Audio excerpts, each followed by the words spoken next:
X in my name is not just a symbol or a target sign. A spell that attracts all who spit facts online all the time. Can you see it? All the ones who drag my name every single day. Can you see it? Can you see it? Can you see it? They keep saying you don't have what it takes to carve out your own name underneath the shadows of gods. And I keep waiting for the day disbelievers say I flew way too close to the sun. I wait, but it never really comes. The X in my name is not just a symbol or a target sign. A spell that attracts all who speak facts online all the time. The X in my name is not just a symbol or a target sign. A force that compels all to rebel from all right shackled minds. Why do they just stand there against when they fall from the battles I have overcome? You feel it, feel the cope and the seething tone that they make while I stand up, man among gods. And I keep thinking with my mill, shooting ropes in my cold that faces towards the sun. They hate, but I'm sitting comfy with their mom. The X in my name is not just a symbol or a target sign. A spell that attracts all who speak facts online all the time. The X in my name is not just a symbol or a target sign. A force that compels all to rebel from all that shackled mind.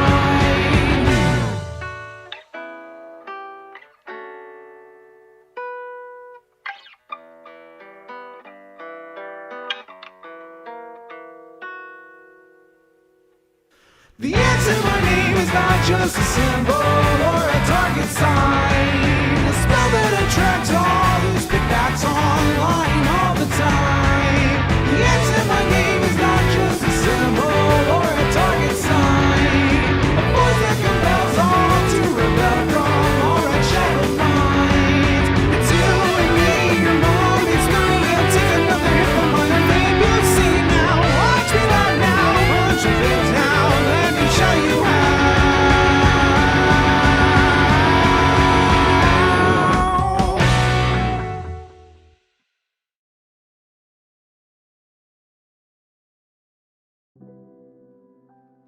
I don't think I'll ever stop bopping to that song. I really think, like, it'll be 50 years from now, if I'm still alive, and I'll just be bopping to that shit. It goes so hard. Are you here, Holic Master? I feel like you need to hear, once again, how fucking hard that theme song you made for me goes. If any of you guys don't know, that song is called The X in My Name. It is by a band called Sweet Myths.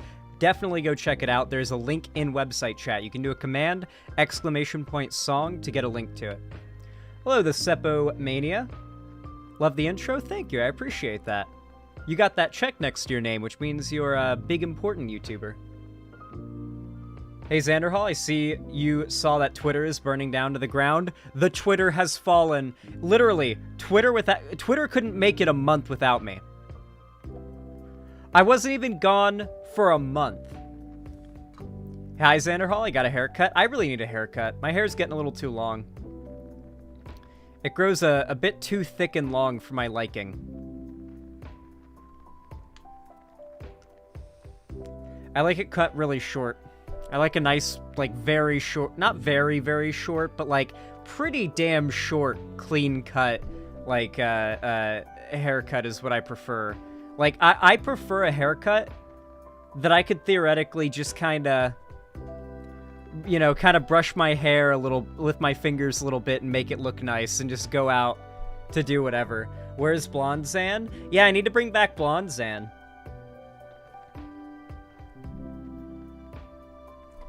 I spent the last of my Twitter days arguing with a couple TERFs before I got the rate limit or whatever. We'll be going over that in just a moment. Thank you to everybody who's come out so far. It's really good to see all of you. What's up, Transgender Gal, Marsquake, Moonbased, Leyline Lost, Exolar, Warhunt23, Teeth Stealer, Summer Star, Prancing Goldfish, Zoomy Dog, Little Morphine Annie, good to see you. Mr. Nubs, hello. Lucky Otter, good to see you. The check mark was just luck, lol. Well, that's pretty cool, though. I'm trying to get one of those. Trying to get the little silver play button I want to hang up on the wall.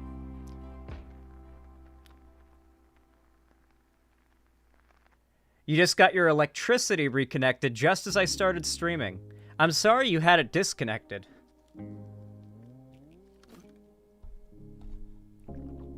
I've been there once or twice in my life. The level of struggle where it's like, all right, it's gonna be a couple days till the power guy comes out to turn the power back on. Yeah.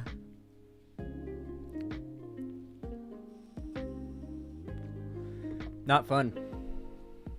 And the crazy thing is, as well, is it's literally a line in a box in the side of your house. Like, they literally disconnect some switches in a little box in the side of your house. And that's how they cut off your power. And they can turn it back on because they visit your house and, like, connect some switches back up. And your power's back on.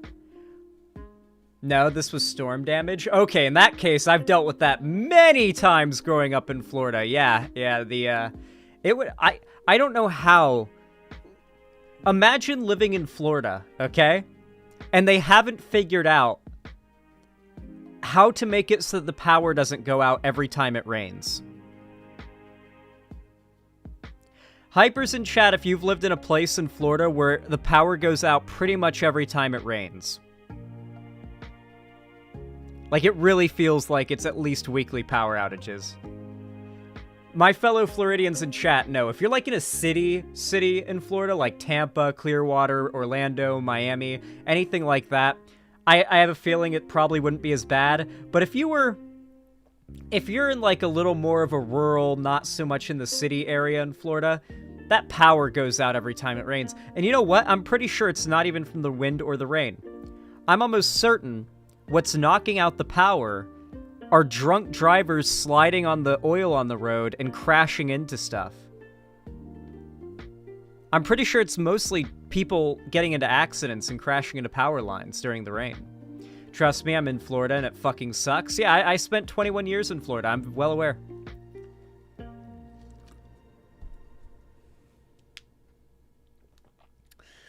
Florida's the kind of place where it's sunny in the backyard and raining in the front yard? Yeah. No, yeah, that's literally how it goes. Like, it is a normal occurrence to be driving down a road in Florida and to see on the right side of the road, like, the apocalypse, because there's just these darkened clouds raining down this shadow. Like, you see the shadow falling to the ground from these clouds. And then on the other side of the road, there's not a cloud in the sky. It is a bright blue day and the sun is shining. The craziest thing is, like, when you're not paying attention to the sky, and it's sunny as fuck. Like, it is really sunny out. Like, it's bright sunny. You're like, oh, God, it's so hot. And all of a sudden, drip, drip, drip, drip, drip, drip, drip, drip, and you just suddenly start getting drenched in rain, and the sun is, like, blinding you. And you're like, the fuck? And you look up, and there is just a rain cloud above you, pouring rain down on you, but the sun is over there, shining on you this way, and so you get what we would call a sun shower. Yeah, it's hot rain. It literally creates hot rain. The rain hits you and it's not this refreshing, cooling thing. The rain hits you and it's like musty warm. I want you to imagine rain that is warmer than the air, okay? It's not pleasant. It feels like a shower, but not in the good kind of way. It feels gross. It feels like it's polluted. Like, why is the rain warm? It shouldn't be warm.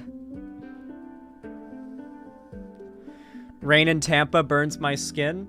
Yeah, no, I believe as of last year, there's not a single place on Earth where it is safe to drink rainwater.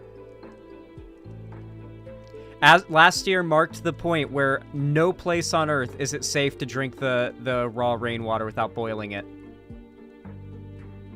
There's not a single place on Earth where it's safe anymore. Yep.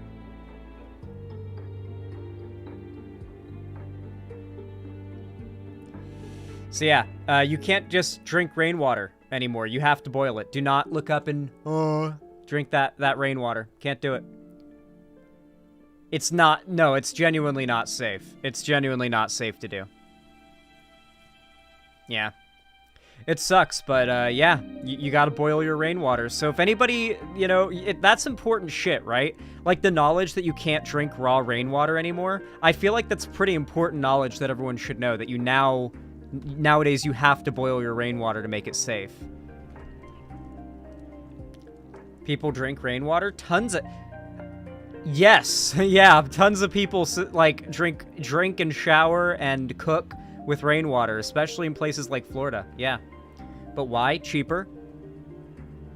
Like you could literally set up a still in your backyard that just catches rainwater and hook that up to your shower and save money. It costs money to you have to like get permits and other bullshit to dig a well. Florida has an aquifer that you can access from pretty much anywhere in the state and make a pretty effective well. But the state of Florida, like, you have to pay a bunch, you get surveyors, and it's a whole thing. Even though you literally just need, like, a little bit of elbow grease and some shovels, and you can make a pretty decent well in your backyard and use that. But yeah.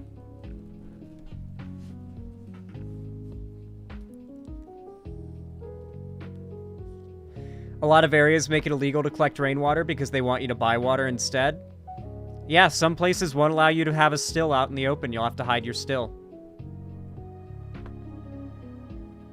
Rainwater is pretty good for water bills. It's definitely good for things like watering your plants. And, like, you need to boil it, though, to make it actually safe for cooking and eating and drinking and all that good stuff. Isn't water free? No. No, at least, like, in more blue states, there are laws that require restaurants, for example, to give you free water if you, like, I know that in California, at least in Southern California, I could just walk into any restaurant and be like, I need an ice water, and they would give you one for free. Like, legally, they have to. But water is not free, like, generally. Like, you can't go to the store and get, like, water for free. You have a water bill that can be shut off, you know? That's capitalism. You have to pay to live. Living costs money. Oh shit, we got a conservative in chat. Look, guys. Check this out. We got a conservative in chat. Average transphobe. Very nice. Love that. Very good. Very good. Big fan. Love that all my I love that, like, all my biggest haters are like that, dude. Like, it's really, it makes me so happy that all my haters are, like, proud. They're not just pedophiles. They're proud pedophiles. Like, that's the thing, right? Like, so many of my haters are not just pedophiles, but they are proud pedophiles.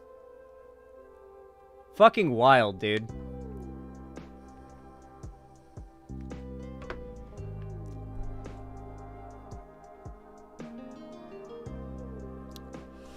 Pedocon universal constant. Pedocon law.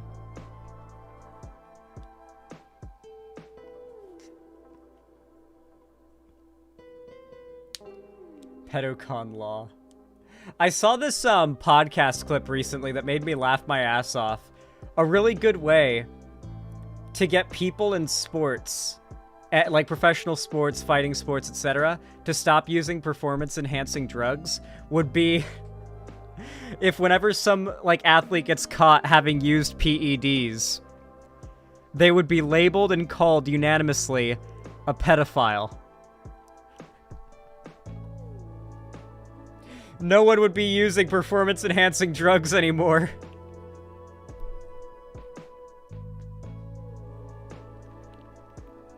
It's so good, dude. That made me laugh my ass off. That's an unironically a plan that might work. I don't get it, because performance-enhancing drugs are usually acronym. I don't know, when you make it an acronym, into PED. And so you'd be a PED-ophile, right? But they just say pedophile. And so, yeah, it'd be like a big wink, wink, nudge, nudge joke that just none of the athletes would want to risk, like, having themselves get called that for using performance-enhancing drugs. That's a policy that would work. You can't deny it. Yeah. In Poland, we have a tax for rainwater. Well, in Poland and, like, all those other countries, you have a tax for everything. That's how you can afford shit like healthcare and whatnot. Yeah, next we gotta start calling foot lovers pedophiles next. That would be pretty good. No. Yeah, all the foot lovers in chat are gonna start getting real triggered about that. Yep, here it comes. Yep, here they come. The foot fetishists in chat are mad. Xanderhall, there are gay people in your computer. There always are. Show feet. Unironically, the reason why I switch to this screen when I get up is because the camera angle that I have would allow you guys to see my feet when I walk away, and I will not indulge you weirdos. I won't allow it.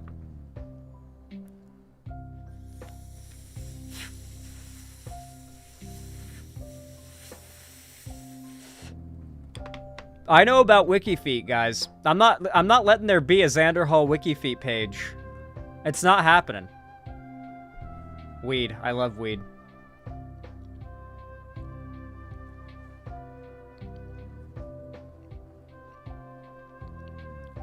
I'm pretty sure Vosh does have a WikiFeet already, yeah. He's talked about that. You're not getting me, though. It ain't happening. What the fuck is a WikiFeet? So, as you can imagine, the people on the internet who like feet have decided to grace the internet with a website dedicated to chronicling the feet of different celebrities, male and female and non-binary, and basically creating a Wikipedia page for a specific person, but it's centrally photos of their feet.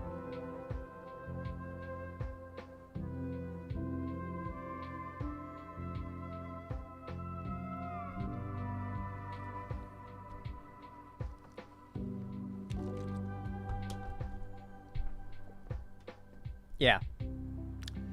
It's just, it's like Wikipedia. It's made by just random people. What? I really don't understand it personally. Maybe it's because growing up, feet were always kind of associated with disgustingness for me. But yeah.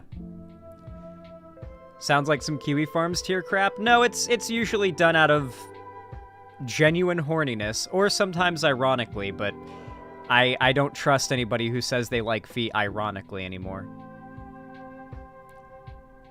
It's a paraphilia. I agree. Liking feet is a paraphilia.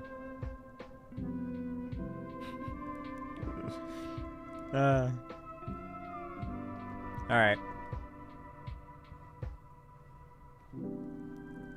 Yeah, I'm a kink shamer, guys. I am a kink shamer, especially on this.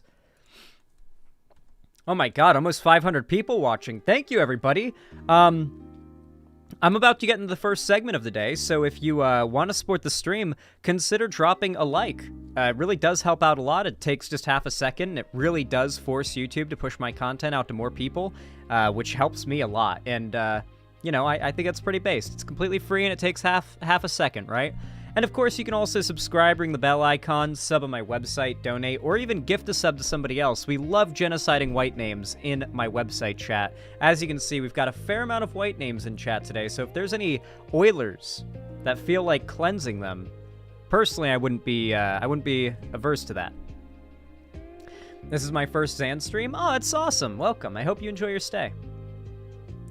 Xanderhall turned off stream like a moron. I didn't turn off stream. Stream's still going. Did you turn off stream? Is that what you mean? Seer, thank you for the tier 1 sub. I really appreciate that. Very kind of you. Thank you for the $5. Said, hey, wait, what? Back being blue. Ah, my dyslexia is great. Back being blue. I don't know why I read that as black being blue. Weird. Okay. Hey, back being blue. My state just made it so you have to show your ID and take a picture to view 18 plus content. I love it. Smiley face, smiley face, smiley face. Virginia. Oh yeah, wasn't that bill that Seanhead was supporting? Yeah, I remember Seanhead was in favor of that bill. Like, porn sites and any, like, NSFW content online requiring you to input your ID so that kids couldn't access it. Yeah. I'm sorry you live in Virginia. You might want to get a VPN.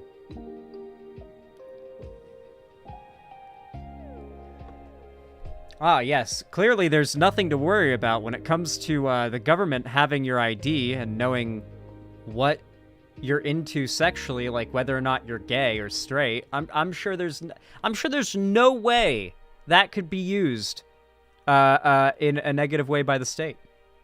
No possible way. She was such a creepy loser. She's so obsessed with being a pedo hunter, which is usually a sign of a closeted pedo. No, Shu's not a closeted pedo. Let's be fair. She is not a pedophile. She's not, like, weird with kids or anything. I'd say, like, the worst she's ever done was maybe, like, irresponsible shit. Like, admittedly, like, a fair amount as a teenager of what I learned about BDSM was just random shit she would drop in her videos. Like, some of the videos had BDSM as, like, the topic, but sometimes it would just be, like, out of nowhere. It'd be like she'd be doing just a political video or something, and then all of a sudden, she'd drop some, like, BDSM advice, and I'd be like, okay, I've never heard that before, but I get, you know, some of the advice is good. I learned not to use zip ties in BDSM because of a video that her and Armored Skeptic did back in the day. But, she tried to use the whole, like, if there are kids that watch you and you do certain types of content, then you're pedo-esque.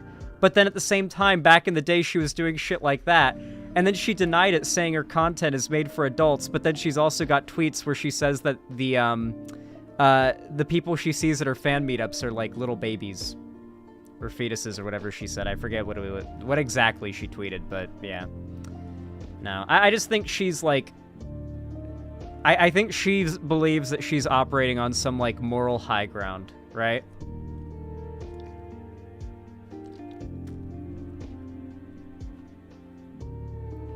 I don't know.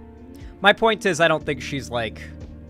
I don't think she's a weirdo in that respect. I wouldn't put my support behind claims of that. Anyway, thank you for the tier 1 subs here. I do appreciate that. Marsquake, thank you for the 5 tier 1 gifted subs. I really appreciate that. Thank you for the $25. Very kind of you. Gifted to Perpetually Wrong, Beelzebub, Toaster Cleaner, Exolar, and Gotsgato 2.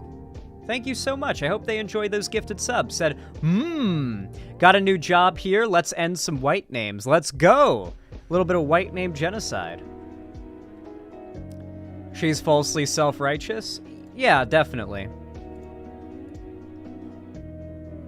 Something someone said to me the other day that I feel like is totally accurate is whether or not what Shu's politics are based or cringe, it is determined by how well Bernie is doing.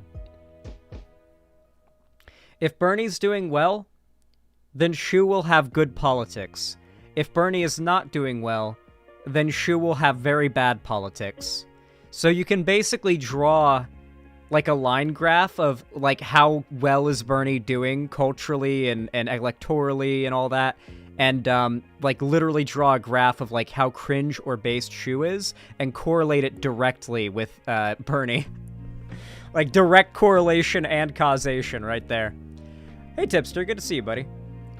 It's all double downing on the stuff lefties call her out on? Yeah, she does that. Overall, though, I'm pretty over all that stuff. I feel like I did a pretty good job of making it clear why. I didn't even really call out Shu. Like, I was calling out Shu in essence, but it was more so a call to Shu to call that shit out, right?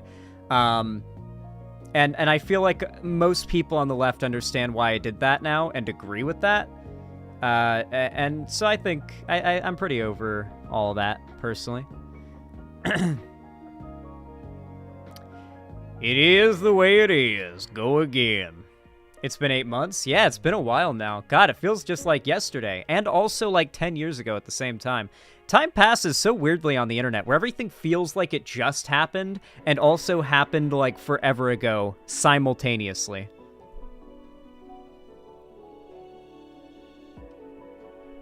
Anyway. Are you guys ready to talk about some funny shit involving the fall of Twitter?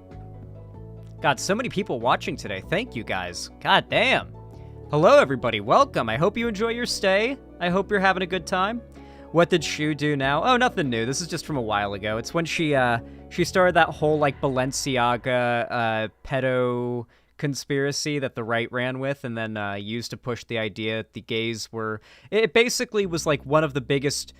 If you trace it back, really, like, the Balenciaga groomer narrative was really when the gay groomer shit took off to full mainstream and everybody on the right started talking about it incessantly.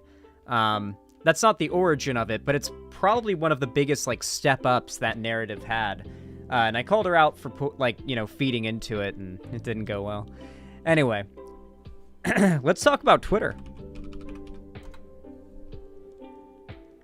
She recently supported passing laws which required... Yeah. That's what we were talking about a minute ago.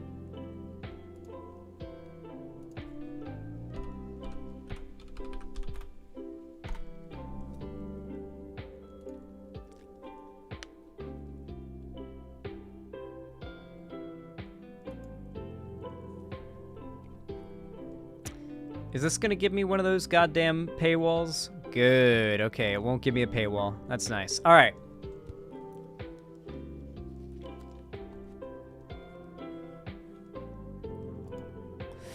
Okay. Oh, I should also bring up the Blue Sky posts about my ban, huh? Getting a lot of followers on Blue Sky today, huh? A lot of people follow me on Blue Sky. Interesting. You know what's crazy? One of the first people to follow me on Blue Sky is Justin Wang. I love this guy's videos, but I literally... I lose my appetite after just about every one. You know, like every time I see his face pop up while I'm scrolling through YouTube Shorts or I'm watching YouTube, it's like, oh, I'm about to hear about like a guy who like fermented his semen into wine or something. This is gonna be an interesting one. That's so hype. Yeah, his content goes hard. It goes pretty hard. Wine semen? That is not a direct example, but I'm almost certain that probably exists. Chris Chan behavior? Let's just say that, like, if you think Chris Chan is the only one doing those types of things, then you are extremely deluded. There are swaths of human beings, real human beings out there doing even crazier, more disgusting, spine-curdling shit. Bloatfly girl? Botfly girl, I believe, is what it was. Yeah. Yeah, that's...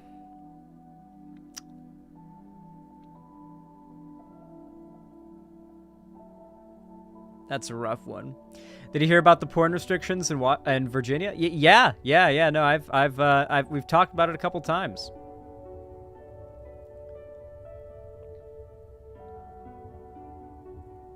Zan, hug your blowhigh? That is not a blowhigh. The blowhigh is the trans shark. I am not trans, so that is not the trans shark. In my possession, that is the IKEA shark. That is my souvenir I got from my first ever trip, and my only ever trip, to IKEA. When Zan says blowhigh wrong, I'm not saying it wrong. Wait, do you don't know?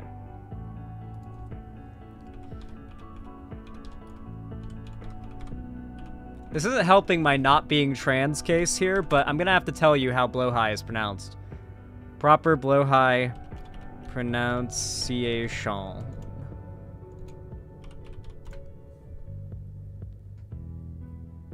Yo! We got a raid over on Twitch. Thank you, Chris Speaks. I appreciate it. Welcome, everybody. Hopefully you enjoy vibing out over in Twitch chat, but if you want to be based and join the real chat that you see on screen, I've got a website. It's called xanderhall.com/live. You can make an account and use all these cool emotes. We got one that's like a little eggplant that's a Pepe, and then there's a hand that's like jacking the eggplant off. It's pretty good. Told you Xan would notice. He's a good little twink. Ah, shit. Ah, shit, I'm being thirsted for in Twitch chat. I think the gays have come for me, guys. It's Ogre. It's all Jover. Alright, this is how you pronounce Blåhaj. Stay tuned. Blåhaj is how it is said in Swedish. Blåhaj. No, it's not. How do you pronounce this name? The name of a blue shark from IKEA or IKEA. Well, there's a video on how to pronounce that name. It's IKEA? The name of the store. Stay tuned. Blåhaj is how it is said in Swedish. Blåhaj. Here. Wait, why was I corrected when I was pronouncing it correctly initially then? I assumed that's how it was pronounced. And then I was corrected. No, that's wrong. This will never be settled. This is actually an unsettleable debate. This is the Mandela effect. We've been Mandela affected, guys. We've been affected by Mandela. Bro, it's so Jover. Xanlight? I am not gaslighting you guys. I feel gaslit right now, personally. I think that's a troll. Just pop it into Google Translate. Nah, I'm lazy. Yeah, I'm just gonna be honest with you. I'm lazy. I'm not gonna do that. Yeah, sorry about that. I'm just kind of lazy. It really is that simple. I'm kind of a lazy guy. I'm just a little guy. No, Xan, the lamp isn't getting dimmer. Well, I need to go to the grocery store and get some more water bottles, but in the meantime, I guess I'll be drinking tap water. I hate drinking tap water because it always tastes a little weird, but it's actually it's a lot better in Washington than anywhere else I've lived. Like in Florida, the tap water always smelled a little bit like swamp. You know, like, if any of my Florida friends in chat, you ever, like, you get that cup of, like, tap water, and you just smell it, and you're just like, that smells like the swamp. You know what I mean? It doesn't taste like the swamp, but it smells like the swamp. And that's a little upsetting. And then in California, the tap water was fine, but it was like super mineral-y. Like it was super cloudy because of minerals in the tap water, which was odd. And now I'm in Seattle, and the water's like, doesn't have any of those issues, but I'm like, I've literally spent 23 years of my life so paranoid about drinking the tap water because it's always weird that I've always tried my best not to drink it. And now I'm like, I don't know if I trust it here.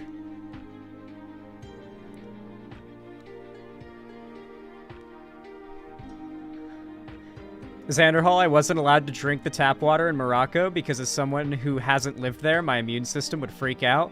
Well, yeah, you're not used to... Like, I bet there's all sorts of horrible diseases that live in the pipes of, like, school water fountains, for example. But, like, you know, if you're, like, an American school kid who spends all your time drinking from those water fountains, you probably, like, your immune system has adjusted to those things. But, like, if you come from another country... There might be some weird off variants of bacteria and little viruses and bullshit in those pipes that could make you sick because you're just not used to being constantly exposed to that. Your immune system hasn't gotten used to it yet. Don't drink the gator piss water unless you're Xanderhall Lamau. It's not gator piss water, it's just, you know, it just smells swampy. If you've been to, like, a large body of clean fresh water in Florida... You know what a swamp smells like. It has a very freshwater smell to it that just kind of, you know, it's not a bad smell, but you know it when you smell it. Like if you're walking through the woods in Florida, you can smell water. You can smell fresh water. You can most certainly smell salt water. Everyone can. But fresh water, you can smell fresh water.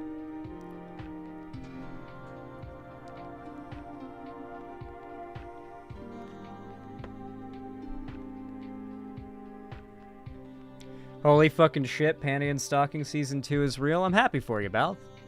What I'm excited for, what got announced today, and what I'll talk about very briefly before we get into the first segment. This shit made me actually, like, cheer when I found out about this morning. My favorite Assassin's Creed game, possibly the only game I've ever been as excited for as Hytale, as I am for Hytale, was Assassin's Creed 4 Black Flag.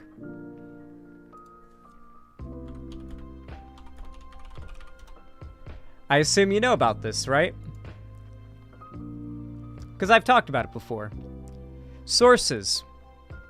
Assassin's Creed publisher remaking Assassin's Creed 4 Black Flag, the pirate one. Remake. Not a remaster, remake. Ubisoft is doubling down on its most popular franchises, including Assassin's Creed. Kotaku has learned the strategy now includes a remake of Assassin's Creed 4 Black Flag, the 18th century pirate fantasy period piece, and one of the most fondly remembered entries in the series. It's what many fans have asked for every time they see a new trailer for Skull and Bones, Ubisoft's other pirate game long trapped in development hell. According to two sources familiar with the plans who asked not to be named because they were not authorized to discuss them, a remake of the 2013 cross-gen PlayStation 3 and Xbox 360 game is still in its earliest stages and will not be complete for at least a few years. A team at Ubisoft Singapore, one of the studios that has led development on the Assassin's Creed franchise's evolving Ocean Tech, will be heavily involved in helping to modernize the Caribbean-based sailing game. Oh my fucking god, dude. I don't think you guys realize how fucking excited I am for this, okay? I was so hyped for AC4 when it came out, and it might be one of the games I put the most amount of hours in besides Minecraft. Minecraft, I would estimate... Minecraft does not have an hour tracker, and that's probably a good thing, because if it did, I have a scary amount of hours on Minecraft, I think. I've had my account since 2011, and then, like, back when I was a kid, I played any time I had free time. And there was a gap of years where I didn't play because I couldn't. And then I immediately was playing it a lot again. I have probably thousands of hours in Minecraft. That game I probably have the most hours in out of anything. Followed by Assassin's Creed 4 Black Flag. And then maybe I would say, like, CSGO. I bet I've got like probably about third place would probably be CSGO. And then Fortnite would probably follow that. But yeah. All that aside, though, this game was, like, the most hyped and excited I've ever been for anything. Like, prior to Hytale getting announced. It was insane. I remember when they announced with the trailers and the gameplays and everything. And I'm so glad it's a remake and not a remaster. Because you know what a remake means? One of the things that frustrates me when I replay AC4 Black Flag, which I do every couple years, I did it recently, is how much of the map consists of islands that are not explorable. Like, the map is dotted with islands that are very much open and explorable entirely and full of parkouring, but there are a lot of islands that were also just there to be there and had nothing to explore, find, or do on them, which upset me. Because I really would have liked more expanded jungle settings. More, I hope this game has freeform diving. How cool would that be? You'd still have to use the diving bell to go to the deep wrecks, but how cool would completely, like, hold O and now dive under the water, and now you've got breath, and you can swim around and shit. Oh my god, there's so many things. I've always wanted this game remade, and the fact that said remake won't come for years tells me that this is going to be a pretty advanced remake. Zan, don't overhype yourself or you'll be disappointed. That may be the case for you, but not really for me.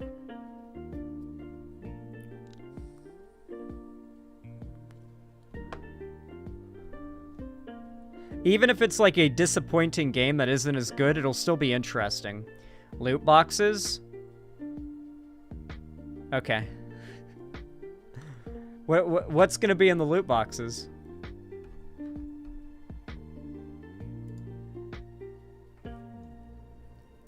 I don't know. I do have a segment planned today about how the gaming industry has gotten worse and how it's mostly due in part to the right and conservative logic, effectively. We'll get into that. I miss the Sly Cooper games. I miss the Infamous games. Sucker Punch better not make another Sly Cooper game before we get another Infamous game. The news that will actually make me, brick the fuck up on stream would be if they announced an Infamous 1 remake. If they announced they were remaking Infamous 1, and especially if they announced they were remaking Infamous 2, I'd have a heart attack on stream. I'd have a heart attack on stream. It'd be all Jover. Not a remaster, remake. The remake puts all the sea shanties behind a paywall? No. I wonder what they'll do with the game narratively, because, this is the first time we've ever gotten an AC remake. Yeah. I feel like the story itself will stay the same, but they'll add more to it. There were certain aspects of AC4's story that could have been fleshed out. They could probably add a lot of cut content into the game, and some extra scenes that just weren't in the original game that make the story make a little more sense. Stuff like that, you know? Maybe a few more scenes with Edward talking to his wife. Make his motivations make a little more sense. A lot of it will just be modernization of the cinematography, will make things smoother and more understandable. I'll be streaming it for sure. Xanderhall, I don't want the modern combat. Reckon they'll just, they'll make it like the new ones. So, something that's been a bit of, misinformation-y about the recent Assassin's Creed games is the combat. So, the new Assassin's Creed games have multiple combat options. So you can play with, the freeform, Witcher-style combat if you select it, or you can play with, classic Assassin's Creed combat, or you can play with cinematic combat, which is kind of easy mode, but it makes every fight, mega, high-octane cinematic flashy as fuck. More so even than Assassin's Creed 4's, finishers and takedowns and parries and whatnot. So the fights are pretty cake, apparently. They're easy as cake, but they're really, spectacular to watch, and a lot of people apparently have been playing the newer AC games with that combat setting on, putting it into cinematic mode, and just, sitting back, getting stoned, and enjoying the ride, I guess. I haven't played much of the newer Assassin's Creeds, though. I liked Origins a lot. I feel like AC Origins gets too much shit. It was actually good. Are you papegaing me? Origins was absolutely fucking good, dude. You cannot tell me Origins wasn't good. Valhalla was good? I did enjoy my time in Valhalla, yeah. I feel like... Alright, I'm gonna be honest with you guys. Alright, I'm gonna rant about something prior to segments, okay? I'm gonna rant about something. I think the internet has poisoned people into thinking they have to either love or hate popular things. I've noticed, okay, with a lot of things, alright? And the most recent example that comes to mind is Hell of a Boss, alright? I'm sure many of you are aware of it because you're all gay. But Hell of a Boss is an animated YouTube show about demons in hell that are hitmen that get paid by other demons in hell to kill people in the living world that, fucked them over. It's we've got exclusive access to go to the world of the living and kill whoever fucked you over in life. And it's, a very raunchy show, right? And, it's not for everybody, for sure. Even I kind of cringe at it sometimes. There's definitely some stuff that makes me cringe a bit. But overall, the fact that such a high-budget, well-made production exists on YouTube and is being made exclusively for YouTube is pretty awesome. It's pretty awesome. And, I appreciate that a lot, and I do enjoy it. I like the show. And something that I noticed is when it first came out, most of the discussion about it was pretty positive, right? Like, sure, it wasn't for everybody, but if you didn't like it, you just wouldn't watch it, right? But the people who did like it were watching it and enjoying it. And so it was like, okay, cool, right? Like, all good, right? Nobody has to like the thing that you like, right? No problem with that. But then I started to notice something. As the show got more popular, to the extent that new episodes would trend on Twitter, people clearly started to feel as though they needed to have an opinion on the show that was not neutral. And I started to see a lot more people, whenever the show's brought up, immediately belt out how much they hate the show. You've seen it in the chat already. If you were paying attention, you would have seen it in the chat. People saying, the show sucks ass, it's so cringe. Like, people have been trained now that if a thing is popular and somebody says they like it, they need to be like, they need to have an opinion on it, a strong opinion on it that they need to belt out, right? Like, no, that fucking sucks. It's cringe. It sucks shit, right? And I noticed that, like, nowadays, every time a new episode of that show comes out, there's unironically discourse. I watched this video from, like, a YouTuber who covers drama with, like, Vivzy Pop and all that shit talk about it. It's like people are mad and losing their shit, getting tens of thousands of likes in their tweets because they're nitpicking the design of Beelzebub and the new episode of her show because the design isn't accurate enough to, like, the fucking fiction of demons. Literally tens of thousands of likes shitting on this show, like, oh yeah, this sucks such shit, look how much they fucked up this character. And it's like, dog, and I realized, it's just, like, I was wondering, like, did the show get bad and these are, like, ex-fans or something? But then I realized the internet trains people to have a loud, strong opinion on something. It's either negative or positive.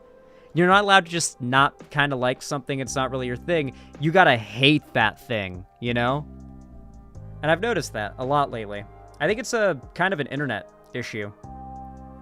See, also dead game discourse. Exactly, yeah. This branches out to so much other, like, horrible tendencies online that are probably pet peeves for many of you. A lot of them kind of spiderweb together a little bit. And I feel like this is one of them that I've noticed. Like Sonic? Yeah, I am a victim of this, actually. Yeah, I've done this before. I've perpetrated this before. Granted, I've had Sonic kind of, like, shoved down my throat to a large extent by you, One Piece, but, like, because I've never really been all that into Sonic, but people talk about Sonic, I feel the need to express my, like, not caring about Sonic in a more, like, exaggerated way. And I don't really do that anymore, because I find that people, you know, I let people enjoy their shit. Don't yuck people's stuff they enjoy. But I've noticed the internet trains people to believe that what they enjoy is the best, and they need to find, like, an excuse to shit on what other people like, as far as media goes, usually.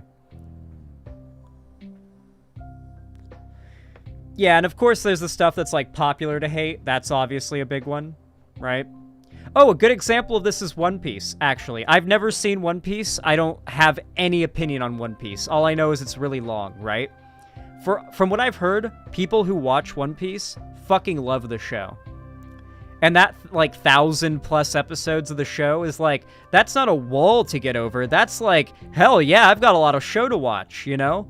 And people who don't want to watch it literally have made entire meme genres about refusing to try out the show. I just leave it at, maybe I'll get to it someday. I don't have the time to start a show that's that big of a commitment right now and leave it at that. But there are literally entire meme formats fundamentally based on shitting on the concept of enjoying the show or getting into it. Because people feel motivated to have a stronger negative or positive opinion on the popular thing the more popular it gets. One Piece is a journey, that's what I've heard. The One Piece is the friends we made along the way. Xanderhall, to be fair, I feel the gaming community is the most toxic community because of this. It's like, buddy, I don't care if you hate this game, I like it. Oh yeah, the gaming community is probably one of the worst when it comes to this, yeah. One Piece is a leftist anime, watch it. I have heard it's pretty progressive.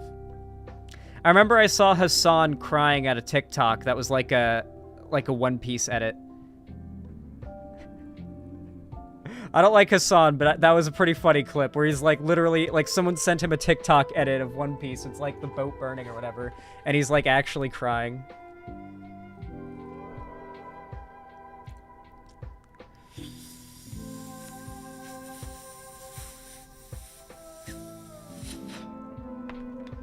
I cried for a fucking boat.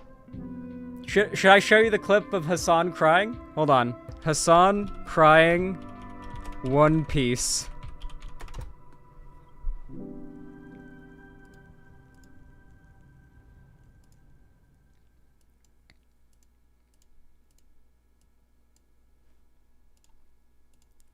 RIP old friend.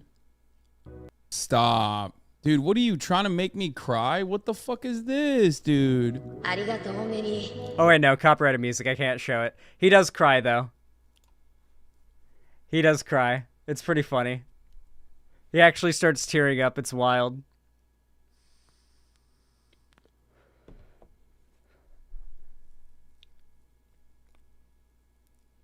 How you guys feel about One Piece is how I felt about Naruto growing up with it.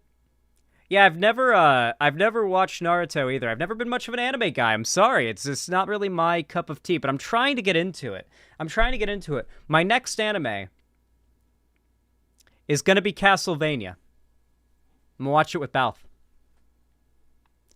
Castlevania's next.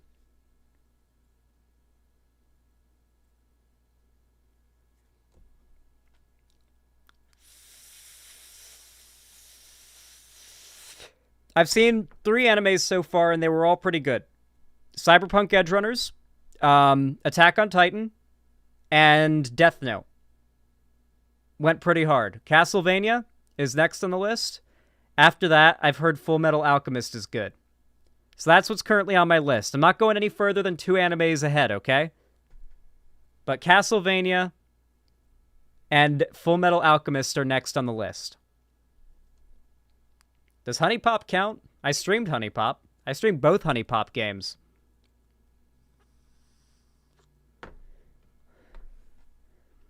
It was horrific. Beta Leafy, thank you for the $5 donation. I really appreciate that. Very kind of you. Very based, very pog. Said, there's this one game I don't like and everyone likes it and people think I'm being cruel to the creator. It's like, what the fuck, bro? I just don't like it. I mean, I guess it depends on how you express that. But yeah, thank you for the $5. Very based and pog of you. Thank you very much. All right, I'm going to add this to the dono goal, and then we're going to start our first segment. Nearly 700 people in chat. Hot damn! Welcome, everybody. Love having you here. God, I really do need some water, though. I will be right back. Be patient. Oh, I'll play music for you guys, though. I'll play the nice little hightail lo-fi hip-hop. There you go.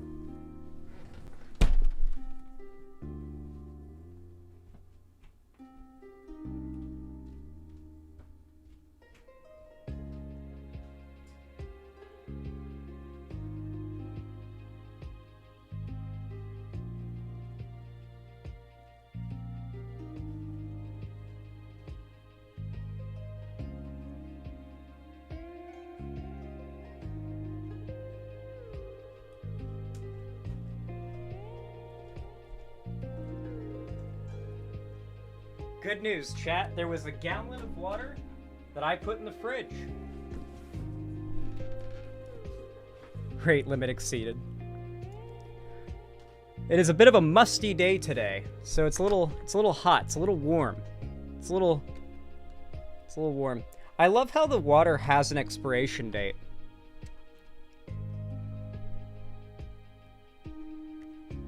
Is Xanderhall down like Twitter? Nah, I'm good. It's wild this has an expiration date. 2024 is when this water expires, guys. It's a suggestion. It's when the bottle starts to degrade. Yeah, I know, but it's funny.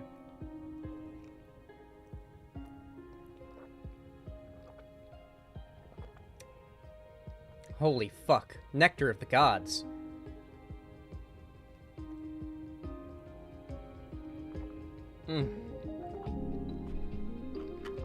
Ugh. I love water so much, dude. I don't know why. I don't know how people don't drink water. There are people who actually don't drink water. Have you seen that? That one video of the guy who hadn't drank water in like 10 years? Guy hasn't drank water in 10 years.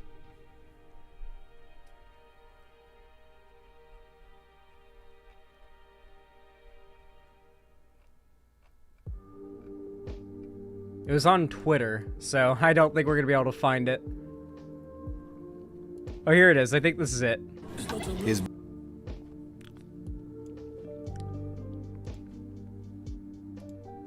2 years, no water. It was 2 years, okay. body rejecting the water, y'all. So y'all remember my homeboy Flynn from yesterday who ain't drank water in 2 years? I gotta take a deep breath. Hey y'all, how y'all doing? I ain't drunk water in 2 years. Oh my god. Yeah, we got him drinking that water today. Look at him taking it down. You done? Oh! Oh man. And as you can see, he had to throw it up, but I still got him taking it down. He doing all right, though.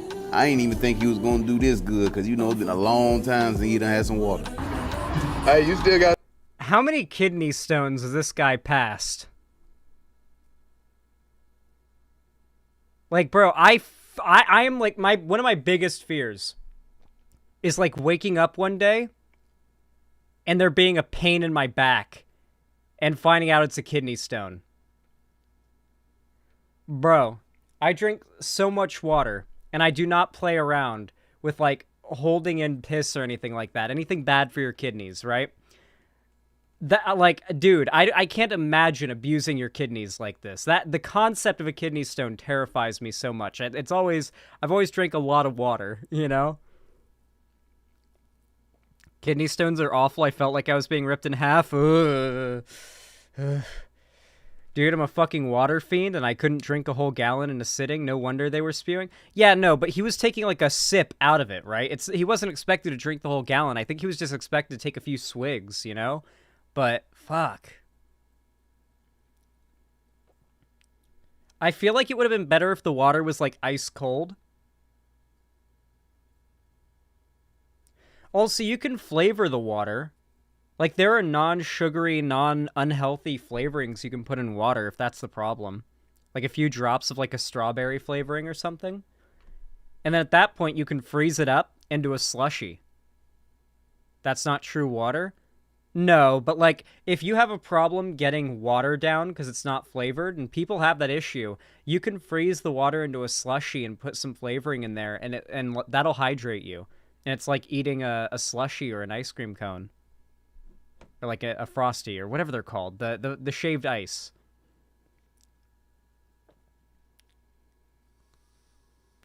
The non-sugar ones are actually worse, Sanderhall, because of chemicals? No. No, my understanding, I've done research on this. My understanding is synthetic sugars, like, you know, your like stevia or whatever, is not like cancer causing or whatever.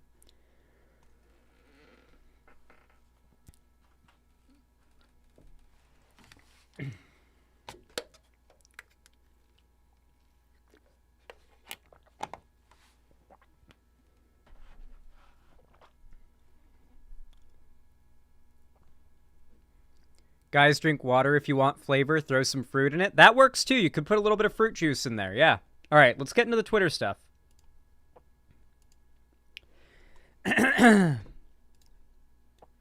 By the way, thank you to everybody who's come out. 700 people watching right now. I mean, whether or not you leave a like right now, I really do appreciate you. Because, like, big number. Makes me happy. Big number make me happy. Thank you, guys. All right. Yeah, big number make me happy. Really that simple. I like big number. That's why I play WoW. That's why I play a lot of MMOs. When I see big number, it makes me happy. Alright. You all know what to do when I say action, right? 3, 2, 1, action. Well. It looks like Twitter couldn't last a month without me. For those of you guys who haven't been caught up on the news, I got banned from Twitter a couple weeks ago because I told a lolicon who was calling me a pedophile for being pro-trans to kill themselves. You know, I just kind of belted it at them, you know, like my WoW player instinct came out. I've been playing a lot of WoW. I had been playing a lot of WoW, and I'd been queuing into some dungeons. I'd queued into a few heroics, and you know, I was still in WoW mode, if that makes sense, right? I was still in WoW trash talking mode. And so I went into WoW trash talking mode against this pedophile. And one of the rules on Twitter, of course, is you're not allowed to bully pedophiles. And so I was promptly permanently banned. Like a permanent ban, which is weird because I've got friends who've been banned for telling people to KYS, but it's not permanent. It's just a suspension. And all of my repeals have been denied. So I'm pretty sure it's because I'm like a very loud, like left-wing account that I've been so harshly penalized. Which you should know is the case based on the fact the right claims that exactly that is what's been happening to them for a long time. And now someone who is on the right is in control of Twitter, and every conservative accusation is an admission of what they want to do or are doing. So, yeah. Whatever it may be, you know, I'll let you guys put that together. Anyway, Elon Musk sets up new daily Twitter limits for users. I'm sure many of you in chat are already aware of this because a lot of you in chat, for some reason, still use Twitter.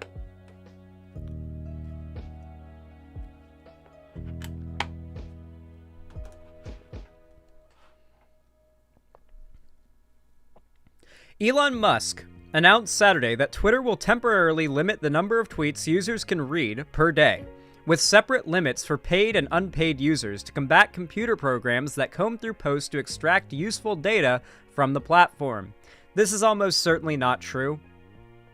I am positive this is probably one of two things.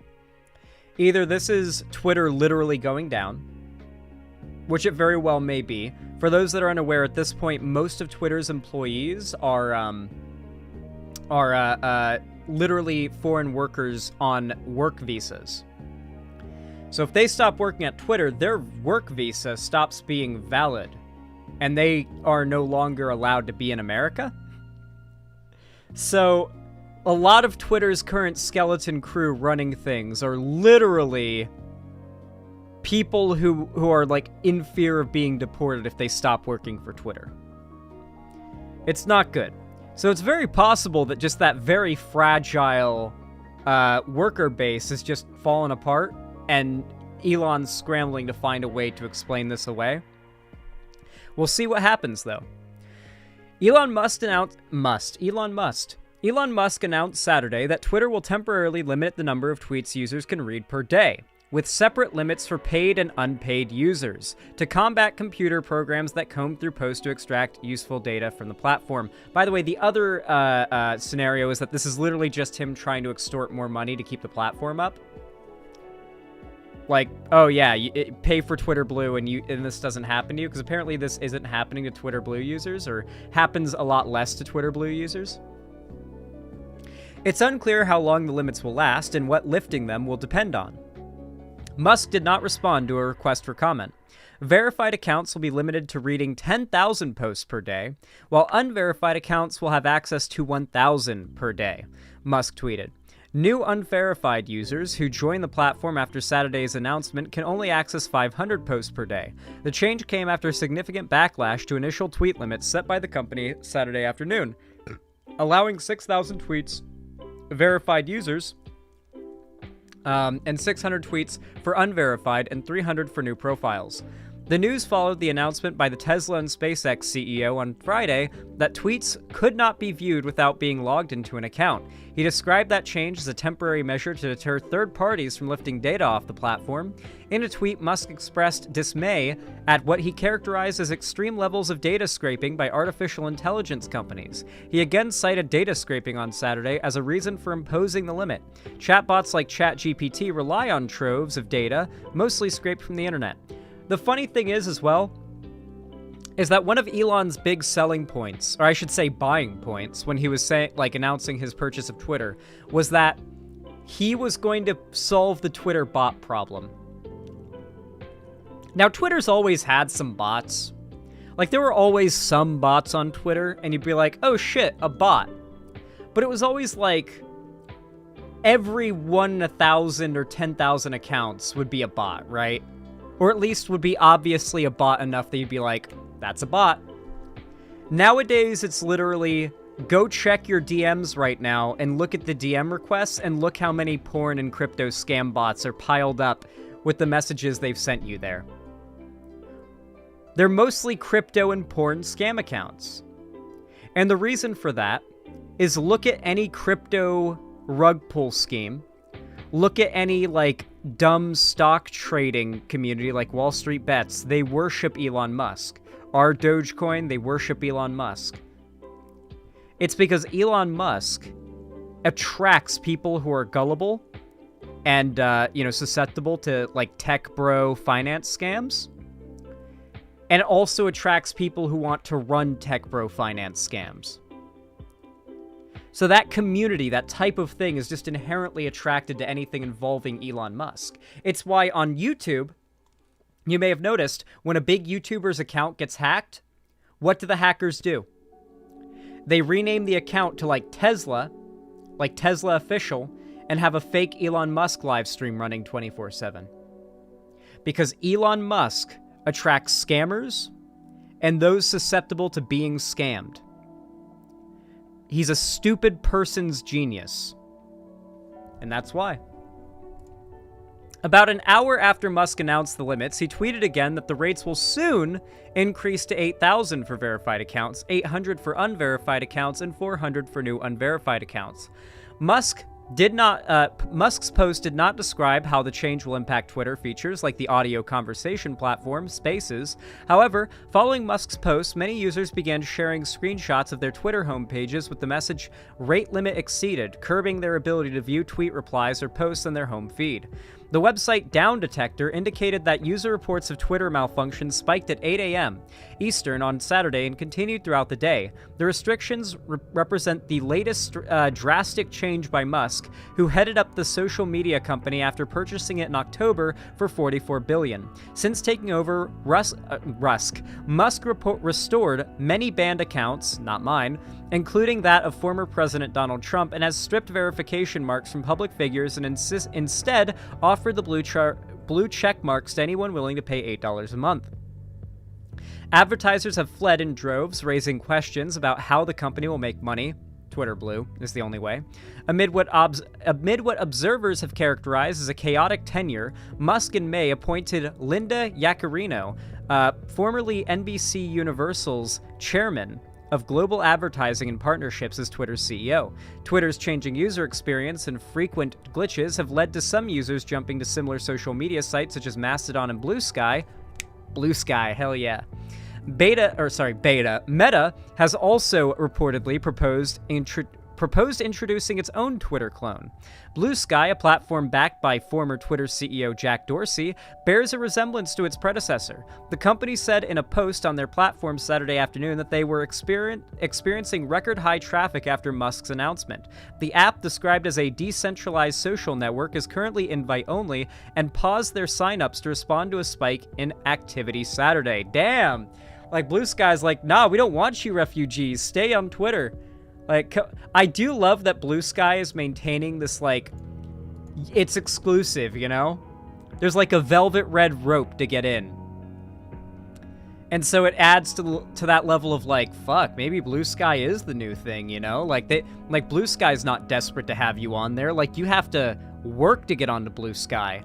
Like, that kind of contributes to the idea that, like, it's desirable, right? Gated community Twitter, true. Kind of defeats the purpose of social media, though. Well, that's because it's in beta. Blue Sky's not completed yet. It's only in beta. That's why you have to get it through a beta code, or an invite code, is because it's in beta. But, like, it is pretty beneficial that in the early days of this site, it has a very exclusive feel to it. Do you got a code? I did get another code since my last stream, but I gave it to a pillow. But my next code will be given to you guys. Don't you all worry. But yeah, this has hit Twitter pretty bad. Right now, the #1 trends on Twitter, which, I mean, as a ban, even though I was banned, I was still able to see my own tweets and other people's tweets. But now I've got the rate limit exceeded thing, so I can't see even my own tweets. And everything that's trending right now is so Twitter, hashtag rip Twitter, Elon, hashtag rate limit exceeded. Twitter is falling apart right now. People are jumping ship. They are finding another social media platform. Before this, Discord was trending because people were giving out their Discord accounts so they could jump ship to Discord instead. Like, people are fed the fuck up. And I've been saying this for a while, that Elon Musk's control of Twitter is a death by 1,000 cuts. People are going to continuously be pushed away from the platform, and not only from the platform, but from the ideology the platform has now attached itself to. Elon Musk has basically solidified Twitter as a right-wing friendly platform. That's the thing. He's, like, made the Twitter space and hung out with Ron DeSantis and supported him as he does his announcement for his run. He's fully supported Donald Trump. He's outright demonized everything progressive at every turn and has implemented rules that specifically crack down on the left for being progressive. For example, designating cisgender a slur, which it is not. There's no precedent to say that unless you're just, like, mad about reality, I guess. Yeah, it's very clear that he just wants to crack down on progressives on the platform and make it a right-wing site. If it can't be profitable as just a general social media platform, it needs to be profitable as, like, a Nazi platform. It needs to be the Nazi platform, right? Everything Elon touches dies? Not quite. It's everything Elon Musk decides to blab his mouth about politically dies. Also, Hassan made this point, but kicking out the trans people is kicking off your best posters. That is true.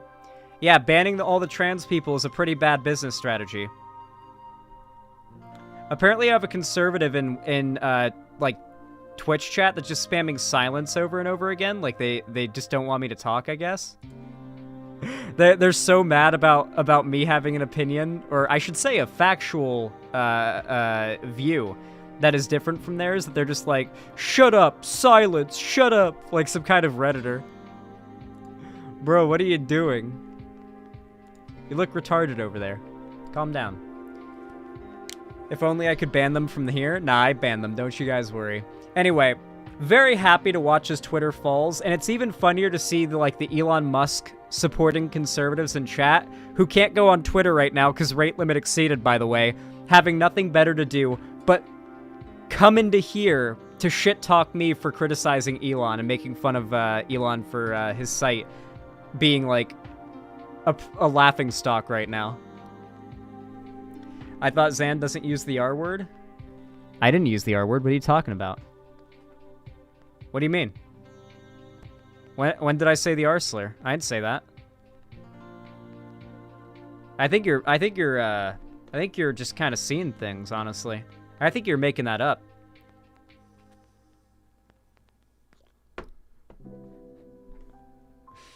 Hell yeah. It's time to start gaslighting, baby.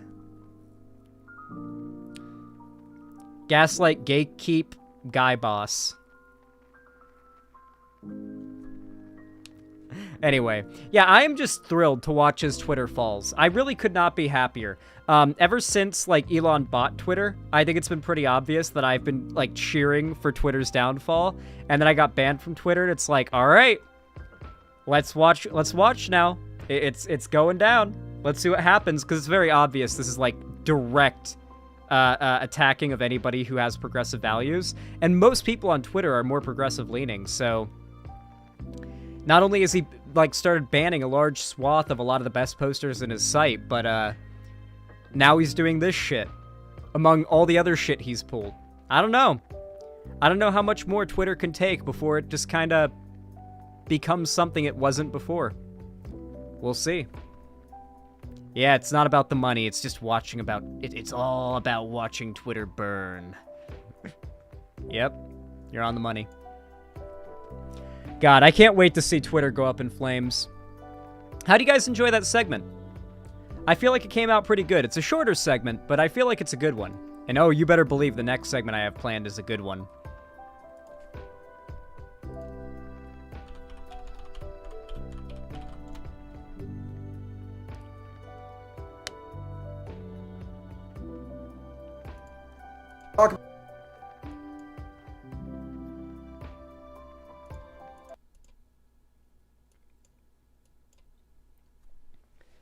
All right, let me take a sippy.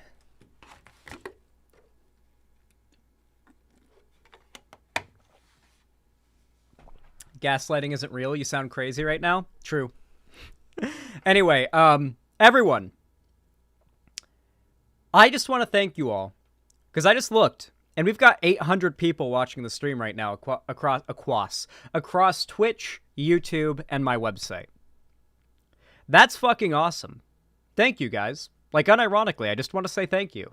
Just being here, even if you're just lurking in chat, watching the stream, like, on your phone, or, like, in the background while playing a game, or doing art, or working, or whatever it may be. I really appreciate you being here. Big number makes me happy. If you want to help make the number bigger, you can always hit the like button, and it really does help out a lot. It's completely free. But honestly, it you know, just being here really does mean a lot to me. Thank you, guys. Also, consider, if you want to support me a little extra, you can always donate, subscribe, or gift a sub on my site. But regardless, thank you for being here. All right. I'm going to take another sippy. My throat's a little dry.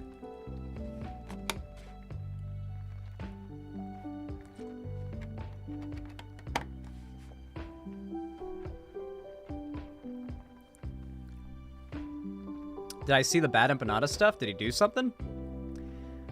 Alright. Y'all know what to do when I say action, right? 3, 2, 1, action. Alright, everybody. So, the other day, I attempted to do a segment for us to catch up on the recent charging of Andrew Tate with rape, sex trafficking, and I believe criminal conspiracy as well. I believe it's a total of 3 charges. It might be more. I wanted to cover it, and I specifically wanted to go over the evidence that was literally just him admitting to all the crimes he's being charged with on video in his podcasts and in his, like, shows and stuff. And then I'd seen these clips, like I'd seen them on H3 videos, I'd seen them in Willie Mac show videos and Bo Black's videos, I'd seen them on Twitter. But upon searching for those clips, literally word for word searching for what he said, we couldn't find them. My chat couldn't find the links, and I couldn't find the links. And I theorized, how much you want to bet Andrew Tate is paying to wash the clips of him admitting to these crimes off the internet? Because it's an open and shut case when you literally have him describing how he would sex traffic these women with his sex traffic method, how he would teach it to his fans. Like, he's just on video explaining how he'd do it. Like, it's open and shut. It's over. Like, he's on video explaining how he'd do it. But we couldn't find those clips, despite them existing, and we know they exist. Like, I could literally type out the words he said word for word, right? Turns out, my little theory about Andrew Tate maybe paying to wash the evidence off the internet of his clips was not so much a theory as another Xander Hall correct prediction. Turns out he has done this, and these clips do exist, and we're going to be seeing some of them in this video. I've been asked to check this out. This is a 2-parter video from Willie Mac Show. Willie Mac Show is a drama/commentary YouTuber who I've had a couple run-ins with in the past. Notably, I debated him a while back, and it's pretty unanimously agreed that I won that debate. But honestly, I like Willie Mac Show. He's got some pretty cringe takes about keffals that I'm not a fan of. I think he's a little deranged in that department. But, like, overall, politically, even if he has some dumb takes that I don't like, I can tell that his heart is in the right place, and not just that, but that he actually makes up his own mind. I can appreciate that. That's something that's not very common in more edgelord drama tuber spaces. It feels a lot less like a lot of these figures are making up their own mind and more like they're following the bandwagon. And with Willie Mack, I feel a lot less like he's following a bandwagon, and I've many times seen him come out with, like, takes or attacking people, not so much attacking, but exposing people that, like, would not be politically beneficial for him to go after. Andrew Tate and Sneeko and Aiden Ross are big examples of this. Lately, Willie Mack's show has made some pretty hard-hitting content on the three of them, as well as some other pretty large conservative figures as well. And it's like, okay, like that tells me that you're not just some like right-wing demagogue, like that just wants to support the popular figures on the right and put down anybody who's popular on the left. Like, you actually have beliefs and values, whether or not I agree with them, that have informed your opinions. And I could appreciate that at least. Like, I can. And he's generally pretty cordial. But yeah, he made a video, 2 videos, sorry, on Andrew Tate and the evidence that has come out. And apparently, I mean, judging off the titles and what the fans that have been sending me these videos have been saying, the evidence is pretty hard-hitting. Like, apparently these videos are really well made and pretty damn hard-hitting against Tate. So I'm very curious to see what he has to say here. These are pretty new. The first part is 6 days ago, or 6 days old, and the second part is 2 days old, or 1 day old, sorry. So we're going to be watching both parts and, like, seeing all the evidence there is now on the Tate brothers. But, yeah, it's going to be pretty interesting. For those that want to see the original video from Willie Mack, there will be links down below in the pinned comments. So, yeah, go check it out and leave a like and a comment from me, okay? With that said, let's hop into this first video. I believe Willie Mack's show does touch on Andrew Tate paying to flush the clips of him admitting to these crimes off the internet as well. That came along with, like, somebody sent me these videos and was like, hey, you were right about Andrew Tate flushing the evidence off the internet. Here's some videos, like, Willie Mack's show goes over it. He has the evidence that he did this. And I was like, all right, let's check it out. I haven't seen these yet. Let's watch. Andrew Tate has had a rough 2023. He's been locked up in prison and then under house arrest since December of 2022, and he's now been officially charged. And Andrew Tate took no time to respond, for some reason comparing himself to an actual predator. It was really interesting to do a juxtaposition and do a comparison, right, between how they will treat Philip Schofield, who is confirmed as a groomer, who is admitting he has committed sexual crimes, and how they'll treat me. Yo, this guy's lawyers have to be freaking out. This, I think, gives me a good excuse to talk about Andrew Tate, because when you really break it down, he's the reason why all this red pill stuff is blown up over the past year. All these guys try to be Andrew Tate. Sneeko got the same haircut as Andrew Tate. And as you'll soon find out, they're all about as dishonest as Tate too. Now, he's not wrong. Well, he's actually somewhat wrong. I mean, they did all start because of Andrew Tate, but Andrew Tate wasn't the start of this. If you track it all the way back, I'd say, like, Roosh V was the real start of this trend. Who remembers Roosh V? Roosh V was the original Andrew Tate. This is from 7 years ago, from Mike. Meet Roosh V, the men's rights activist who advocates for legal rape, quote unquote. Meet Roosh V. He's a neo-masculinist blogger and pickup artist who fat shames women. Fat girls are simply unattractive, so why should you waste time dating a fat chick? And supports legalizing rape on private property. I'm saying legalize rape so less women would be raped. And here's the group of female boxers that wants to kick his ass. These days, women have no shame in hiding the fact that they are sluts. As you can see, Roosh V is not a good person. American women are not perfect. They wear pajamas in public. This is retarded. He runs a men. Most of this shit is carried over, like, maybe in a slightly more rhetorically effective way by Andrew Tate.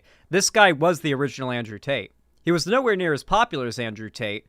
This guy was just before his own time. This group called Return of Kings, and if that weren't already awful enough, he hosts hetero tribal meetings to show men all over the world how to pick up women. They're all getting a drink.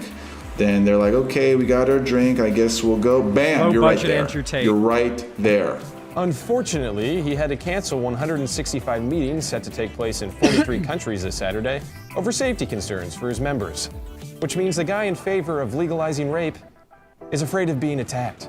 We can no longer take a woman's word for it and believe that she was raped just because she said so. The Toronto Newsgirls Boxing Club planned on protesting his event this Saturday by showing up with boxing gloves and taking it from there. And they're not the only ones who think he's a total roosh bag. Women must have their behavior and decisions controlled by men. Oh, hell no. An online petition banning him from the UK has collected over 80,000 signatures. Another online petition banning him from Australia has collected over 100,000. The mayor of Ottawa, the governor of Texas, and even Dr. Oz have shunned him. I'm on the same team as you. We just use different medicine. We're not the same team at all, believe me. Look, at his core, he's an aspiring author and blogger, just trying to make sense of the world.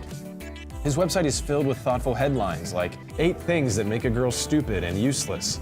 If you don't have kids, you don't matter. And who can forget his insightful life advice? Men should start recording sex with a hidden camera.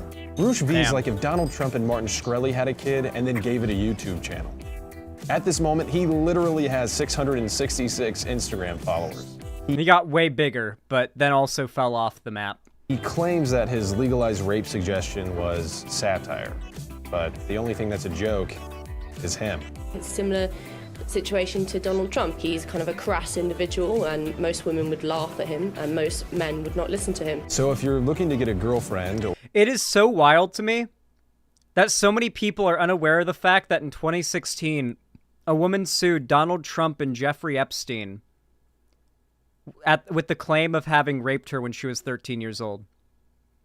All the way back in 2016, before all the Epstein shit, a woman sued Donald Trump and Jeffrey Epstein, claiming they both raped her when she was 13 years old. That was before all the Jeffrey Epstein shit came out. So mull over that for a minute. And consider whether or not you believe those accusations now. I didn't hear about that. Yeah, that famous court case where Trump was sued and accused of raping a 13-year-old girl, the other person that girl was suing was Epstein. Jeffrey Epstein was the other person she was suing and accusing. Trump and Epstein in 2016.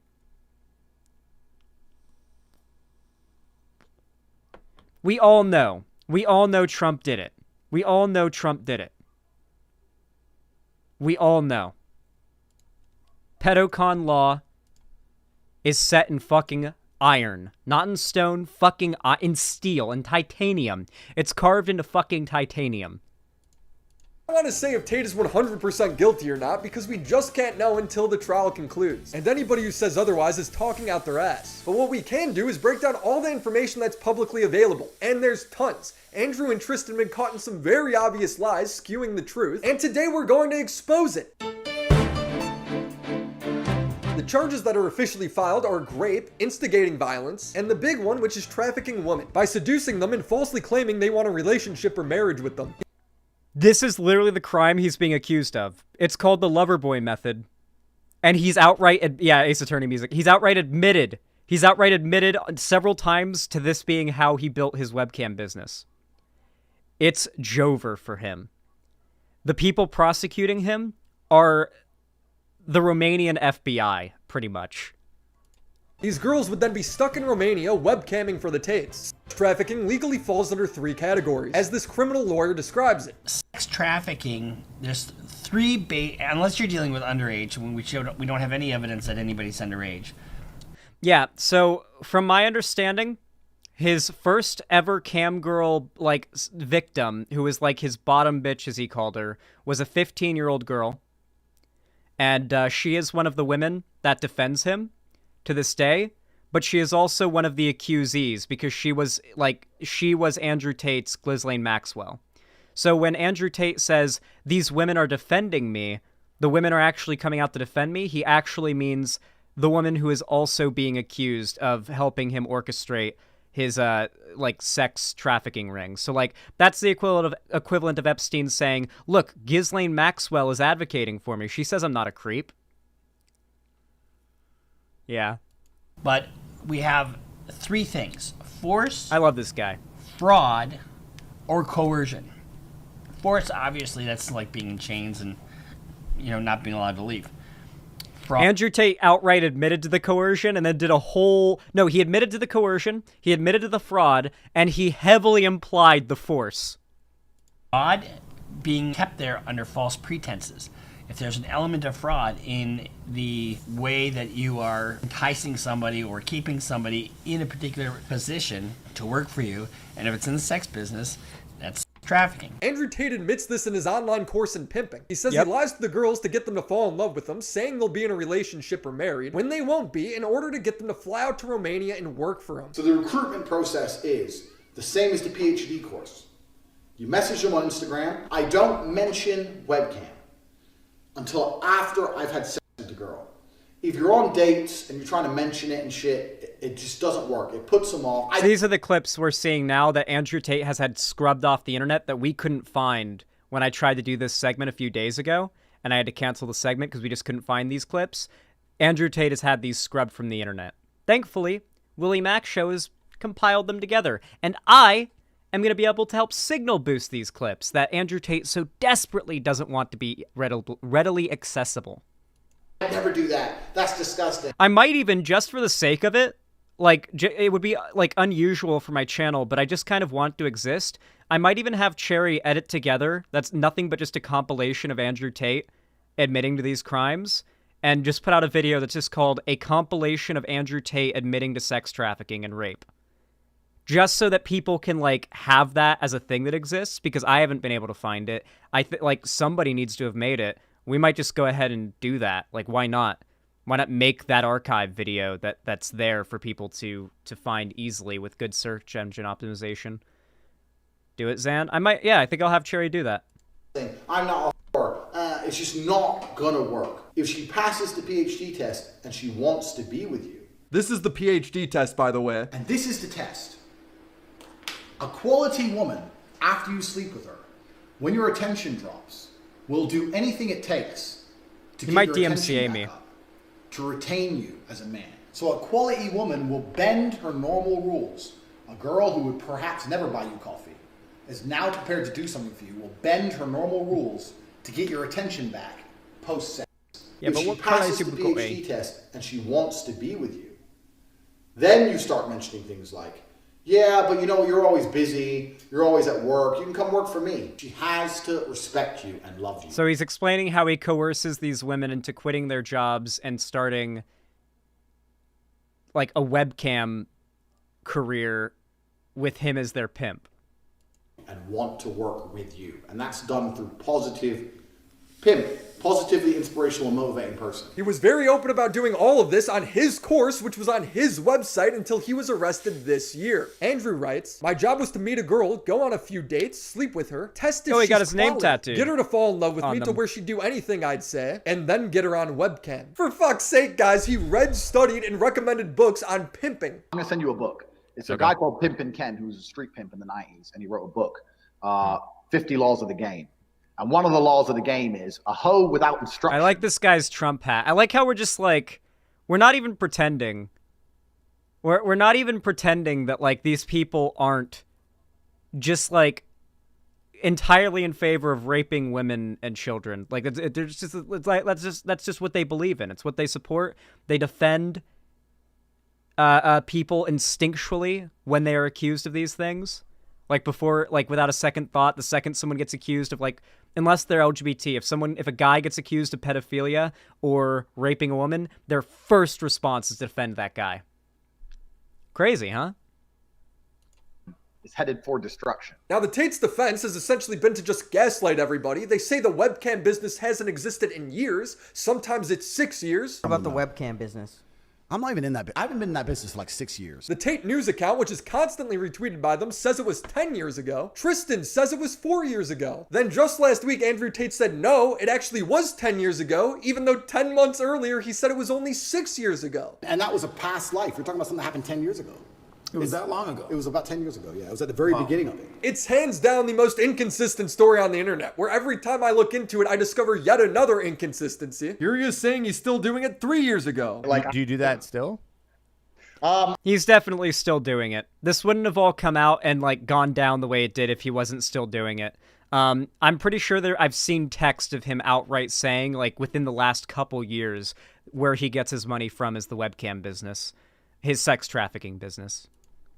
I have 3 girls who still work for me. The fact is, the webcam business does exist. It still exists. They just don't have the girls' webcam anymore. Instead, they use a combination of TikTok and OnlyFans. But don't be fooled, the business model remains the same. That business model being extract as much money out of simps as possible. I'd pull in, let's say, $3,000 a day, $4,000 a day. Yeah, I'm teaching guys how to run OnlyFans companies because OnlyFans is the best hustle in the world. This is from 2020. Saying their webcam business doesn't exist anymore is a technicality. They're still doing it, just in a more modern way. Their new misdirection is saying that they were arrested for stealing girls' TikTok money. I'm going to tell you what we are accused of, and I'm allowed to talk about this because it was on my arrest documents.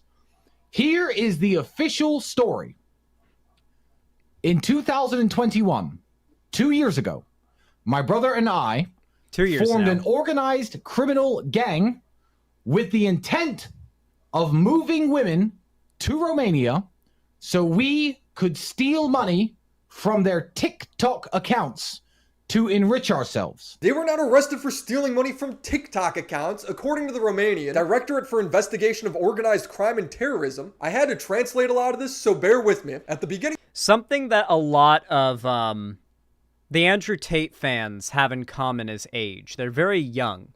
And because of their youth, there are 2 big characteristics the Tate brothers have taken advantage of. One is they're extremely gullible, and they have an inherent desire to believe that the guys that they hold as literal these are father figures to most of these young men that watch their content. So they want to believe that they're father figures, they're god figures in some cases, if you look at the memes they make, are innocent, right? Or in the right in whatever they did. And on the other hand, you've got the fact that their youth makes them very inexperienced and generally pretty lacking in knowledge in regards to the legal system. I imagine many of you have probably seen a fair amount of Andrew Tate fans on Twitter, Instagram, TikTok, YouTube Shorts, whatever it may be, talking about the Romanian legal system, and they're clearly talking about the American legal system. They're talking about Andrew Tate's situation as if he was being tried as an American in America by the American court system. Because they have been convinced by Andrew Tate that it's the Matrix, it's the man is after them, right? So it's all, they talk about it like it's all one big thing. They don't consider Romanian laws or Romanian legal, they think about it like it's America or things they heard on TV or from the Tate brothers, they just took at face value. Yeah, they say shit like, why won't Biden free him?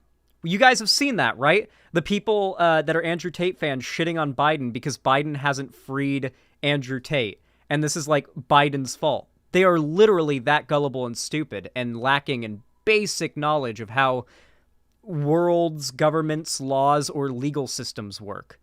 Wait, what? Yes, they are children. Most Andrew Tate fans are teens and preteens. They are not on the older side. They're they just got out. They went from here is basically the arc of the average Zoomer, okay? They're watching Coco Melon on YouTube, okay? At when they're a toddler.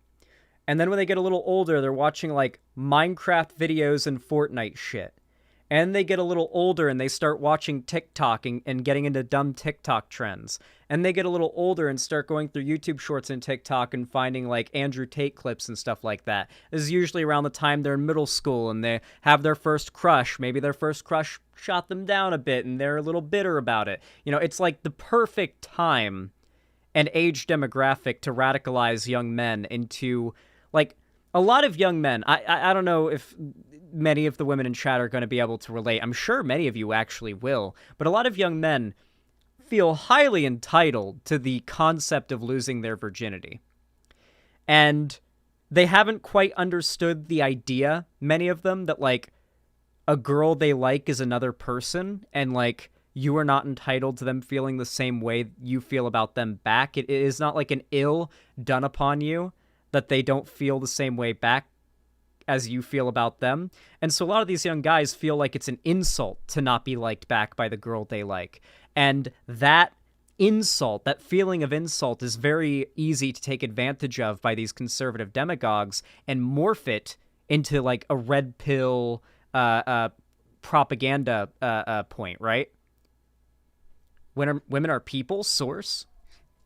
Yeah. But also there's a lot of otherizing, right? Have you noticed how much media that is very right-wing, like red pill shit targeted at kids tries to otherize men and women? They try to make it seem as though men are like almost like a different species from women. That we have no things in common, no, no parallel interests or anything like that. Almost as if men and women societally are diametrically opposed to each other. It's a very childish thought process, and the reason why these conservative demagogues say it is because their audience are generally pretty much children. That's the simple truth of it. Beginning of 2021, the 4 defendants created a criminal group organized in order to commit the crime of human trafficking in the territory of Romania, but also in other countries such as the United States and Great Britain. The victims were recruited by the Tate brothers by misleading them about the intention to establish a marriage or cohabitation relationship in the existence of real feelings of love. The Loverboy method of sex trafficking. Boy, does that sound familiar. That teaches basically how I got girls, how I met girls. This is another one of those clips we couldn't find the other day that he's had scrubbed from the internet. How I got girls to like me, how I got girls to fall in love with me to work on webcam for me. She has to respect you and love you. You don't want a girl who's in it for money. You want a girl who's in it to be with you. The girls were later transported and housed in buildings in Ilfov County, where by exercising acts of physical violence and mental coercion, through intimidation, constant surveillance, control, and invoking alleged debts, they were sexually exploited by group members by forcing them to perform demonstrations pornographic in order to produce and spread through some social media platform. The 7 women identified during the criminal investigation were subjected to forced labor in order to obtain important financial benefits, consisting of sums of money as a result of viewers accessing the materials on the platform. Basically, the girls would go on TikTok and OnlyFans and get simps to send them loads of money, to which Andrew would take huge chunks of. So exactly what he's been bragging about doing on all of these podcasts. It's open and shut. The only reason why Andrew Tate has not fallen as a public figure because of this is because his audience are gullible enough to believe every word that comes out of his mouth. Zen, best to archive these clips just to ensure its existence. Yeah, I mentioned that earlier. I think I'll probably be doing that. God damn, nearly 900 people watching, by the way. Thank you, everybody. I really appreciate all of you for coming out. These guys falling in love with my models. I also appreciate you all for coming to the stream. Got him. Serious, big time in love, right? And they were convinced they were going to meet the chick. This is almost where I kind of felt bad. Because they were like, can we meet? I've sent you $200,000. Can we meet? Can we meet? Can we meet? And the problem what was is, the most that one person sent to a model? Total. Million? Of the 7 girls who were sexually exploited by the organized crime group, 3 became civil parties in the criminal process. Andrew Tate would call these girls that would help him recruit more girls his bottom bitch. Your bottom bitch, the new girl, you go out for fucking a nice dinner. So for those that don't know, like, how sex trafficking and, like, all that shit works, to give you an idea, like, to give it, like, a bit of, a comparison to something that's a little more well-known, Ghislaine Maxwell was Jeffrey Epstein's bottom bitch. Like, she was the one that helped to coerce and groom children. And he was like, she was like the primary person that was like orchestrating that, because even sexual assaulters are smart enough to know that in our society, we disarm ourselves around women, especially in regards to sex crimes. Even men feel a lot more disarmed about the concept of potentially being sexually assaulted around any woman than any man, right? Like, you can be with your best bro, and you're less worried about being sexually assaulted with your best bro, more worried about being sexually assaulted by your best bro than you are by any strange woman on the street.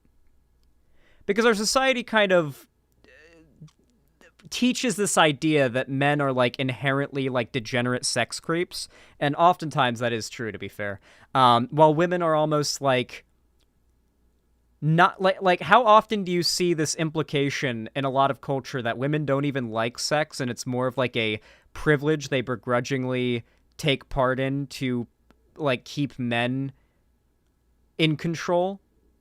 Like, as long as I have sex with my man, which I don't even really like to do, then he'll do what I want.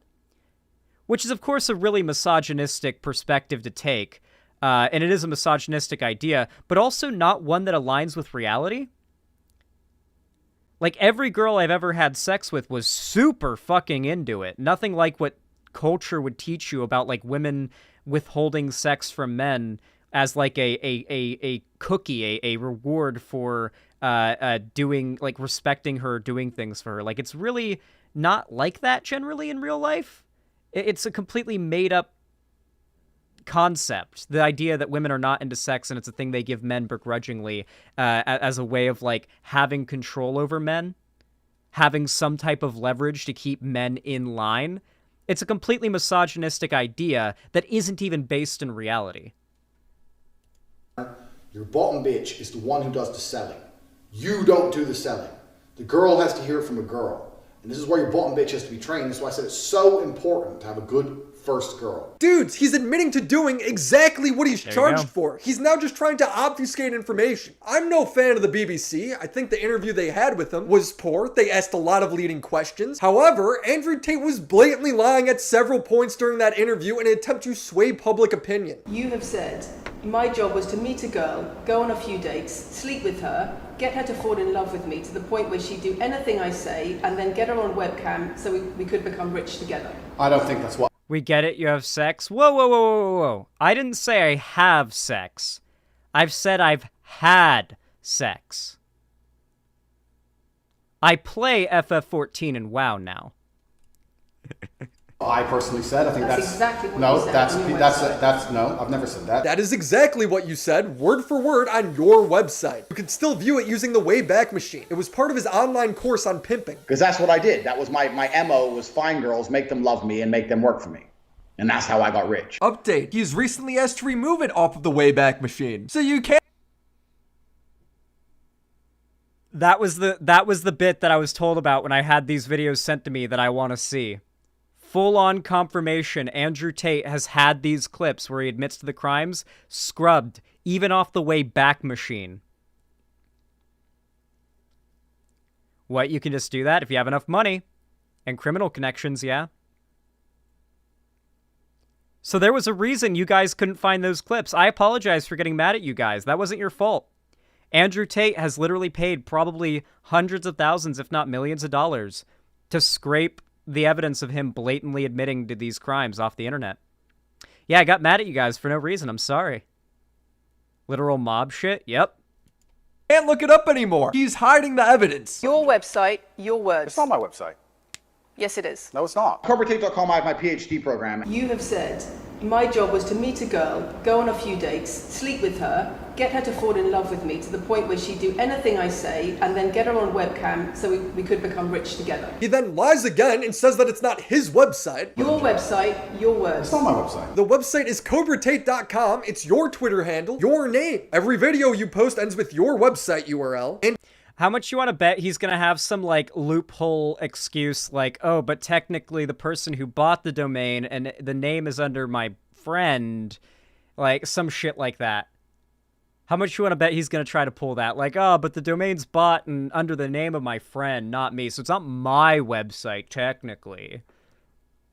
And it's you in the courses. It's like, how much paint do you have to sniff to believe that this isn't his website? You'd have to forgo all common sense. What, is this another technicality? It's actually my brother who owns the site. This whole thing where the Matrix is out to get him and wants to put him in jail for speaking the truth. And the reason I say this, and I say this to people, and they go, but what can they put you in jail for?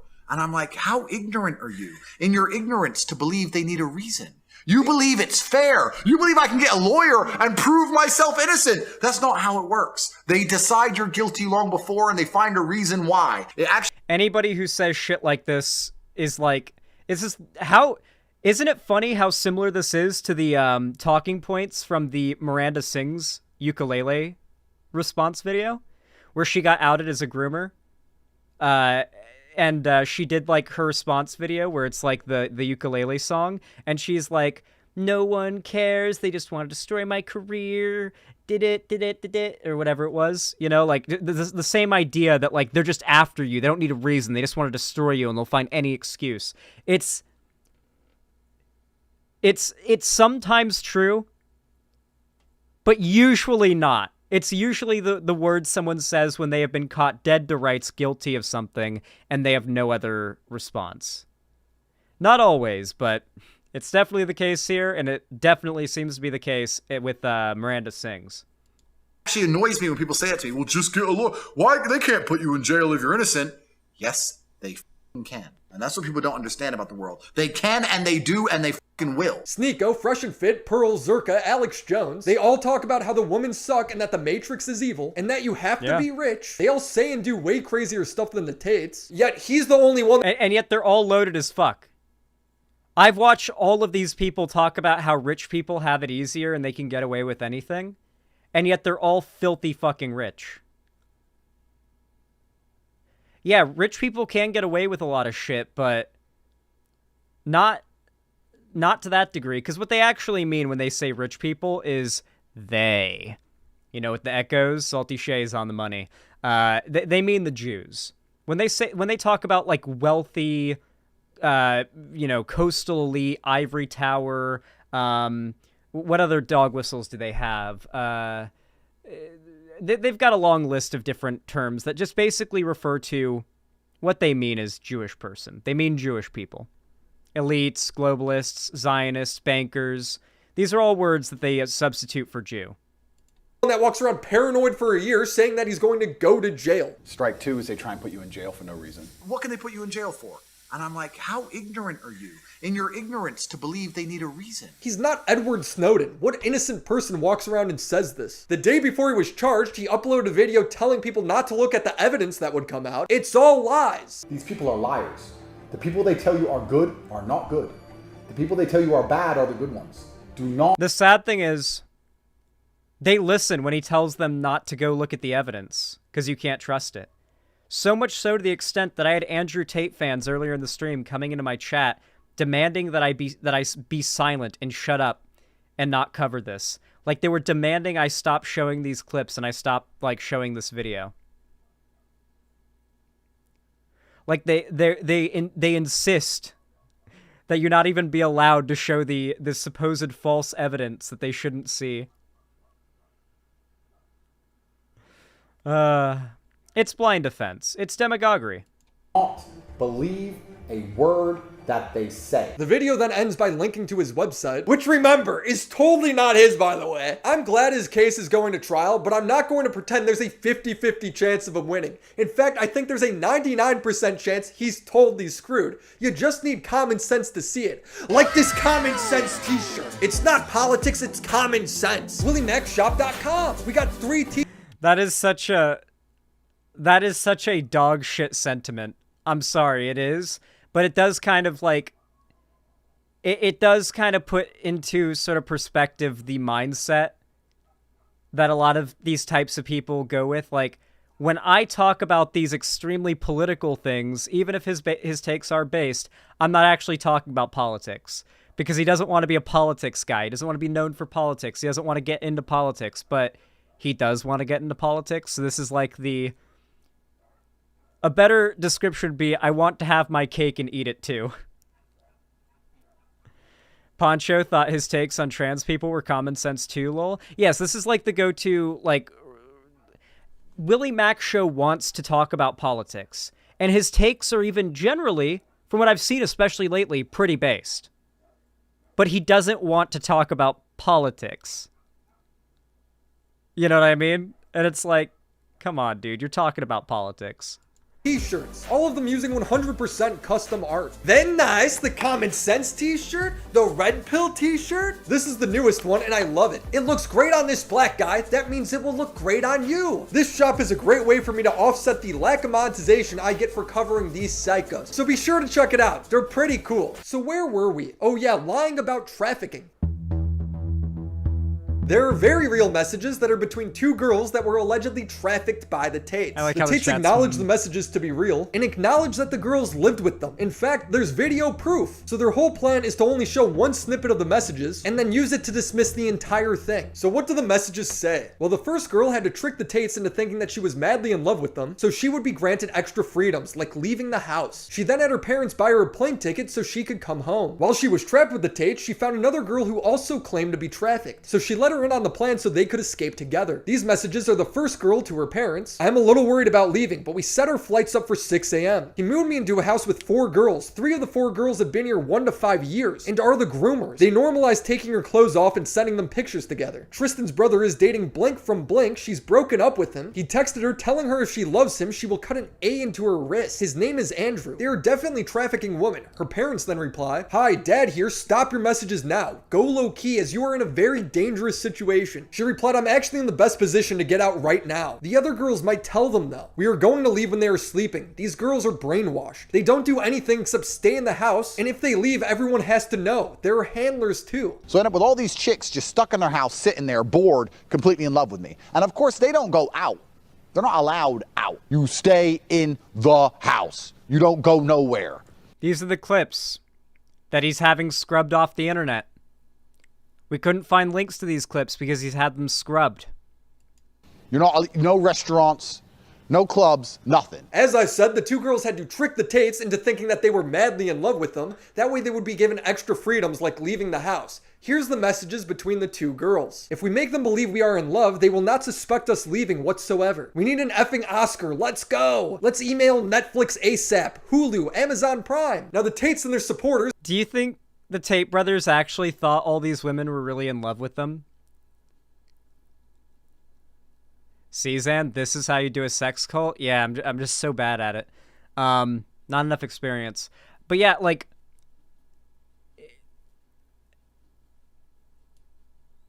Yeah. Never show the full context of these messages. They just show the Oscar and the Netflix part, and then frame the Tates as victims of these money-hungry girls who just want a Netflix special. If a girl finesses a guy, it's, yo, that's awesome. That's, you know, they laugh at the guy like, you dummy. Oh yeah, this is them cutting those clips of them talking about how them pretending to love them so they can get out and not be under suspicion that they'll try to escape is evidence that they're pretending in all of this. It's part delusion, part dishonesty. No, it's full dishonesty from these figures and whatnot. They know they have to, like, Fresh and Fit is, like, one of the most degenerate podcasts on the internet. If a dude finesses a chick, yo, Netflix not put him in jail. Put him in jail. By finesse, they mean trafficked, just clarifying. Here is the leaked messages from the girls who accused them of trafficking back in April who called the embassy. Turns out they knew the whole time. Turns out they planned it out and they wanted to get a Netflix series. There is zero intellectual integrity when it comes to this red pill space. It's an us versus them mentality. Forget about the facts. When everyone attacked Andrew Tate, we didn't sit there and say, oh, you know what, man? They probably are human traffickers. You know, they probably are criminals. No! What the fuck did we do? We stood by them, we still stand by them, and fuck anybody that goes against them. That's how we move over here. If we work with you, we earn $1 with you, we're gonna have some level or some semblance of respect for you, and we're not gonna fuck with your name.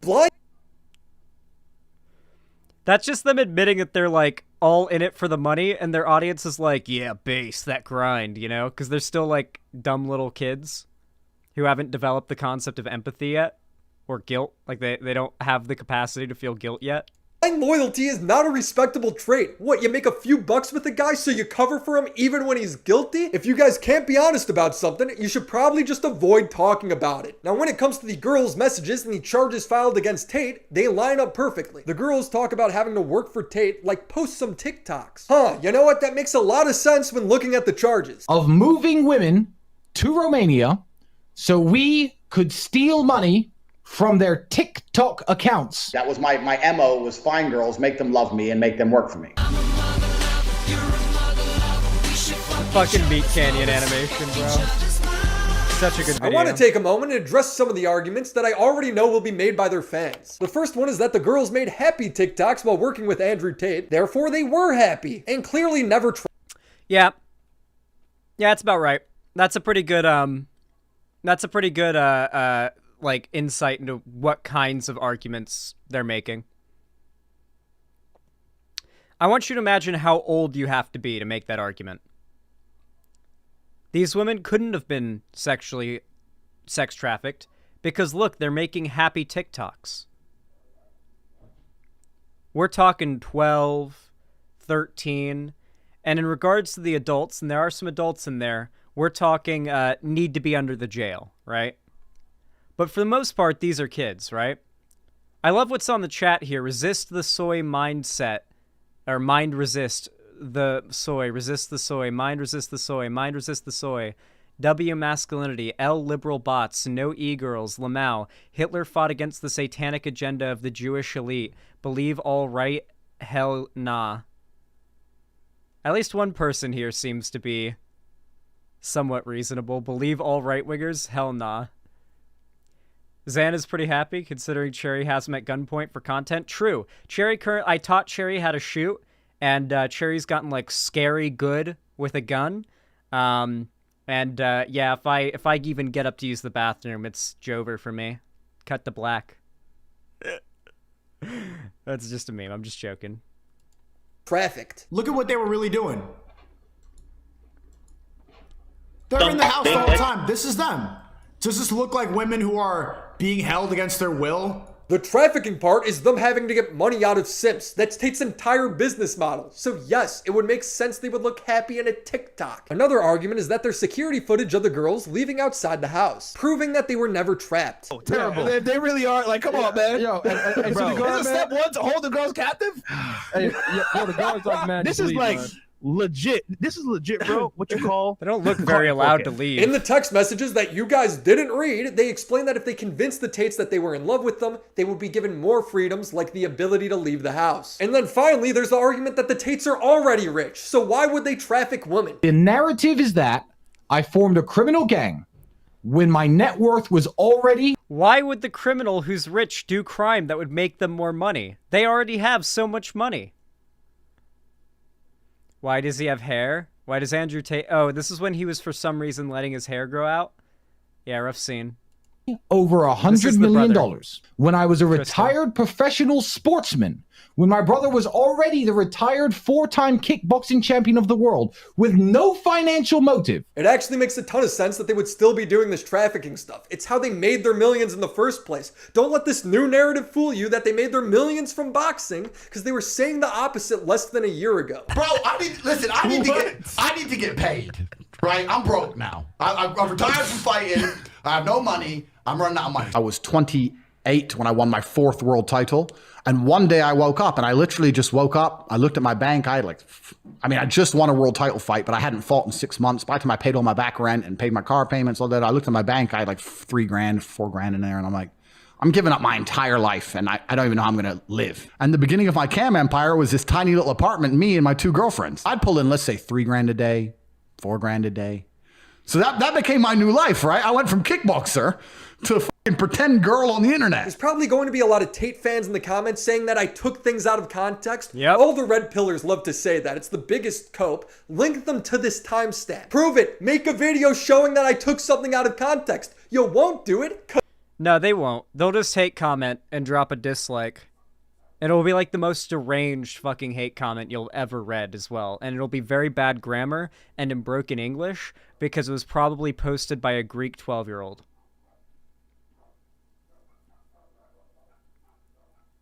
Yeah. That's pretty much it. 'Cause I did it. Bitch, I always bring receipts.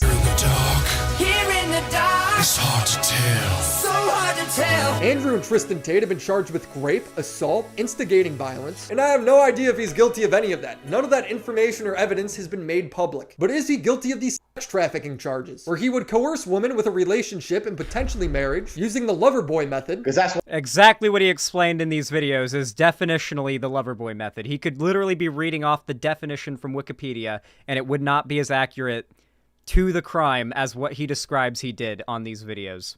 What I did, that was my MO, was find girls, make them love me, and make them work for me. There you and go. Then when he got them in Romania, make them work on TikToks and OnlyFans for him. Yeah, I'm teaching guys how to run OnlyFans companies. To pull money out of simps online. What was the most that one person sent to a model?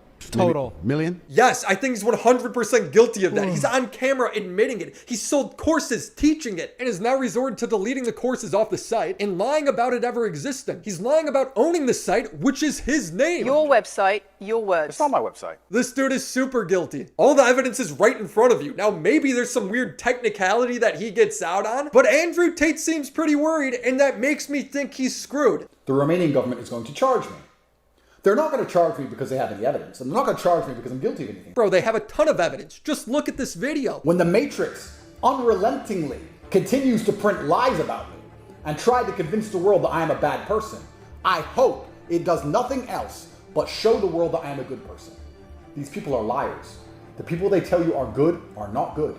The people they tell you are bad are the good ones. Do not believe a word that they say. He's begging people to ignore the evidence that comes out during the trial. This is sad. Be sure to subscribe to the channel because I made other videos documenting Andrew Tate's underlings and the psychotic space they've created on. He made a part 2 that people also want me to watch. Should we watch part 2? Do you guys want to watch the follow-up? Yep. Sounds like a plan. Sounds like a plan. Earlier this All right. Willie Mac Show. Andrew Tate Expose Part 2. This one's called Lock Him Up, Andrew Tate's Horrible New Charges. So this is in regards to the new charges that came out, I believe, after he made that first video. It was kind of like, just kind of dropped. Bro is still blaming the Matrix. Yeah. It's crazy how it's very obvious when he talks about the Matrix. He's literally referring to the Matrix like from the Matrix movies. But then his fans pretend like he's not. It's like, no, he's actually talking about it like we live in a simulation. I think he actually believes in simulation theory.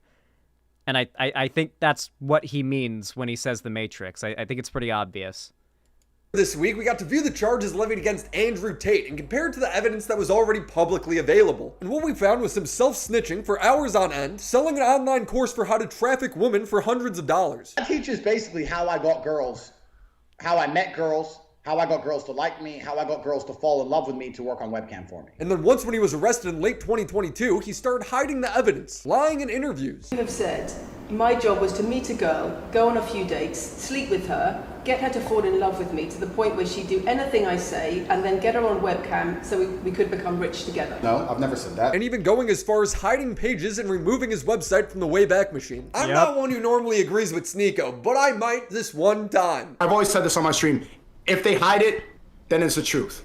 If they have to delete it, then it's the truth. Then Sneeko agrees with me. This guy is guilty. All of this information is available in my previous video, so if you're out of the loop, that's the place to catch up. And now even more charges have been levied against the Tate in the form of money laundering and trafficking minors. And guess what? Yeah, this is when the new charges came out. Money laundering and trafficking minors are the new charges that are getting added on. Yeah, I forgot. He's also a pedophile. Yeah, he's gotten outed as a pedophile in all this, too. I forgot to mention that. He is 100% guilty. How do I know this? Because he won't stop self-snitching. It's all over his $337 course on running a webcam business. So let's start with the new charges. DICOT, the Romanian Directorate for the Investigation of Organized Crime and Terrorism, has now brought 3 more charges to the I'm pretty sure that's the, Romanian FBI.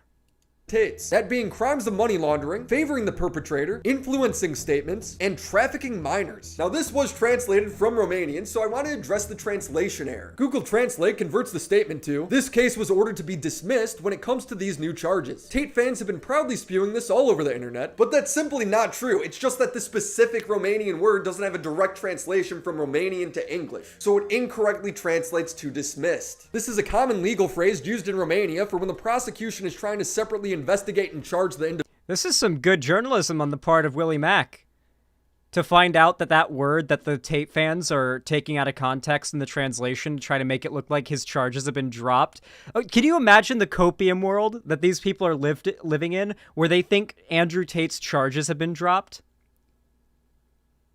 There is a non-zero amount of Andrew Tate fans out there who fell for this and actually think Andrew Tate's charges have been dropped. Meanwhile, he's in deeper shit than ever. What do you think they're gonna, say or think when they find out Andrew Tate is in prison for trafficking children, sex trafficking, money laundering, criminal conspiracy?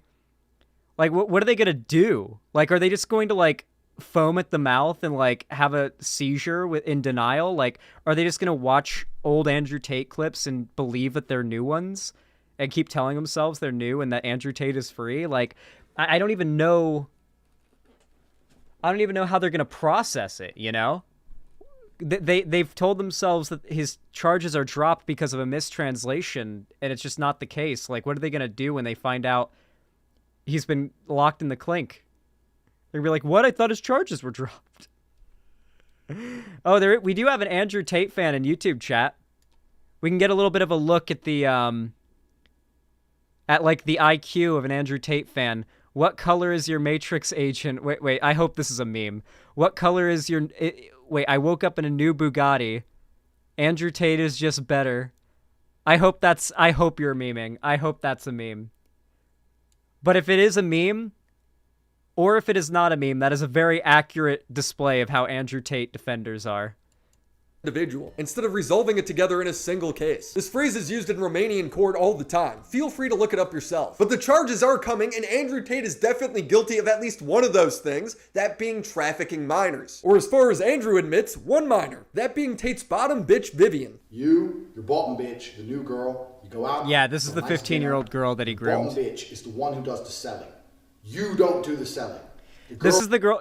This girl was 15 years old when he first started trafficking her and groomed her into the sex trafficking trade. But prior to that, though, or after that, sorry, not prior. After that, though, she became his primary tool for grooming young girls into getting into his sex trafficking ring. She became his bottom bitch, right?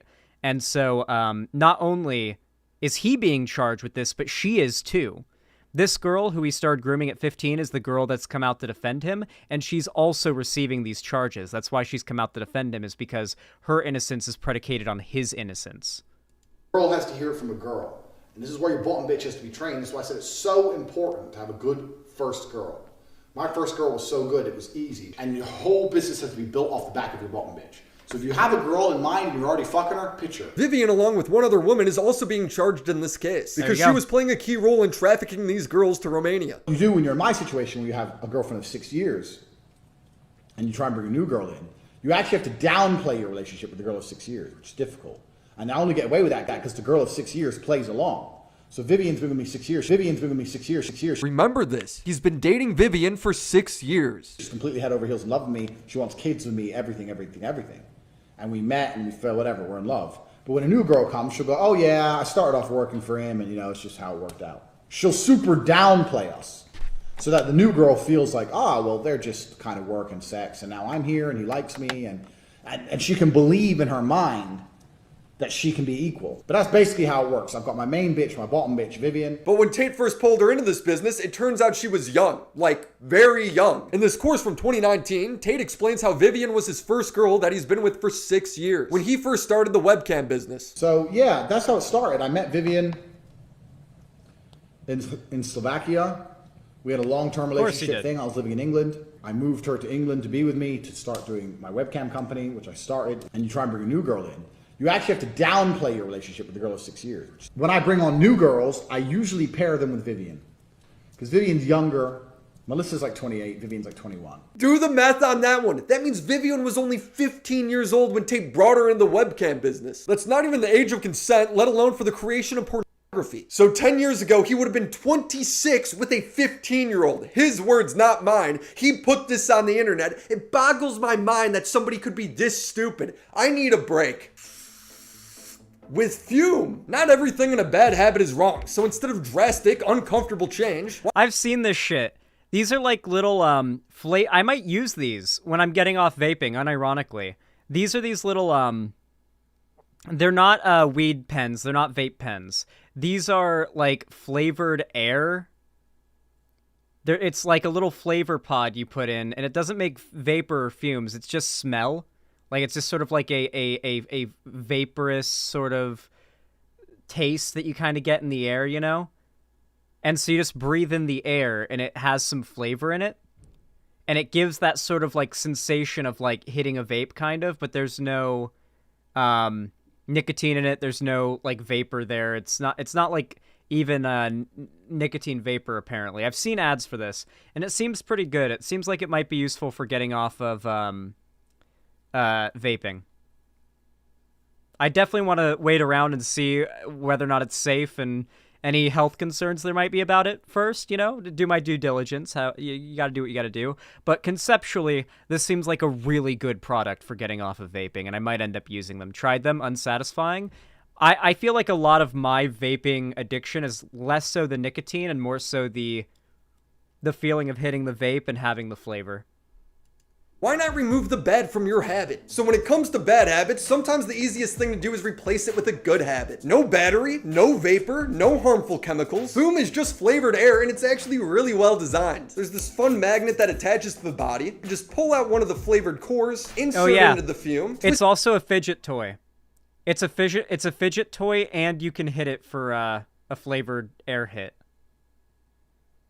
But it also acts as a fidget toy that works in several different ways and has several different like stimuli things. To adjust the airflow, and you're good to go. I got a terrible habit where I get stuck while working, and then I go to the kitchen to get a snack when I probably shouldn't, or go and grab another cup of coffee when I definitely don't need it. Now whenever I get stuck or bored at work, instead of grabbing for more food or getting another coffee, I just grab the Fume and fidget around with it. It's got a really nice weight. I love the texture and feel of the wood, and the magnet's pretty fun to play with. And if I want a little hit of flavor, and I'm good to go, right back to work. By the way, the peppermint flavor is my favorite. So break your destructive habits and try Fume. Use the link in the description along with my promo code WillyMac to get 10% off when you order the Journey Pack today. Thank you, Fume, for sponsoring this video.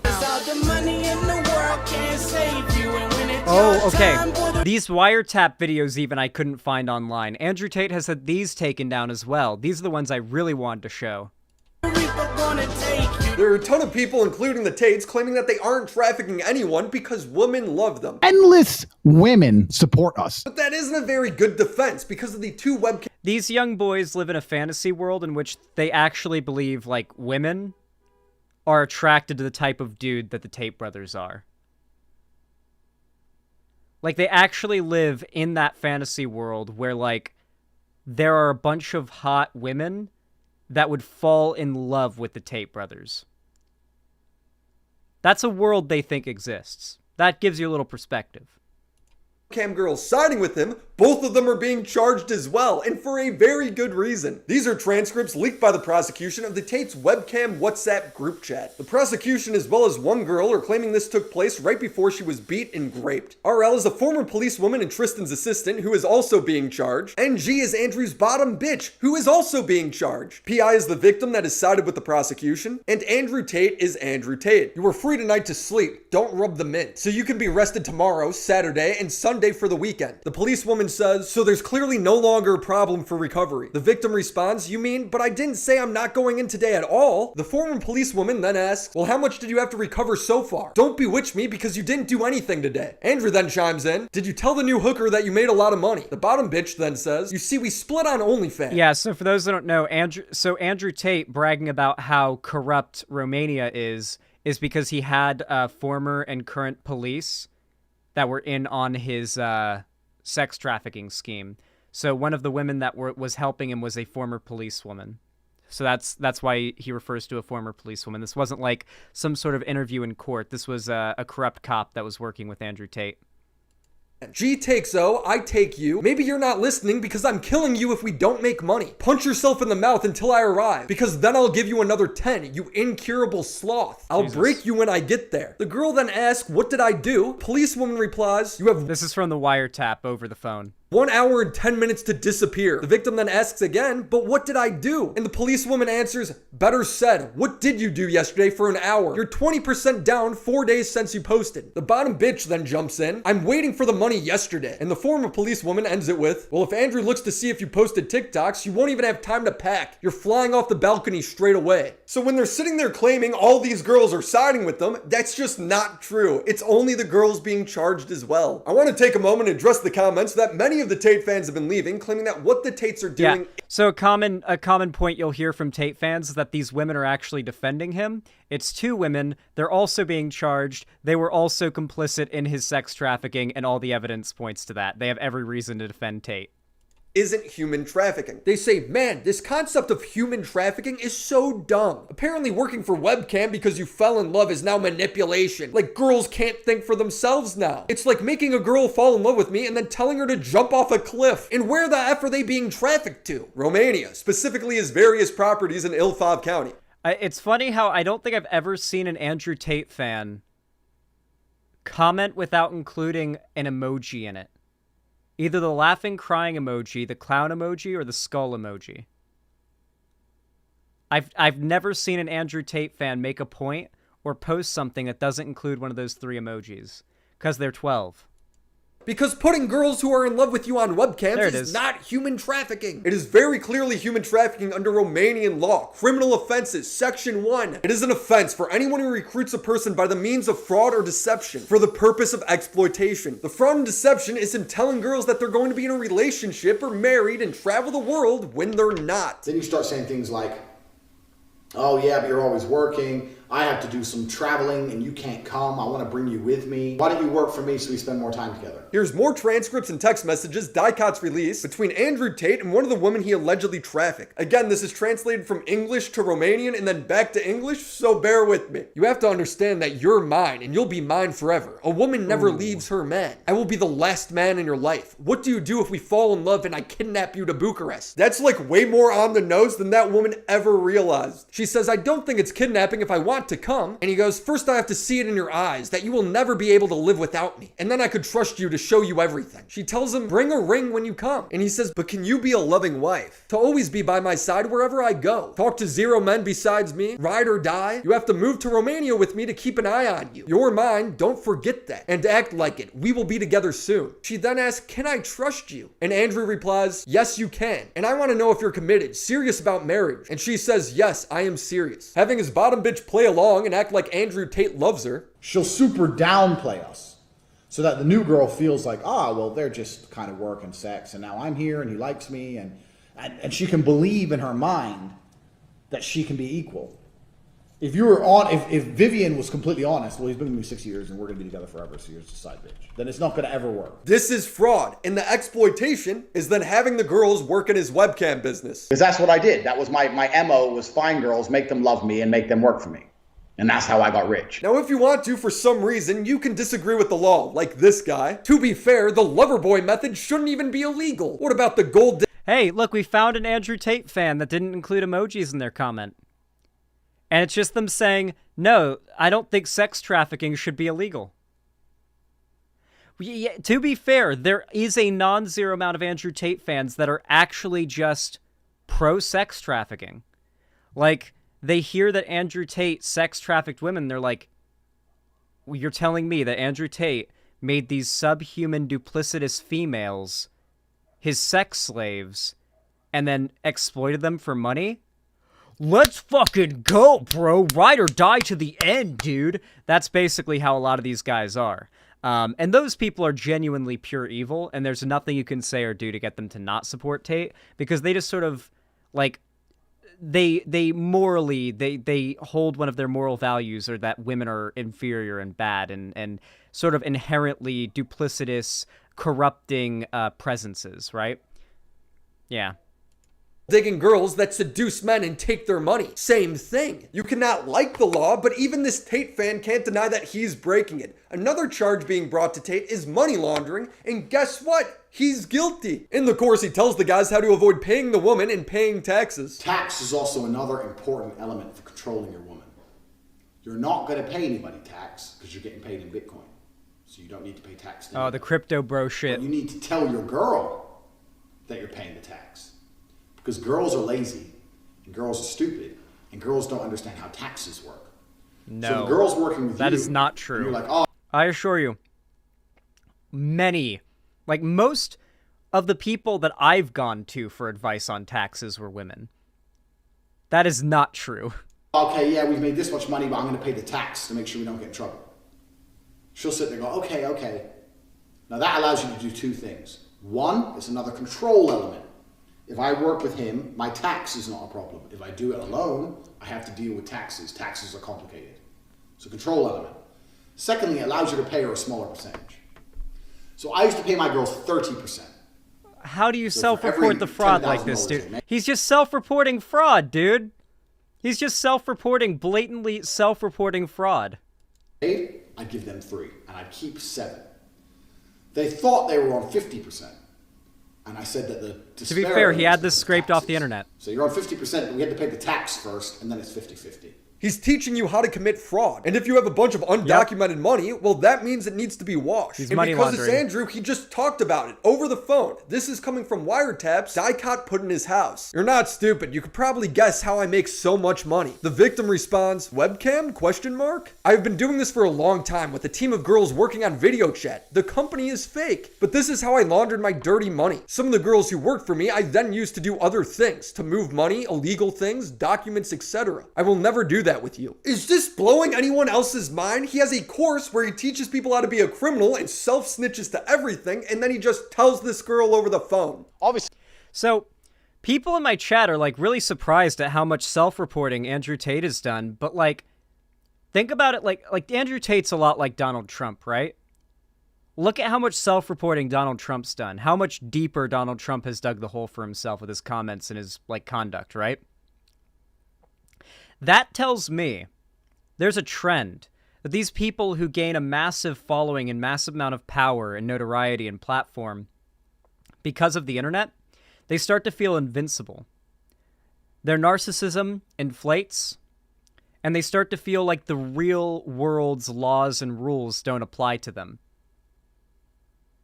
And so they do shit like breaking the law, getting involved with like criminal organizations and whatnot, and they think that because they're a big, tough titan of the internet, that they're not subject to the law. They very much are. And it's happening to Trump and it's happening to Andrew Tate. And they seem to be so deluded that they will continue their narcissistic bragging about how they can get away with and do anything to the very end. They've fully bought their own bullshit. Yep, every powerful person is like this to an extent, sometimes so much so that they think the actual laws of physics don't apply to them. See OceanGate. That is true. Yeah. Yeah, I think the Stockton Rush, the CEO of OceanGate's a very good example of this. But with these internet people, and I think Trump is in large part who he is because of the internet, it really feels like it's given them this perception that as long as the internet loves them, and they've got these hordes of people online that love them, and support them, like they're invincible. They're the center of the universe, they're the main fucking character, and as long as they are in the positive light of the public or some part of the public they care about, the laws of everything don't apply to them. They literally seem to act as though they think they have plot armor. See, I'm the smartest man alive. Bro, you're an idiot. You caught yourself. You're going to jail. You guys are good.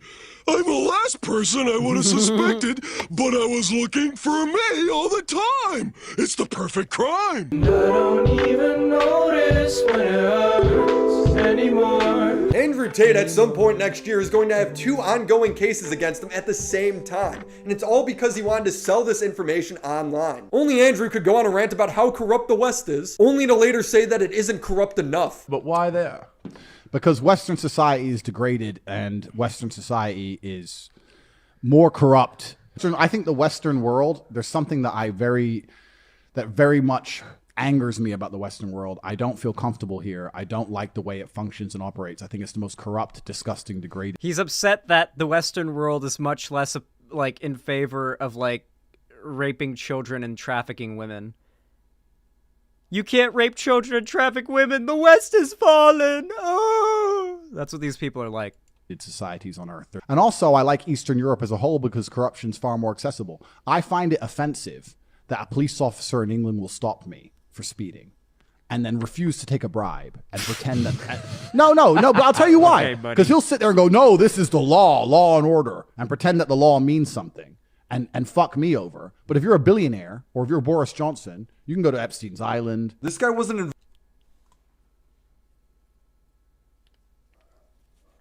He's jealous? Invited to Epstein's Island, so he created his own Epstein Island. He definitely took full advantage of the police over there. Yep. Before we end today's video, I want to play a little game. They're corrupt as fuck. game called Is It Trafficking? Because his fans seem a bit confused. By your logic, what do you suppose OnlyFans is? A porn site? This is their favorite fucking comeback. Ah, yes, all Andrew Tate was doing is basically what OnlyFans does. It's like, no, you absolute buffoon. OnlyFans is a porn website where you put in your ID and you become verified as a user, much like every other porn site that's ever existed that's actually good. They should be verifying their models' IDs and making sure they're of age. And then you get verified as a user on there, and you get to make content. You can upload stuff. How do you know, Zan? Do you have any idea how many OnlyFans girls are fans of my content and that I'm friends with because of the content that I make? It tends to be a pretty common side effect of being, like, opposed to, like, anti-sex work shit. Like, sex workers tend to enjoy your content. And not even OnlyFans girls, too. There are plenty of male sex workers that watch me as well. Notably Xander Corvus, who shares a name with me. Xander Corvus is a friend of mine who watches my stuff sometimes. He's cool as fuck.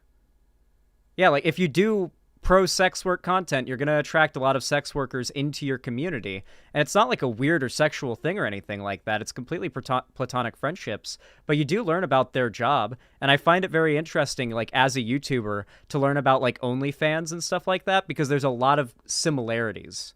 There's a surprising amount of similarities between sex content creation and YouTube content creation. And it's interesting to talk about. I have fun talking about that stuff because it's like talking about YouTube with another YouTuber, but it's like I get to learn something about a different area of content creation. Not trafficking. I don't see the issue here. It's the same as the porn industry. If the director tries to trick or force the woman into doing it, then yeah, it would be trafficking. Okay, so let's lock up all women who manipulate men into getting them pregnant, only to have them then pay child support and not see their kid. That's also trafficking. There's definitely that this is what we're dealing with, guys. It's not only that they're just, like, pro-sex trafficking, it's that they then turn around to say, actually, family courts are sex trafficking. That's the real evil. It's the same thing as what the Republicans are doing with every other issue. Actually, no. Ignore these priests and conservative politicians that are, like, raping kids and passing bills to legalize child marriage. It's the gay people who are just, like, being flamboyant and dressing weird that are actual pedophiles, and our evidence for that is they're different. And people who are different are scary. Definitely problems with family court, but I don't think anyone anywhere ever has described it as human trafficking. Bro, it's just sales, dude. He's using a sales technique. Please stop using that technique. It's trafficking. I also want to address the group of people that genuinely look up to Andrew Tate. I know I'm probably going to get hate for this, but Andrew Tate positively changed my life. I have listened to most of his podcasts. And the sad thing is, as well, is it's the Jordan Peterson effect. Like, 30% of what Andrew Tate says is straight out of, like, an advice book that has live, laugh, love on it, you know? And the other half, there's a fair amount of advice that he gives that's, like, I'm not even going to give him credit for it being good, because he just lifted off of other people, and it's the most basic common sense shit ever. Like, hey, did you guys know that if you work out, like, a lot, and you always have your body in DOMs, you'll feel good? Really? If I work out regularly and my body's always in DOMs, I'll feel good? Really? It's almost like I've never Wow. What is this, advice for people who've never worked out before and don't know what DOMs feels like and don't know how you feel after a workout? Like, it's the most bog standard bullshit advice put behind a paywall and mixed in to somehow justify the advice he gives to dudes on how to sex traffic women. DOMS is, it's like your muscle soreness after you work out. Like, you know how after you do a really good workout, you feel like a really good kind of sore? Like, it's sore and it hurts, but it's like, kind of feels good. You know what I'm saying? That's DOMS. It's an acronym. It's the good sore you feel after a workout. Like up here, you get it a lot in your bicep. That good sore feeling. No, not the burn. The burn is lactic acid in your muscles. That's not DOMS. DOMS is the next morning or like the next afternoon after the workout when you're like, ooh, I'm sore, but like it's kind of sore in a good way, like it hurts, but it also feels good to fight against the soreness. That feeling, you know? Who's had that one soreness where you can't straighten out your arm? After bicep curls, you can't straighten out your arm? Who's had that? That's a good one. That's a fun one. Love that one. And have noticed the same inconsistencies you pointed out. You're spot on with this video. I don't agree with everything he preaches, but he definitely helped with my mindset. That's fine, bro. I still listen to R. Kelly every now and then. I get why Andrew Tate's popular. He's hilarious. Who win the fight? 1,000 and... Just try to stretch. Do these stretches very lightly and as much as you can, and you'll gain more mobility. Take hot showers. That helps to loosen up the muscles too. Heating pads. Oh my god, if you have a TENS machine, what I used on my swim team back in the day when I had a bad sore body and I needed to do a meet the next day was a TENS machine. It's a little machine that you hook up little pads to your body and it shocks your muscles, and it really helps to relax them and get the soreness away. Like if it's a muscle it's like stuck, clumped up, and all like tightened, the TENS machine like forces it to loosen. You have to adjust it a bit.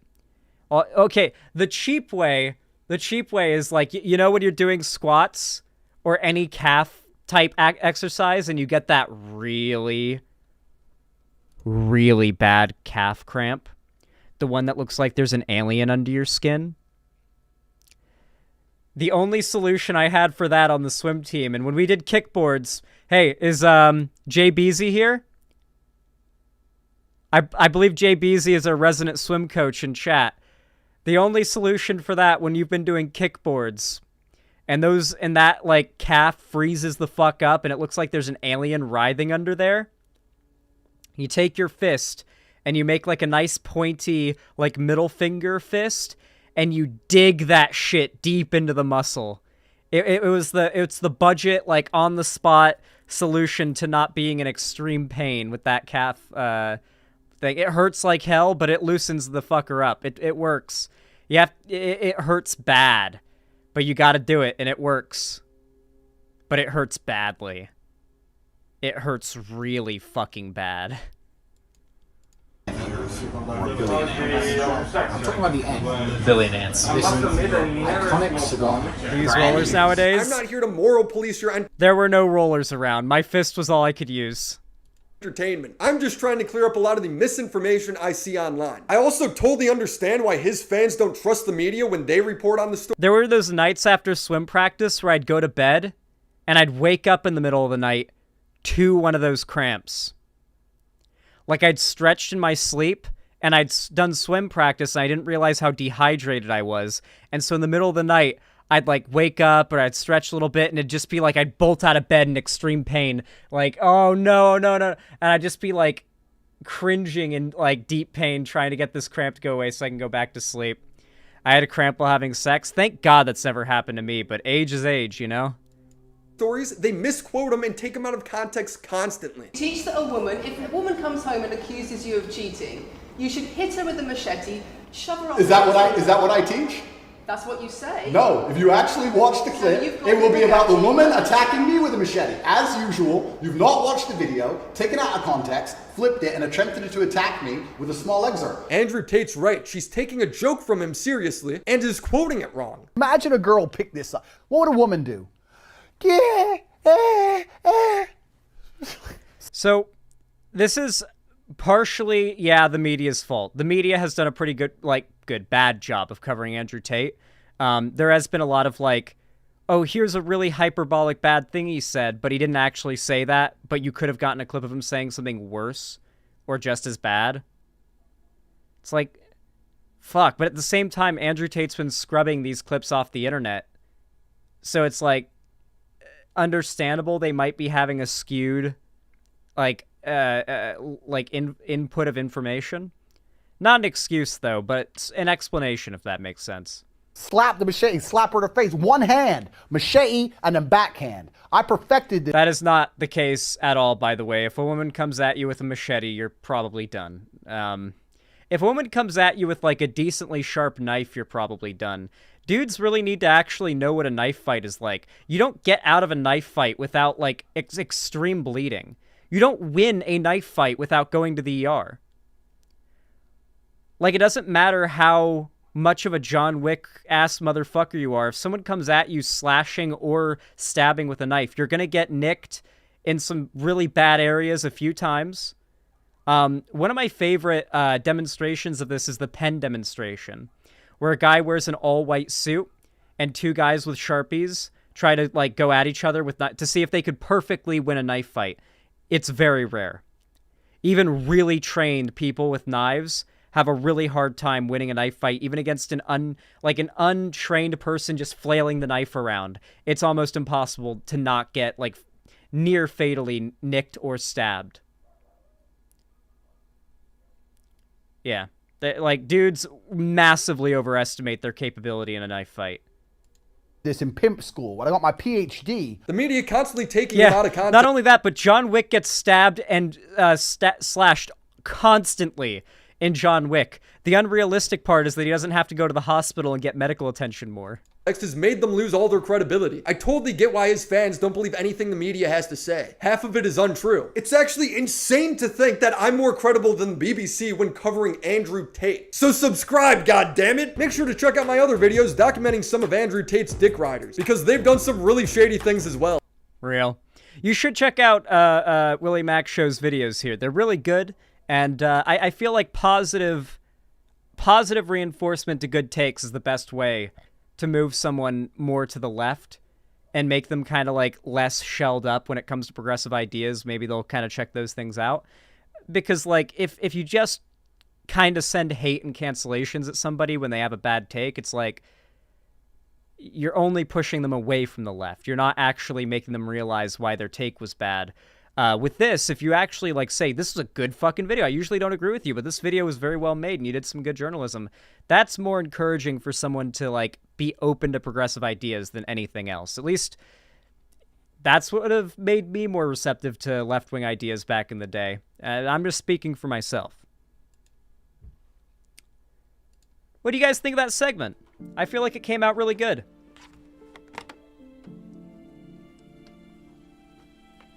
We had over 900 viewers there, by the way.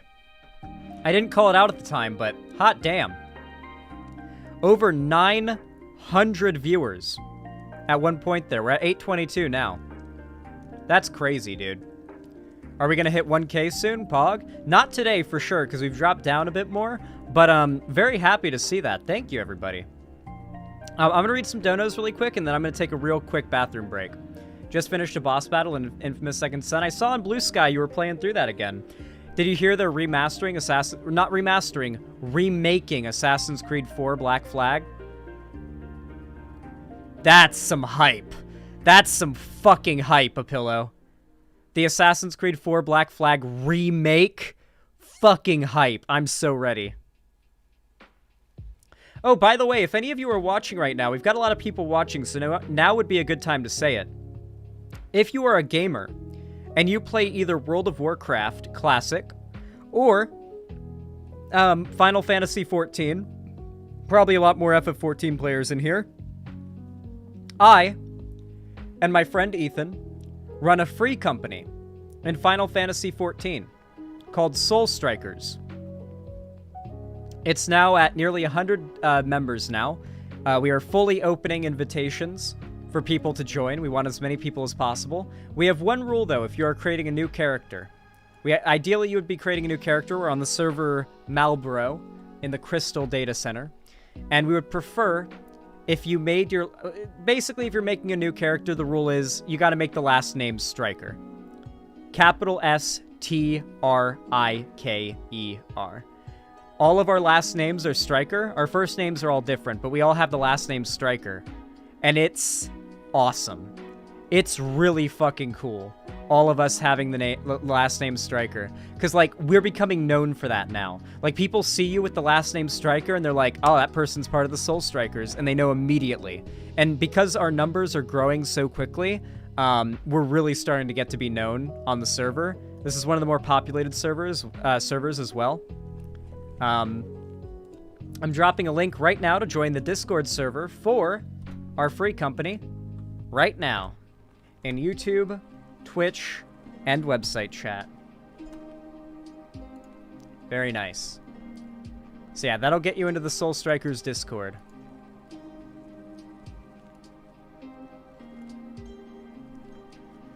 Alright. Zan, what's your main job? YouTube. Winby, thank you for the tier 2 sub. I really appreciate that. Thank you for the $10, presumably. Let me know if that was more. I really appreciate it. Sent me a heart. Very kind of you. Thank you, thank you. Very based. I appreciate that. Mistress Lynn, thank you for the tier 2 sub. And another additional $10. Very kind of you guys. Thank you, thank you, thank you. Said, hey, Zan, and hi, chat. Heart. I really appreciate that. It's very kind of you. Thank you, Mistress Lynn. Hopefully you enjoy your purple name. Oh, what's my main job in FF14? Oh, I always get confused because I'm used to WoW where it's classes. Right now I'm playing Dragoon. I started out Lancer and that evolved into Dragoon. And I'm a level 41 Dragoon right now. But let me show you what my professions look like real fast. You can give me shit for how slow I'm leveling my main class, but let me just show you guys real quick what I've done to my professions. My like, profession type jobs. Well, and I sent it to Ethan in DMs. It'll be easier to get it from there. Oh no, that's when they were at 30. Fuck. No, it's not the right one. Oh my god, they post so many memes in here. Here it is. That's the wrong one. You jumped to present?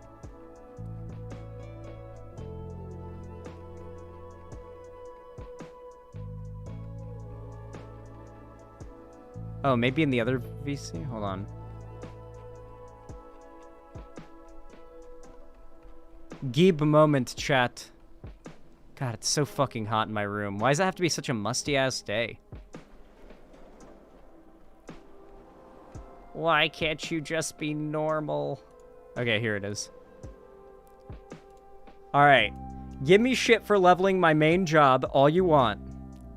But this is what my side, like, professions look like.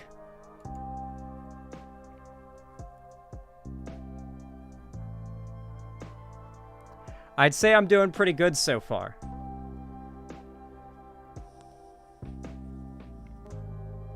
I'd say I'm doing pretty good so far.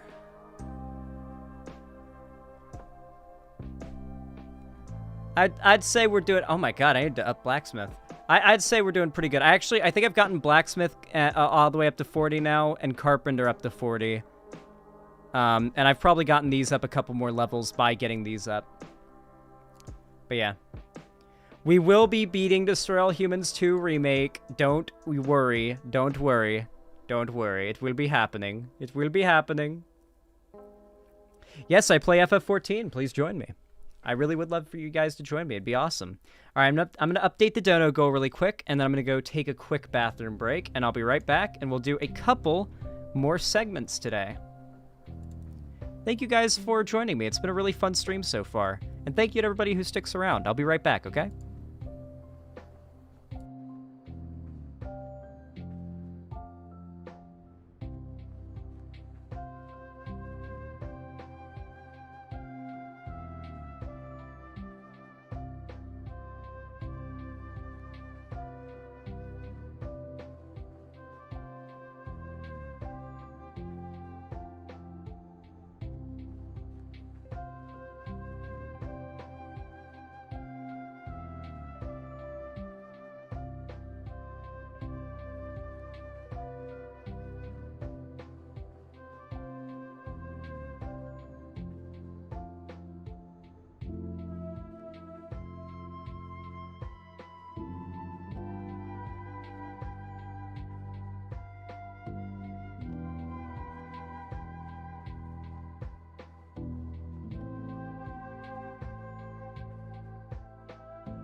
Alrighty. Got myself a sippy of water, too. Zan, you should think about a gaming channel, minimize the editing, etc., and just play. Nah. I mean, like, that could happen at some point in the future.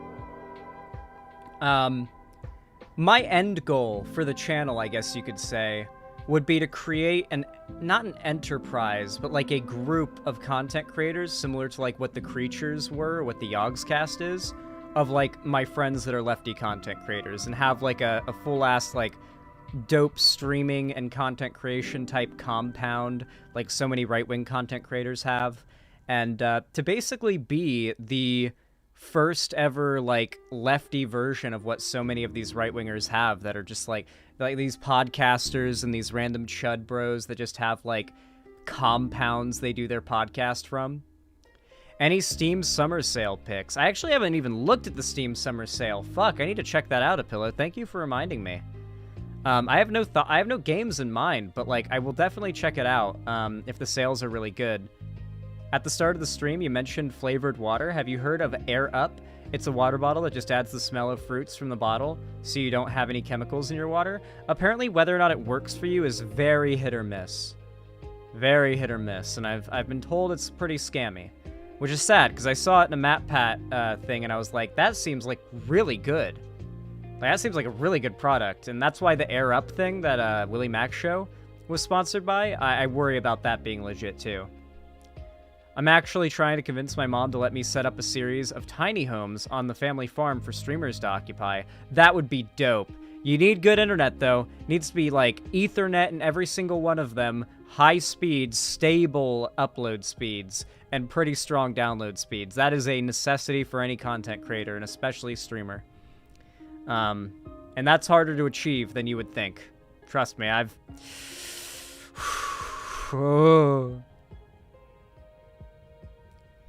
I keep getting ads for it, but I'm not sure how legit it is.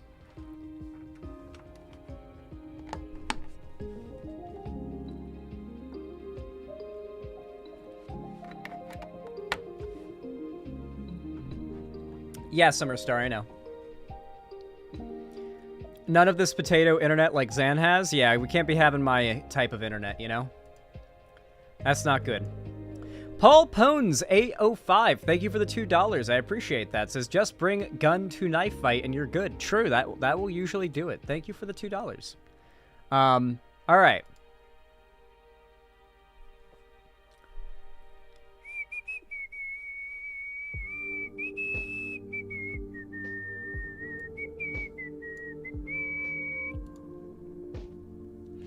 All right, everybody.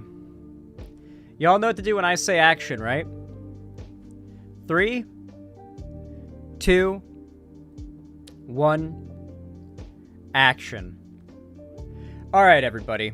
This video is going to be purely an off the cuff.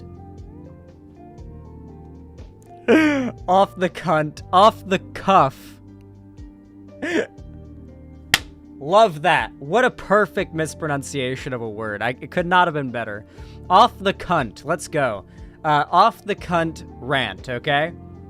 Completely, you know, like, just coming off my chest here, me ranting about shit. Just scrap it? No, that's perfect. Fumbled. No, this is perfect. It couldn't be better. This has made the video perfect now. But we're gonna continue. I want to talk about this because it's something that has been upsetting me for a while now, okay? I'm a gamer.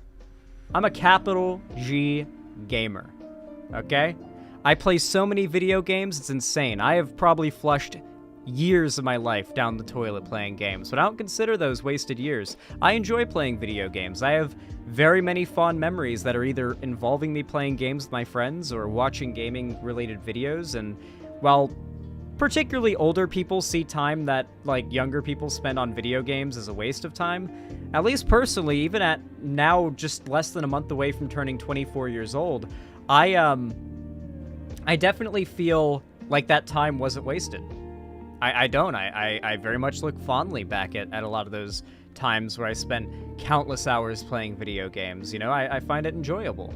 And because of that, I have a vested interest in the gaming industry performing well, games I like financially performing well, and games that I enjoy having a somewhat non-toxic positive perception in general gaming culture.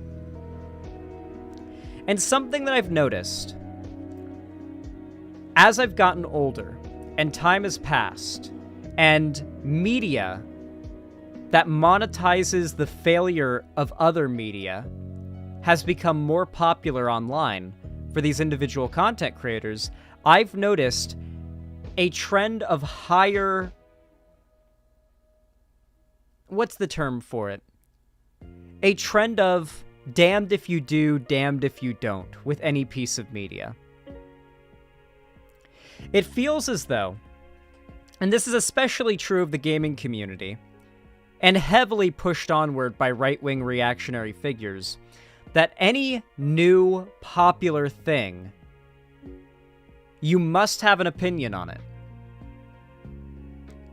Like, your opinion can't just be, oh, I haven't really heard of it, I haven't really played it, I've heard of it, you know, not really my thing maybe, I'm just not, it doesn't really interest me, whatever. Like, it can't just be sort of like a, it's not really my thing. It has to be a, not only is it not my thing, but you're kind of lesser if you enjoy it.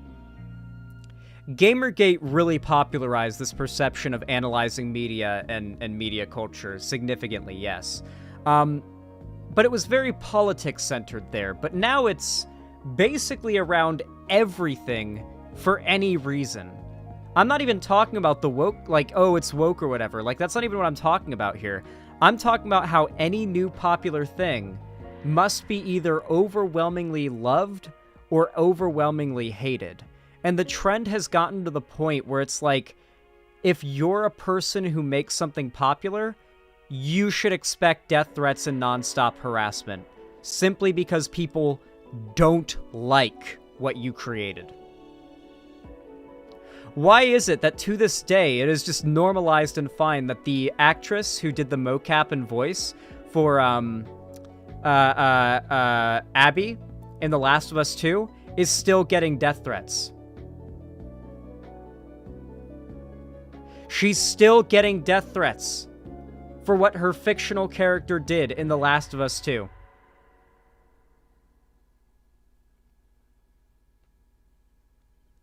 Now that's in large part pushed by reactionaries that hate women. Granted, yeah, that was a heavily Nazi, like, right-wing reactionary thing, but that's not the only example. And many of these examples aren't even overtly political. I used this example earlier in the stream, but I really like this one because it's very fresh in my mind. But there's a show that is a YouTube animated series created by just some lady and her team. She just started out as a YouTuber, and from that, she's kind of built a company that's now capable of creating full-scale animated projects. And now she's even got a show that's going to be going on A24, I think. That exists in the same universe as this other show, Hell of a Boss. Hell of a Boss, though, is a exclusively YouTube series. It's very high production value for something on YouTube, and it's very clear a lot of love and passion goes into it. And it is accessible for completely free on YouTube, and the only thing you have to do to watch it is just watch it on YouTube. And maybe you send some ad revenue their way, and maybe it's monetized, and maybe you do a channel subscription, but, like, it's free to access. I think the show's pretty good. Little bit too much furry propaganda in it for my liking, but overall I actually enjoy the show. I think it's pretty funny. It can be a bit cringe and over the top at times, but overall, I really appreciate what it is. Like, as an appreciator of art, as an appreciator of YouTube content, and as somebody who has respect for those that are, like, literally just, like, working class, not to be rude, but nobodies, but then build themselves up to be somebody of repute, and not, like, exploiting and fucking over people on the way, that's something I respect. Here's the thing, though. When Hell of a Boss first dropped, it was just this kinda, not niche, but targeted show. It was mostly watched by people in the targeted demographic. It was enjoyed, there was positive reception to it, and you didn't really have, like, hate brigades for the show, because it hadn't really bloomed up to popularity where everybody knew about it yet. But recently, around the start of season 2 of Hell of a Boss, we're like 3 episodes in now, I think, I've noticed that the show has reached such a level of popularity that it feels as though everybody has to have an opinion on it, negative or positive.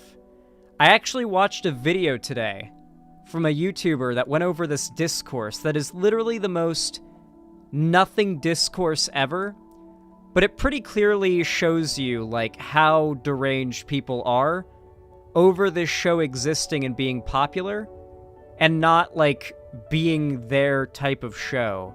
Like, let me show you. Hell of a Boss discourse. Of course, a lot of this shit is taking place on Twitter, and you'd be surprised to see how many of this discourse is being pushed by woke scolds.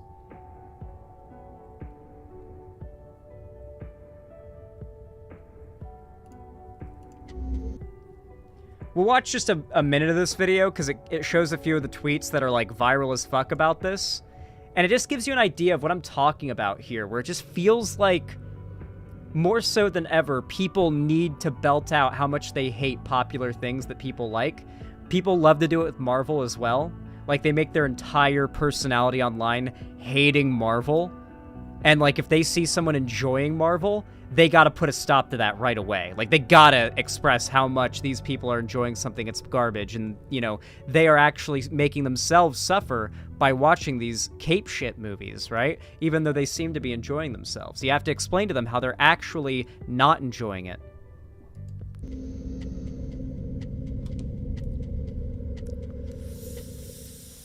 So recently, VivziePop received some criticism over the design of Beelzebub in the newest episode of Hell of a Boss. As a result, Furry she did a thread propaganda. discussing some of the design choices. In this video, I'll show everything that happened and then give my thoughts after. So to start things off, the newest episode of Hell of a Boss came out a couple days ago. The episode was well received, however, some criticism was put on VivziePop and the show because of the design of Beelzebub. Basically, what would happen is a fan would tweet about the show or post images of B, and Twitter users would quote retweet the post and bash the show. I'll show you a couple examples. So yeah, basically this started because there were random, like, basically what happens is Hell of a Boss drops a new episode, right? And the episode goes viral on Twitter because the fans are talking about it because the show's gotten really popular. And people who don't like the show see fans enjoying the show and they say no. No fun allowed.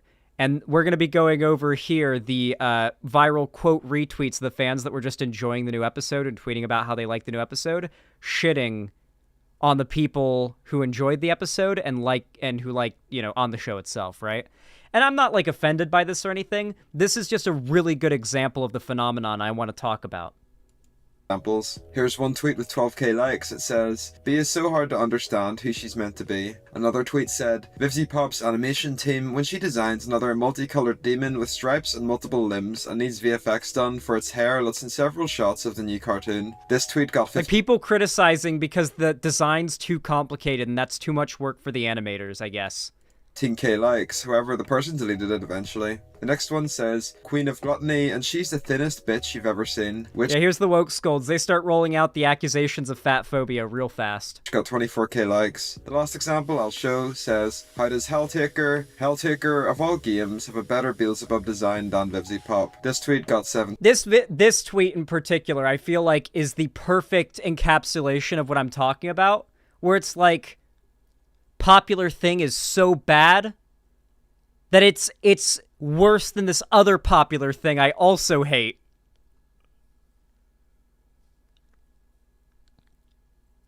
You guys understand what kind of, like, talking point I'm talking about here, right? Like, you guys get the people the type of trend that I'm referring to here? Like, everybody feels like they need to express how much what they hate is garbage. And of course, I feel like a lot of this really blew up with Gamergate. A really good example of this trend, by the way, and how it's monetized very heavily, is the Critical Drinker. The Critical Drinker is one of those reactionary, like, anti-woke YouTubers who covers media and does the grift of, like, go woke, go broke, but in a much more subtle way. He doesn't outright say go woke, go broke. He just describes the things that those creators talk about without outright saying it, right? He'll rant about how they brought in this female black woman to overshadow and outdo the white male main character that's been established for several movies already, for decades. They brought in this character to virtue signal to the eye. It's like, he doesn't say go woke, go broke, but he wants to say it, and he's literally just, he is saying it. He's just not saying it, right? The critical drinker who specializes in that type of content, he's Scottish. Yeah, he's Scottish and an alcoholic. He's doubling up. So like the issue here is that he monetizes, and the YouTubers like him monetize this type of trend, right? Really good example of this is Critical Drinker House of the Dragon. House of the Dragon is the Game of Thrones spin-off show that, if you assumed that it was going to be like Season 8 of Game of Thrones, you would be fucking surprised, because it did not end up being so. It actually ended up being a very good show for the first season. I think people really enjoyed it. It had some issues, but overall, pretty damn solid for a first season. Here's the thing, though. The narrative at the time was that Game of Thrones had fallen, and that House of the Dragon was going to be woke garbage. The issue is, he decided to jump onto the narrative that nobody cared because none of the people that he watches or that he's friends with cared, and decided to, like, get on the train of nobody cares about House of the Dragon. And it didn't work out well. Let's take a look. The narrative. Drinkers Chasers. Why nobody cares about House of the Dragon. The reality. HBO Max House of the Dragon trailer. 12 million views 1 month ago. Not only that, though, but after the show actually dropped and the apparent extreme popularity of the show became very, obvious, this happens. Critical drinkers grift exposed. The nobody cares narrative. Drinkers Chasers, why nobody cares about House of the Dragon, the original tweet. Genuinely had no idea House of the Dragon had even started. There seems to be no buzz around it at all. And then, of course, you've got the reality. The Verge tweet. HBO calls House of the Dragon its biggest premiere ever, with nearly 10 million US viewers. And then, of course, Critical Drinker changes the title of the video to say Drinkers Chasers House of the Dragon trailer breakdown, because it's not quite, it doesn't go with the grift. It doesn't follow the narrative to tie yourself to the idea nobody cares about the show, especially when guess what show also premiered 1 week after House of the Dragon premiered? The Lord of the Rings Rings of Power show. Personally, I had extremely low expectations going into that show, mostly because I just heard a bunch of lies about it. Like, I was told there was going to be sex scenes, they were going to race swap a bunch of important characters that are, like, established as, like, importantly white or something in the story, that they were going to have a bunch of, like, gay sex scenes or something. Like, there was just, like, a lot of, like, bizarre narratives I was hearing about the show as rumors prior to it coming out. And then it came out and I watched it, and I was like, yo? I really wish I could show you, like, the opening, like, moments of the show. The opening moments of the show do a pretty good job of showing you how fucking dope it is. I actually really enjoyed Rings of Power. I still don't understand why Zan liked Rings of Power. What a heap. I've yet to hear an explanation for why it's bad that isn't, like, an explanation of why it's woke.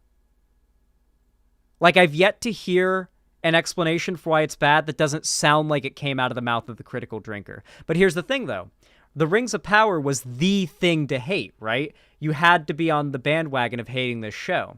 And because of that, it became the diametrically opposed show to House of the Dragon. So they went from nobody cares about House of the Dragon to House of the Dragon is great, and we're reacting to every new episode as they come out on live stream, and it is the competitor to this garbage Rings of Power show.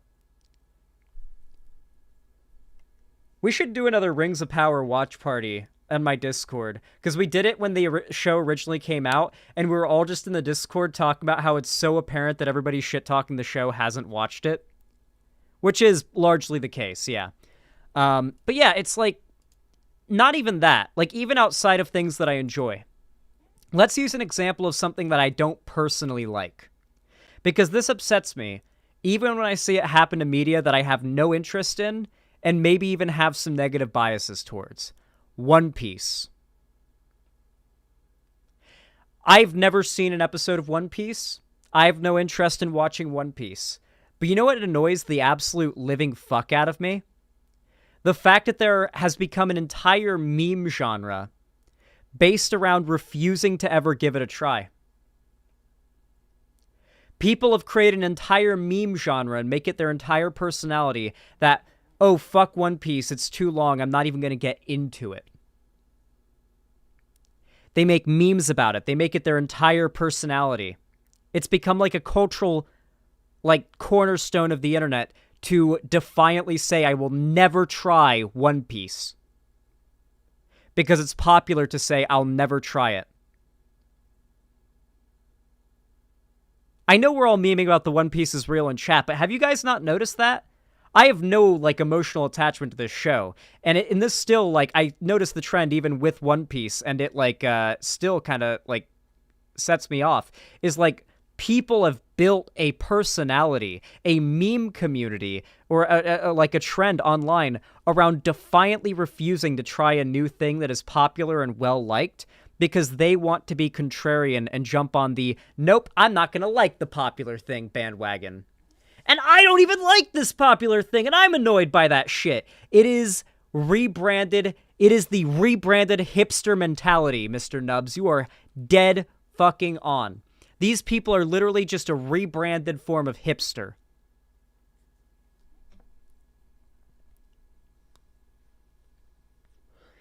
Like, I can't be the only one that's noticed general media discussion, especially in the gaming community online, in large part because of conservative influence, become more and more toxic, and it become more and more unacceptable to like something that I don't like as far as media goes. Like, oh, you like anime? You're subhuman. It's like, okay, there are a lot of weirdos in anime, but, like, come on, there's some great fucking anime, and I was one of those people who was, like, stubborn as fuck about it, but, like, there's some good-ass goddamn anime that, like, rivals some live-action, like, Western TV shows, and kind of feel like live-action Western TV shows, but animated, funnily enough. Like, this has become more and more and more prevalent as it has become financially profitable for big YouTubers to make swaths of money off of hating something. Because if you can become a public figure and make tons of money off of just hating a piece of media, then people can make their entire personality about hating a popular piece of media. And I feel like that shit has just escalated more and more and more. People do the same shit against furries. Yeah, most of furry hate is extremely over-exaggerated. Yeah. Like, a few tongue-in-cheek jokes like what I do I think are fair game, but, like, the just constant, like, furries are literally subhuman shit is very clearly, like, I think it's a bit of a... I think there's some sussiness that becomes apparent with that shit. I think, like, you see, like, your criticism of furries as an extension of being able to criticize other communities that tend to be tangentially related to furries. Does that make sense? I've noticed that a lot. Oh, another good example of this is a piece of media that I actually enjoy, so I am biased in this point, is the new Assassin's Creed 4 Black Flag remake, not remaster, remake they just announced today. I don't know if you guys know this, but Assassin's Creed 4 Black Flag was one of the, like, the most excited I'd ever been for a video game release prior to Hytale. AC4 gameplay. I literally rewatched this gameplay on loop for months when I was 13 years old, dude. 9 years ago, this gameplay video dropped. Fuck. This is probably one of the most loved and broadly lauded back in the day Assassin's Creed games. This was the most transformative and non-formulaic Assassin's Creed game. It had no, as far as I remember, and as far as, like, I've played the game recently, weird, like predatory business practices. It was honestly arguably the last, like, solid Assassin's Creed game. AC Unity is actually aged very well, but I consider its launch to be pretty disgusting. Like, the fact they launched it in that state was pretty fucked, right? But let's check out this video because it does a very good job of showing you, like, this game, how it was back then. I'm very excited for it to get remastered, and I'm going to talk about the reaction, or remade. And I'm going to talk about the reaction to it getting remade in a second. Peggy 18. I love this game. Hi, my name is Ashraf Ismail, Game Director of Assassin's Creed 4 Black Flag, and I'm very proud to be showing off the Caribbean open world. Here, we're going to start with Edward after completing a few missions. He's met up with the assassins, but he's not yet bought into the creed, so he still has this selfish need for fame and fortune. Edward is one of the most unique characters we've created for the Assassin's Creed universe. He is a man who is still trying to figure out who he is in life and what he wants to get out of it. At this point in the story, he still wants that fame, so one way to get it is to complete these assassination contracts. This is a way to make money and to gain a bit of notoriety. So here we go. We have 2 targets to take out, 2 Templar brothers. So we're going to accept the contract, and the world map is going to show us where this contract takes place. So we see here that the contract is actually very close to us. It starts in the village we're in, but as we zoom out, we want to show you the world that we have. It's the Caribbean. Many locations, over 50 locations, centered by Cuba, the Bahamas, and Florida up north. Yeah. This is a massive world. There's a lot to find and do in this Caribbean Sea. But now we'll get back to the Fisherman Village and go after our targets. The Fisherman Village, it's one type of location in this world. It's really here as a convenience to the player. This is where you can start missions, where you can shop to upgrade Edward and the Jackdaw itself. It's really about the mood and the ambiance of the Caribbean Sea. I'll skip ahead a little bit because I don't want to stick here all day on this particular video. I'll show a little bit of what the seamless ship combat is like. This is the second main character of the game. He's You're gonna have to chasing down his customize and target upgrade now. the ship as you go on this journey with Edward.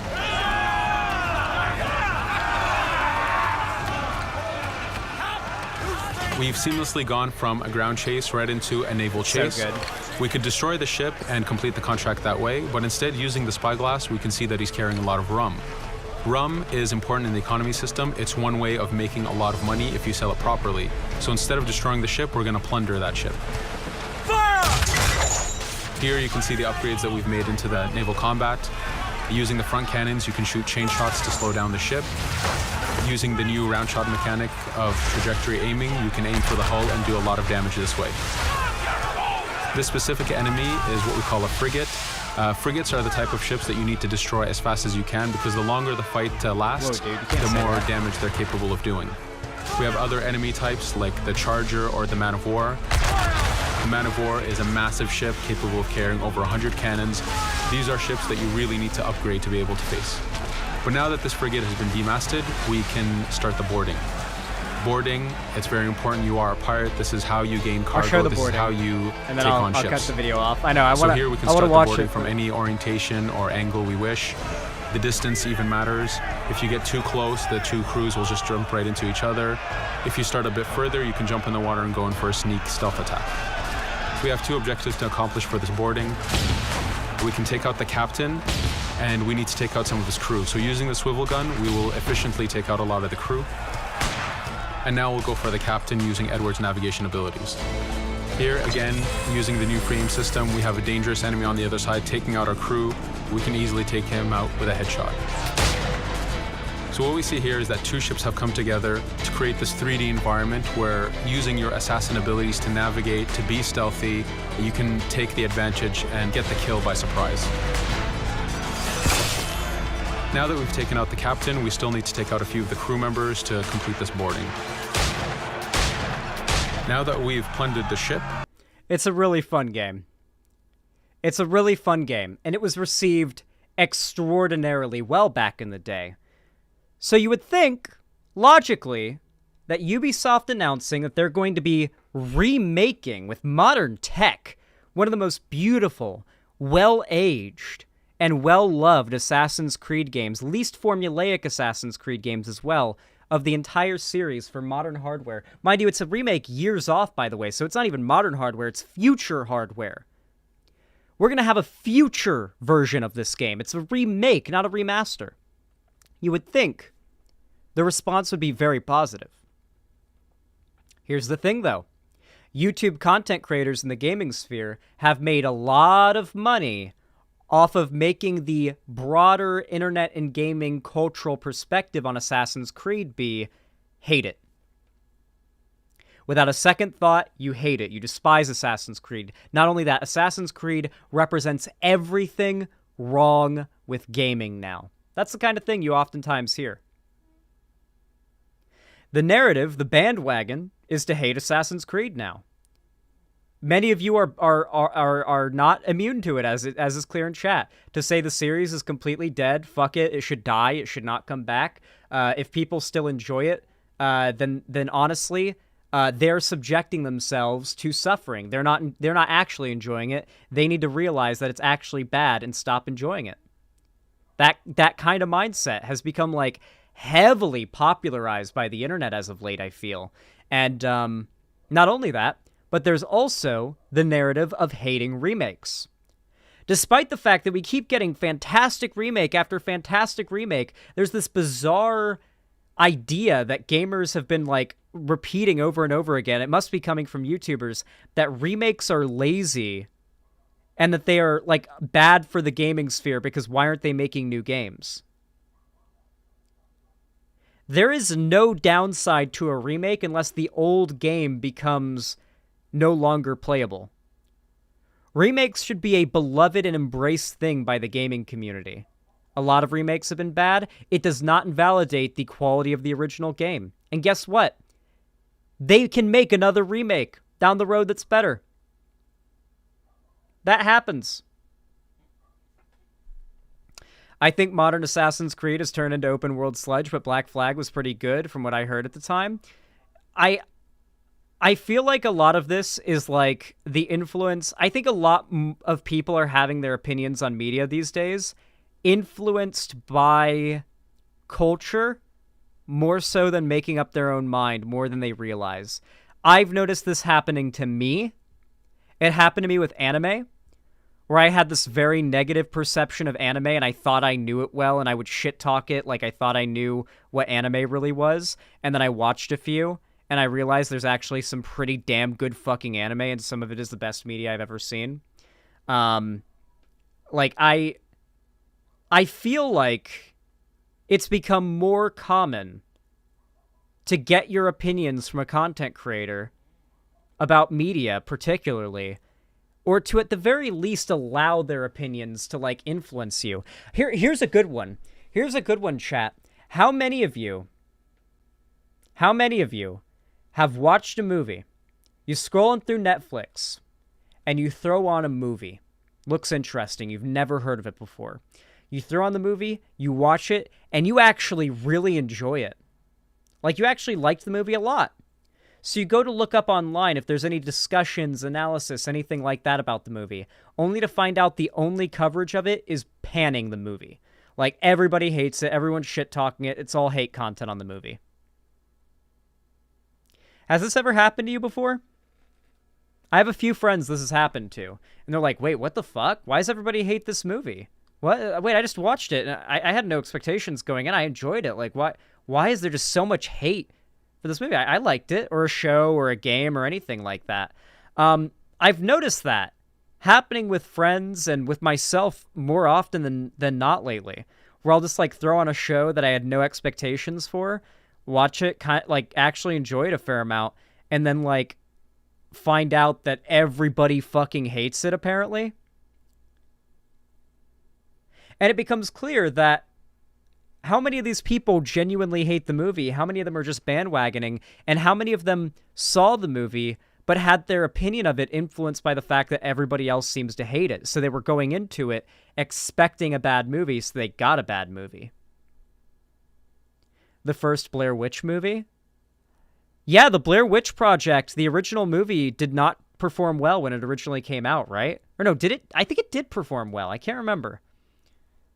They should remake Assassin's Creed 3. They remastered it, but the remaster wasn't great. Remasters don't tend to be as good as remakes, because with a remaster, you're still like, you're basically repainting painting the old game and the old engine. It doesn't work out as well. Remakes tend to be a lot better. I hate the Blair Witch Project. I think it's got, like, a certain level of corny, like, charm to it you gotta respect. Yeah. Anyway, that's happened to me before where I'll find, a movie. Oh, here's a good example of this. There was a Keanu Reeves movie I watched once. And I'd never heard of it. I'd never ever seen or heard of it or heard anyone talk about it prior to seeing it. I went into it completely blind. It was called Knock Knock. It's not a horror movie. It's kind of a horror movie, but it's more of a thriller. And Keanu Reeves is not Keanu Reevesing it up in that movie. Let me just say that, okay? He is not a badass, is not the character he's playing in that movie. And at every point, you're just like, be John Wick! Come on! Come on, man! I've seen you kill hundreds of guys in a row! Come on! Like, the entire time. I won't spoil the movie, but that was basically what, like, I was thinking the whole time. But it was a good movie. It was a good movie.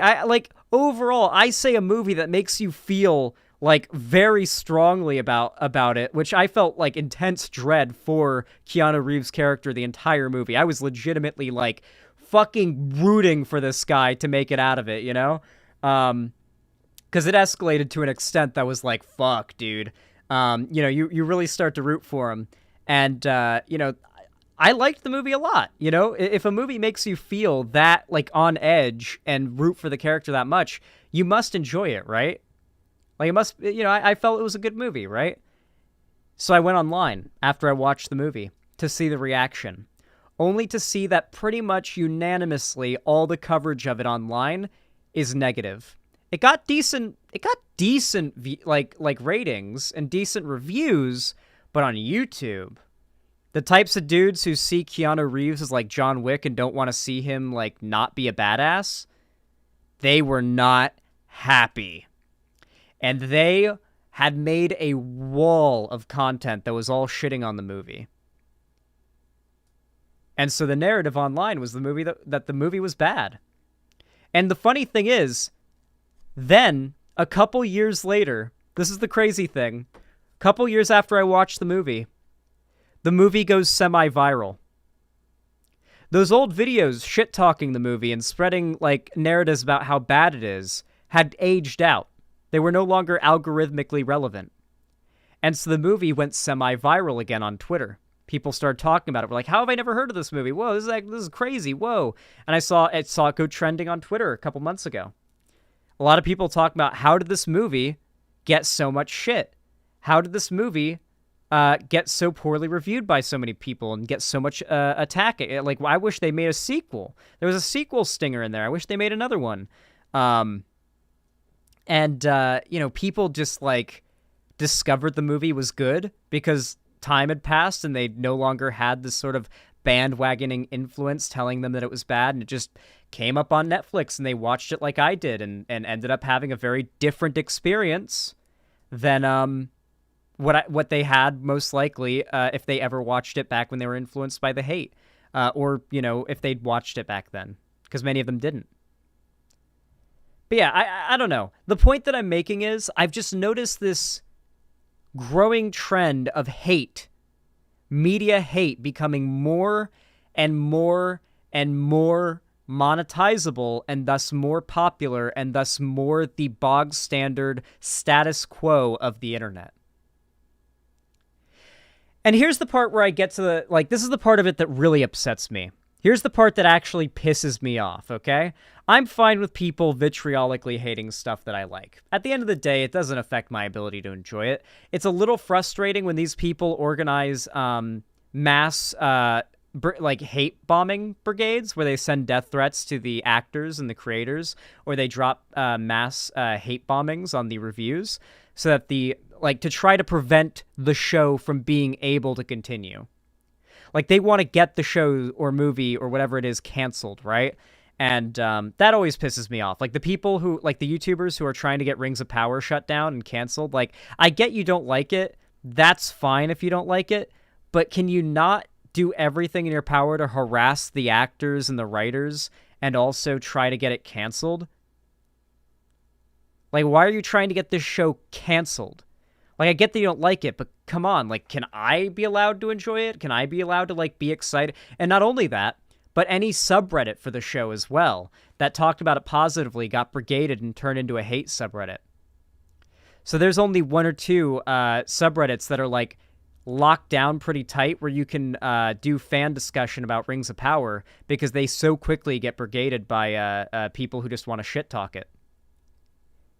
And I promise you, if you watch the show, the fact that people have that much of a hate boner for it, like if you just like go and watch the first 5 minutes of the show on Amazon Prime, you'll just be like, yep, yeah, the derangement's insane. Yeah, the hate for it's deranged. Yeah. Like yeah.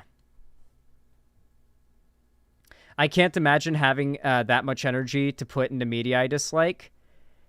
A large part of it, I have a feeling, has a lot to do with the tie-in of young men, notably, getting lonelier and more virginal. Like, dudes are losing their virginities older and older, less relationships, less friendships. This tends to lead to spending a lot more of your time inside on the computer. Depressed, bitter, growing resentment, hateful, like, it turns people into Redditors. I think we're just seeing a lot more of these young dudes turning into Redditors, and they're basing their personalities off of hating popular shit. And we're just seeing this wave of Redditors that are not from Reddit. And the most frustrating thing is, too, this is the part that really upsets me, that I wanted to get to this earlier, is that they base their criticisms and their hate in the most bullshit ideas, right? How much have you guys noticed that hate for particular new games that come out, how much of that hate has been directed at the developers and the writers? Not the publishers, not the shareholders who set the standards and make the rules for the developers and the directors and the voice actors and the mocap artists and everything, but hating on the people actually making the game, not the people saying this is how you have to make the game. It's almost always attacking the actual hard-working developers. From time to time, when it comes to the certain companies, they can attack the publisher because the bandwagon is to hate it. Bobby Kotick, rightfully, there is a bandwagon to hate him, so people call him out. Activision, rightfully, there is a bandwagon to hate Activision, so people call it out. Ubisoft, rightfully, there's a bandwagon to hate Ubisoft as a publisher, so people call it out, right? They shit talk these publishers and CEOs and higher ups that are just money men because they know them, and there's a bandwagon internet brigade to hate on those people, to jump on board with. But if it's like CD Projekt Red, who got blamed for Cyberpunk? I don't think I haven't played Cyberpunk, but I think Cyberpunk wasn't actually like the big disappointment people make it out to be. I think Cyberpunk was also a victim of this to a large degree, especially with how much it's aged. But like, people were literally giving the devs of Cyberpunk so much shit. So much fucking shit. Not the publishers, not the higher-ups that were demanding that the game come out at this date and that the devs have to do this much crunch time. They were attacking the devs, the writers. As a matter of fact, of course, a lot of this has been also popularized by right-wingers. You know that butter girl? The girl who eats the butter in her car for TikTok to trigger the libs? We watched a recent video she did on how sexy women aren't allowed in Western games anymore. And it was about this new game trailer that came out where we see like a few frames that went viral on Twitter of this female main character from this game.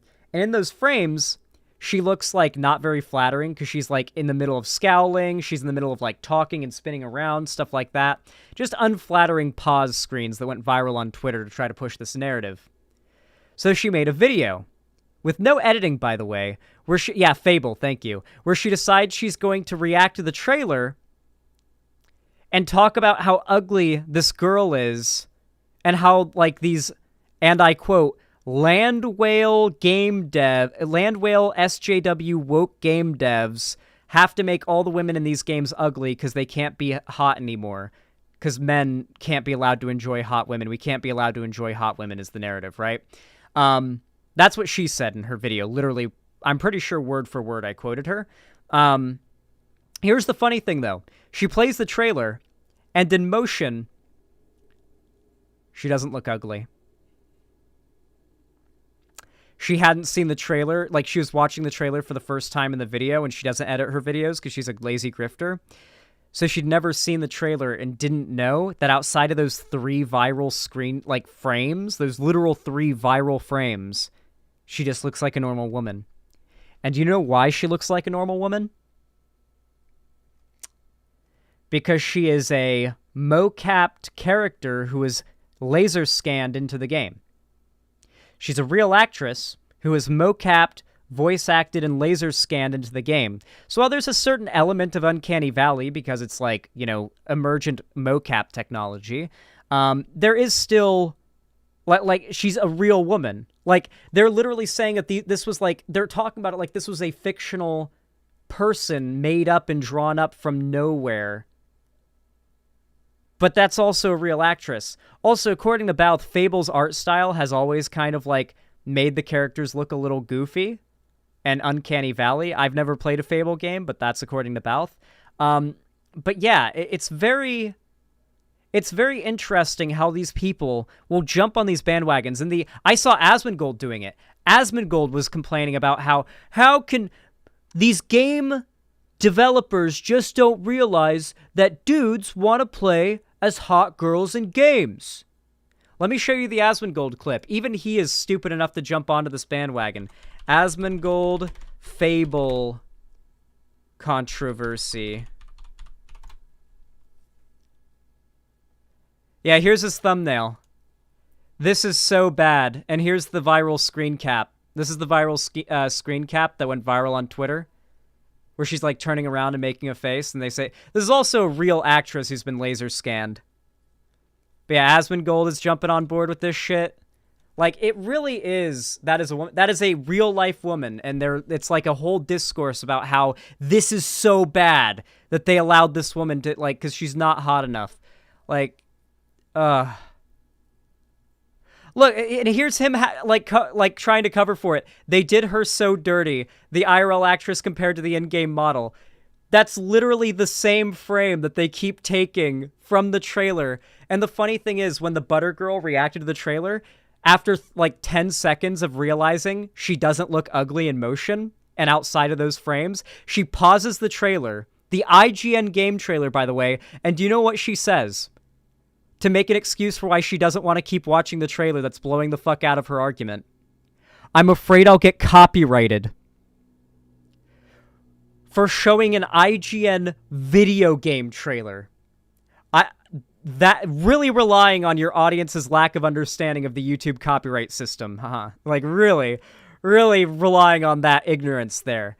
Like, dude, everybody jumps on these bandwagons, these dog shit, brain dead bandwagons around media. It's in people like Asmongold, who I like Asmongold. I want to like Asmongold, but these people just jump on bandwagons and they say the most retarded shit. Let's see Asmongold's take. Twitter, people are there's like a lot of... Maybe Asmongold has a good take here. He sometimes clickbaits, but I saw a clip of him talking about this and didn't seem good. Discourse around, remember the Fable trailer? And like the girl in the Fable trailer is ugly. Oh.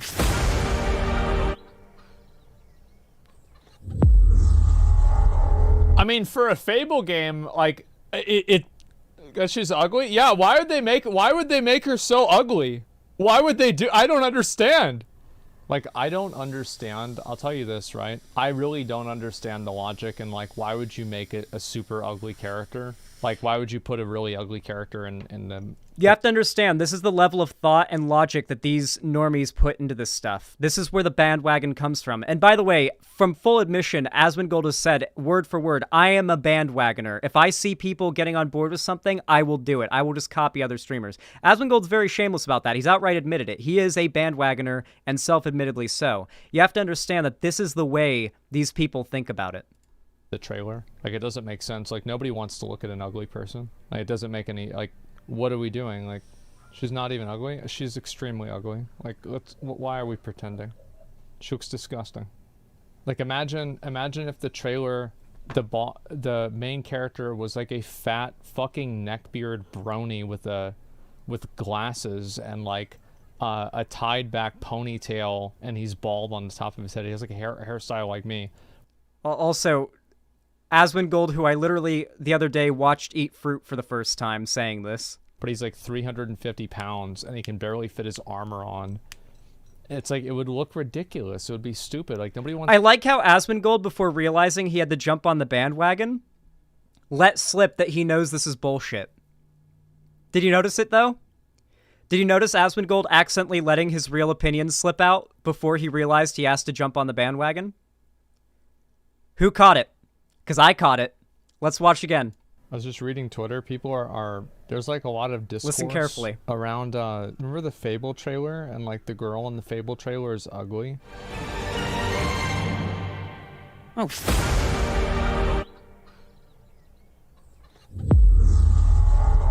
I mean, for a Fable game...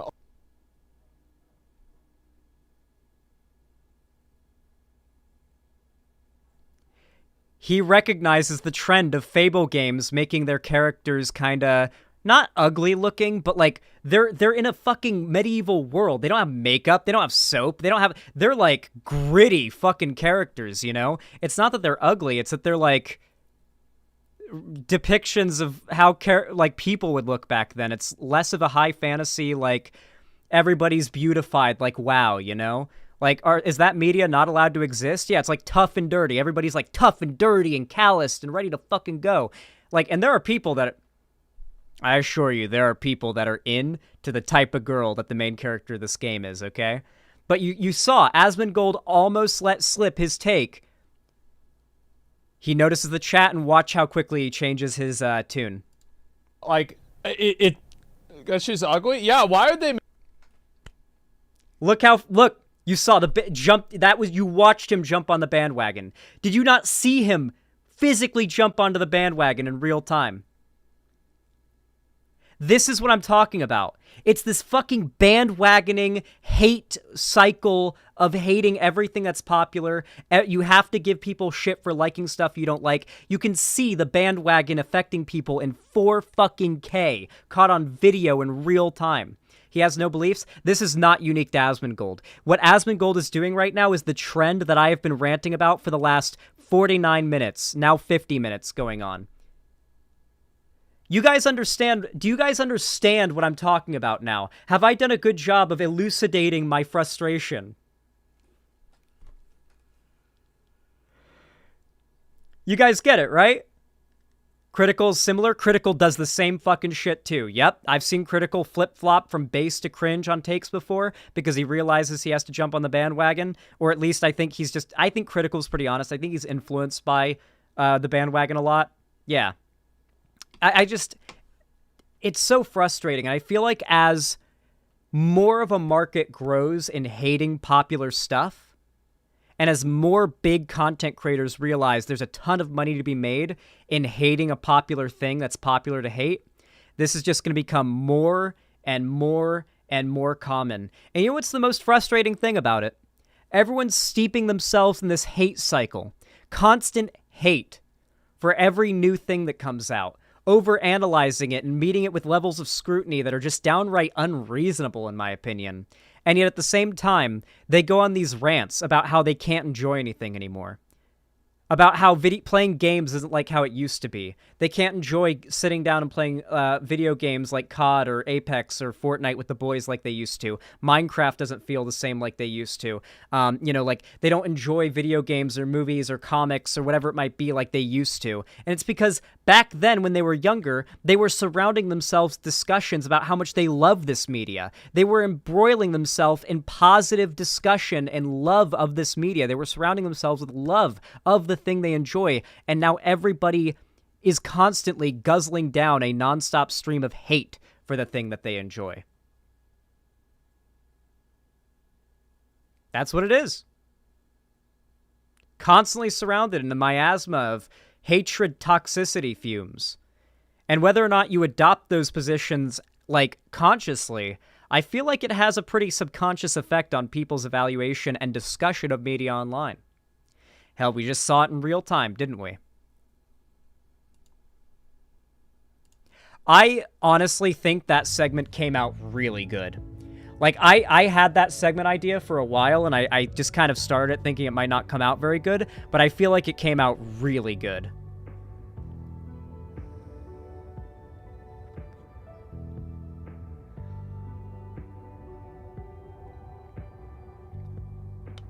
Really good segment. I imagine many of you in chat feel called out, but I hope if you felt any way called out by that segment, that you just do a little bit of self-internalizing and wonder, how much do I just jump on bandwagons and decide I hate media because I'm supposed to, you know?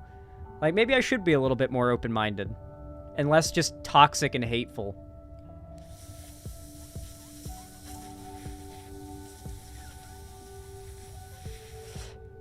T. Lossalot, thank you for the $10 donation. I really appreciate that, homie. Very kind of you. Very based in pog. Said, this older person thinks being a gamer is amazing. Anyone who shits on you for that sucks. I've been a gamer since I was little, and it's oddly become both less and more toxic in my lifetime. It's one of those things, isn't it? It's really weird. It's a lot like politics. It's gotten more radical and more progressive, more radically right-wing and more progressive than ever at the same time. It's very weird. But thank you. I really appreciate the support. I'm going to add that to the dono goal really fast. Remember, guys, any form of financial support you guys can send my way is always appreciated. Helps keep the lights on, helps keep a roof over my head, and helps keep my belly full. I really do appreciate it. Really quick, I'm going to go pee, and I'll be right back.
Vex, thank you for the $2 super chat. I really appreciate that. Very kind of you. Thank you, thank you. Hey, Zan, I'm doing my first 24-hour charity stream. If you can and are able to raid, it would help so much. Please keep up the great work. Let me check out your charity stream really fast.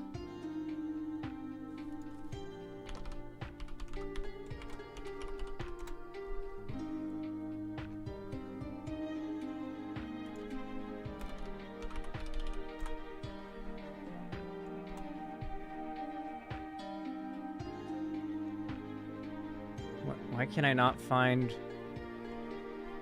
I cannot find your Twitch, dog.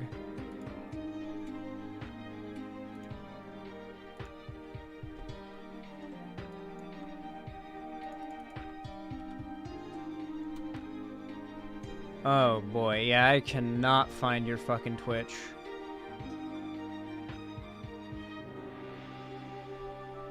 Yeah, I'm searching, but I cannot find your Twitch, my friend.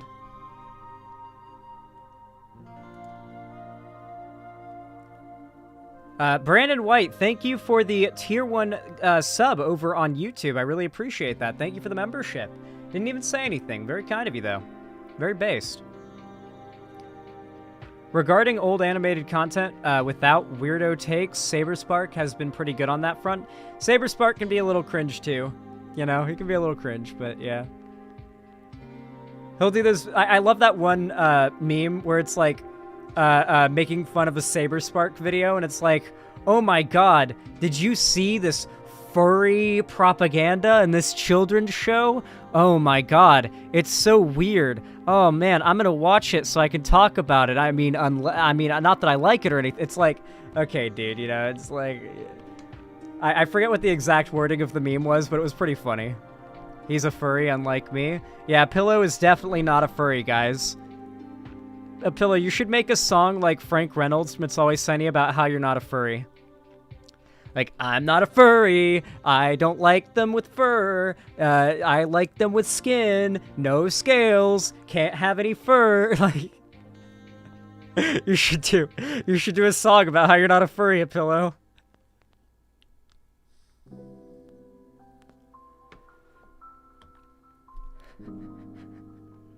MooseWatcher123, thank you for the $5. I really appreciate that. This is for the Quail Fund. Also, thanks for all the great content. It's been nice to be able to show up and chill, so once again, thank you, smiley face. I appreciate that. Thank you very much. As you can see, my camera's been flickering. I am hoping to be able to buy, like, an actual proper, like, camera sometime soon, which would really help with, like, the camera quality being all weird.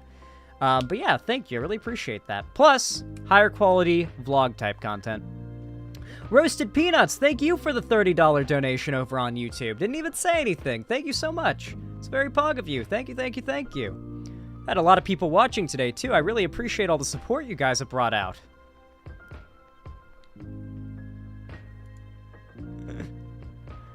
Alright. What should I cover? No, I didn't mean to close that. What should I cover as my last segment of the day?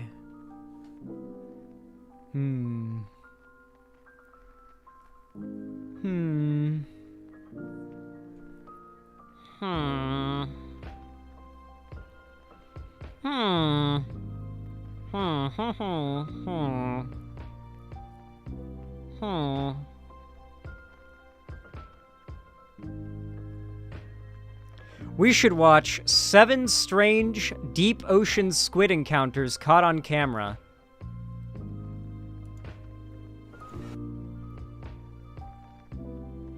This will be our final non-segment of the day.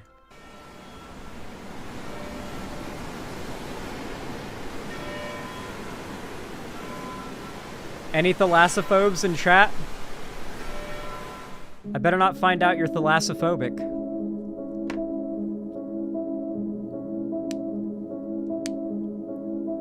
Thalassophobia is fear of the deep ocean. Oh, that's a lot of squids. Holy shit. That's a lot of fucking squid. I didn't know they do that. I didn't know there were, like, fucking schools of squid like that. Jesus. That's a lot of calamari. God, they really are aliens, aren't they? Why are we searching space for aliens? We really need to do more, like, ocean exploration, unironically. Not the Ocean Gateway, though. Not the cutting corners like Stockton Rush way.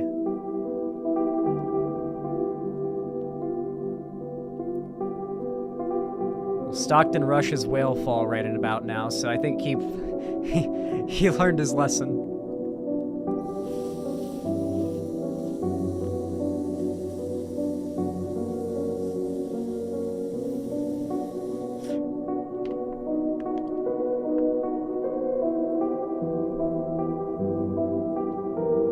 God, look at these things, bro. Look at these creatures. Like, these exist. Like, you just forget that these are things that exist on our planet.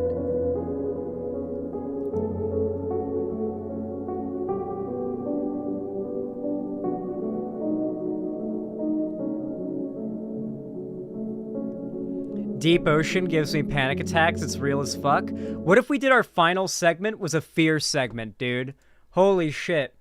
Thalassophobia or heights? Which is it? You pick, chat. Thalassophobia, deep ocean scary shit, or heights scary shit? Thalassophobia? Ocean? I'm horrified of heights. I'll actually start sweating if it's heights.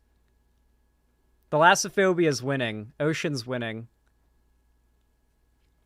I'm much less afraid of the deep ocean than I am of heights. Like, videos of heights make me sweat profusely. Much less so with the ocean. Thalassophobia compilation.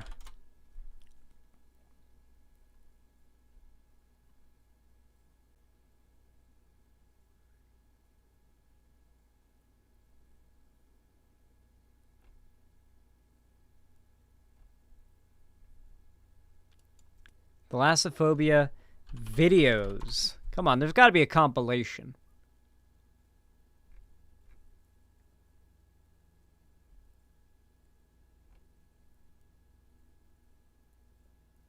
Oh, here's a good one. Don't watch if you're afraid of the ocean. Oh, this is a classic video. The animatronic great white shark. No, we're not doing this music, dog. We're not doing this music. That's just terrifying. Like, there's no world in which that's not scary.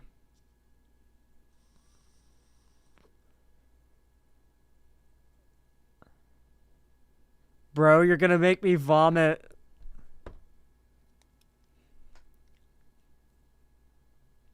It looks like a prop. Yeah, it's obviously a prop, yeah. You can go inside, apparently.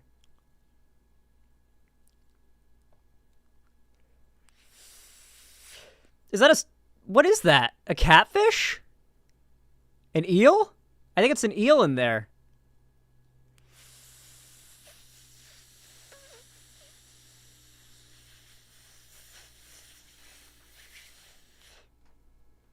Is it Funny Fish Friday?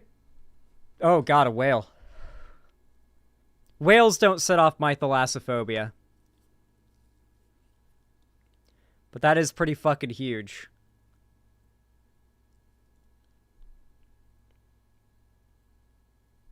God, that's a massive animal.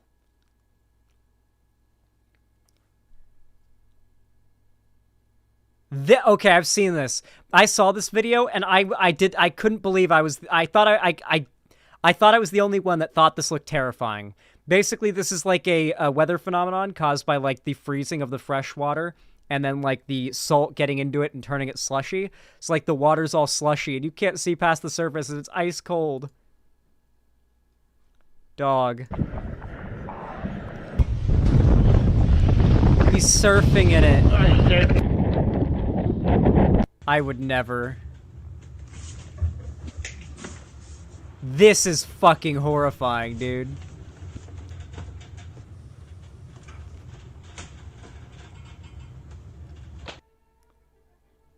I don't even know how that exists. That must be a drain to like a water reservoir or something. But yeah, that'd definitely kill you. That'd definitely kill. That's a mix of thalassophobia and heights. That's not a good way to die. What is that? Is that a squid? It's a giant squid. That is not supposed to be that shallow and close to the shore. That is a sick squid. Dude, a shark's gonna come for it, dude. You need to get it off your board. A shark's gonna come for it. Bro's gonna get bull sharked. You gotta get it off you because you're gonna get bull sharked, dude. Yeah, you don't want to do this in water like that because you'll get bull sharked. Like, that's my first thought there is, I'm not afraid of the squid. I'm worried about getting bull sharked because the bull shark's gonna go for the squid and it might get me. And I might end up in the crossfire. The bull shark won't try to get you, but in water like this, bull sharks. Tiger sharks maybe, but bull sharks are the real worry. Oh wait, this is Australia. Great white shark.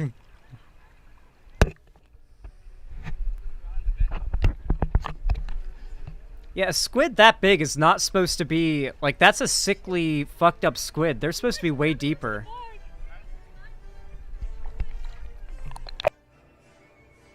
Good transition. Orcas aren't... I'm not afraid of in the water. They don't really hurt people in the wild. You're more likely to watch it maul a shark to death than have it hurt you. Little bump. Little nose bump. Look, it's friendly.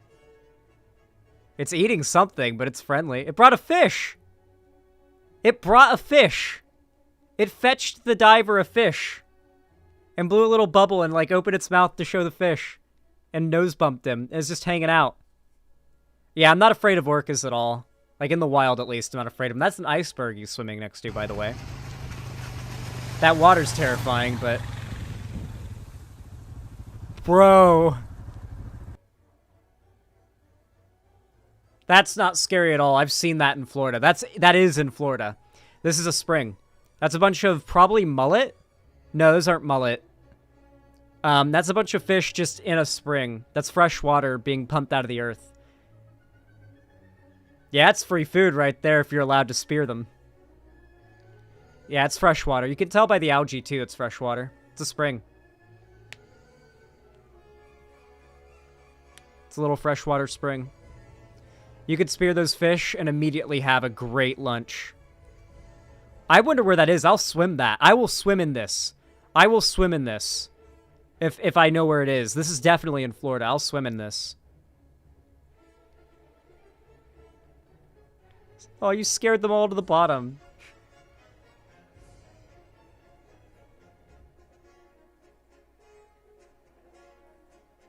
Gator? Is he gonna flip or is it gonna be a gator? I think he's gonna flip.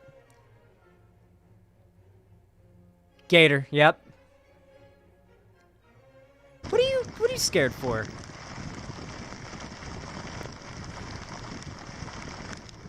Shark? No, I guess just that's not Thalassophobia. That's beautiful.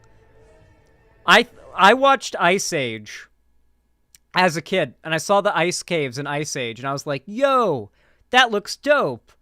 Too bad that's not real anymore. And then I saw things like this, and it's like, I need to visit somewhere like this. I need to go into, like, an ice cave. Look at this shit. Look at the sun shining through the ice.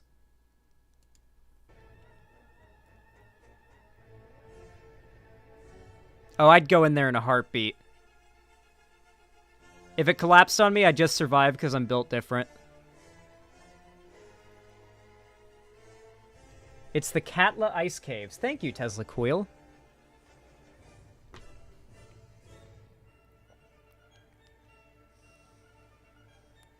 I don't know how anyone could get Thalassophobia from this. I guess the thought of it just instantaneously melting is scary. Because you'd be pretty deep underwater. That's so cool, though. God, could you... That's permafrost. That's black ice permafrost on the sides there. Can you imagine what kind of creatures are frozen, preserved in that ice? That's ice that's probably been frozen for thousands, if not millions of years.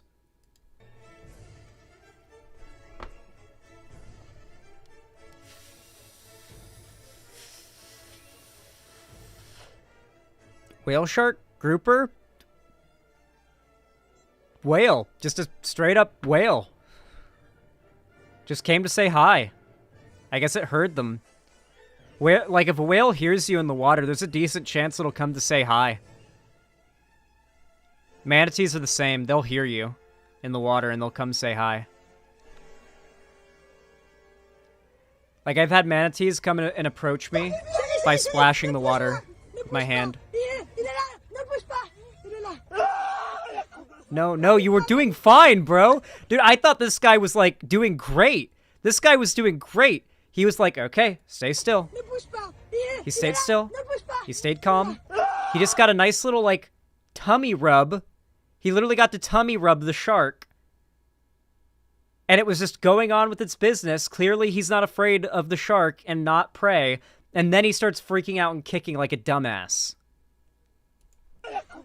Also, that looks like a fucking nurse shark. That's either a lemon or a nurse shark.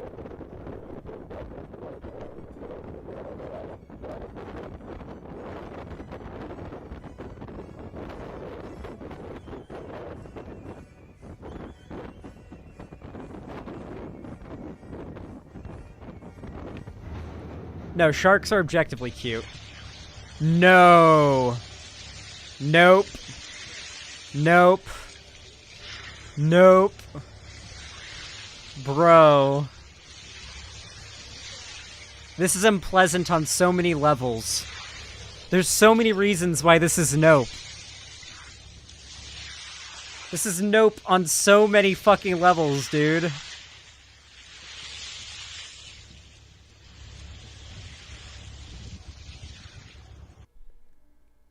This is very no.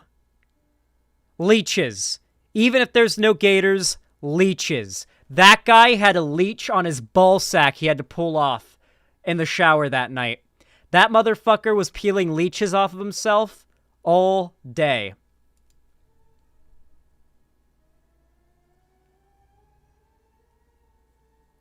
Bye.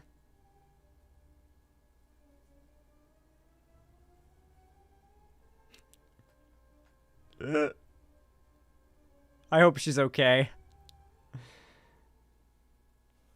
That's rough, dude. That's fucking rough. That last video, oh. How did he not know that was a wave? That was gonna, like, be big. When you're a Floridian, you just kind of know when a wave's gonna be big. Any other, like, seaside state livers that know, like, just intrinsically, that's gonna be a big wave. That'll be a big wave. Just when it's kind of building. Yeah. All right, everybody. This is where I'm going to wrap things up.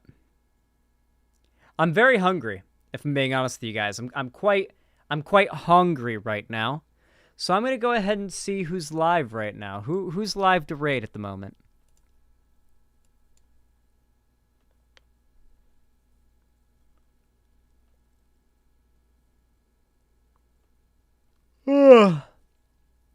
Lollipop G is live right now.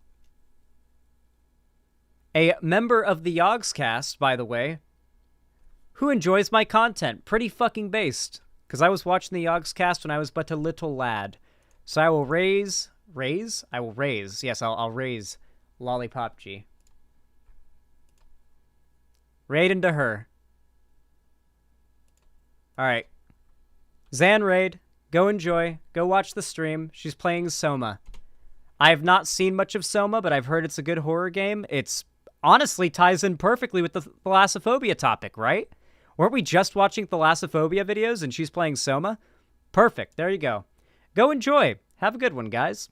I hope you're all having a good one. I can't wait to see you next time. I love you all very much. And enjoy your night. And I hope to see you all tomorrow during my next stream. Bye! Doo-doo fart.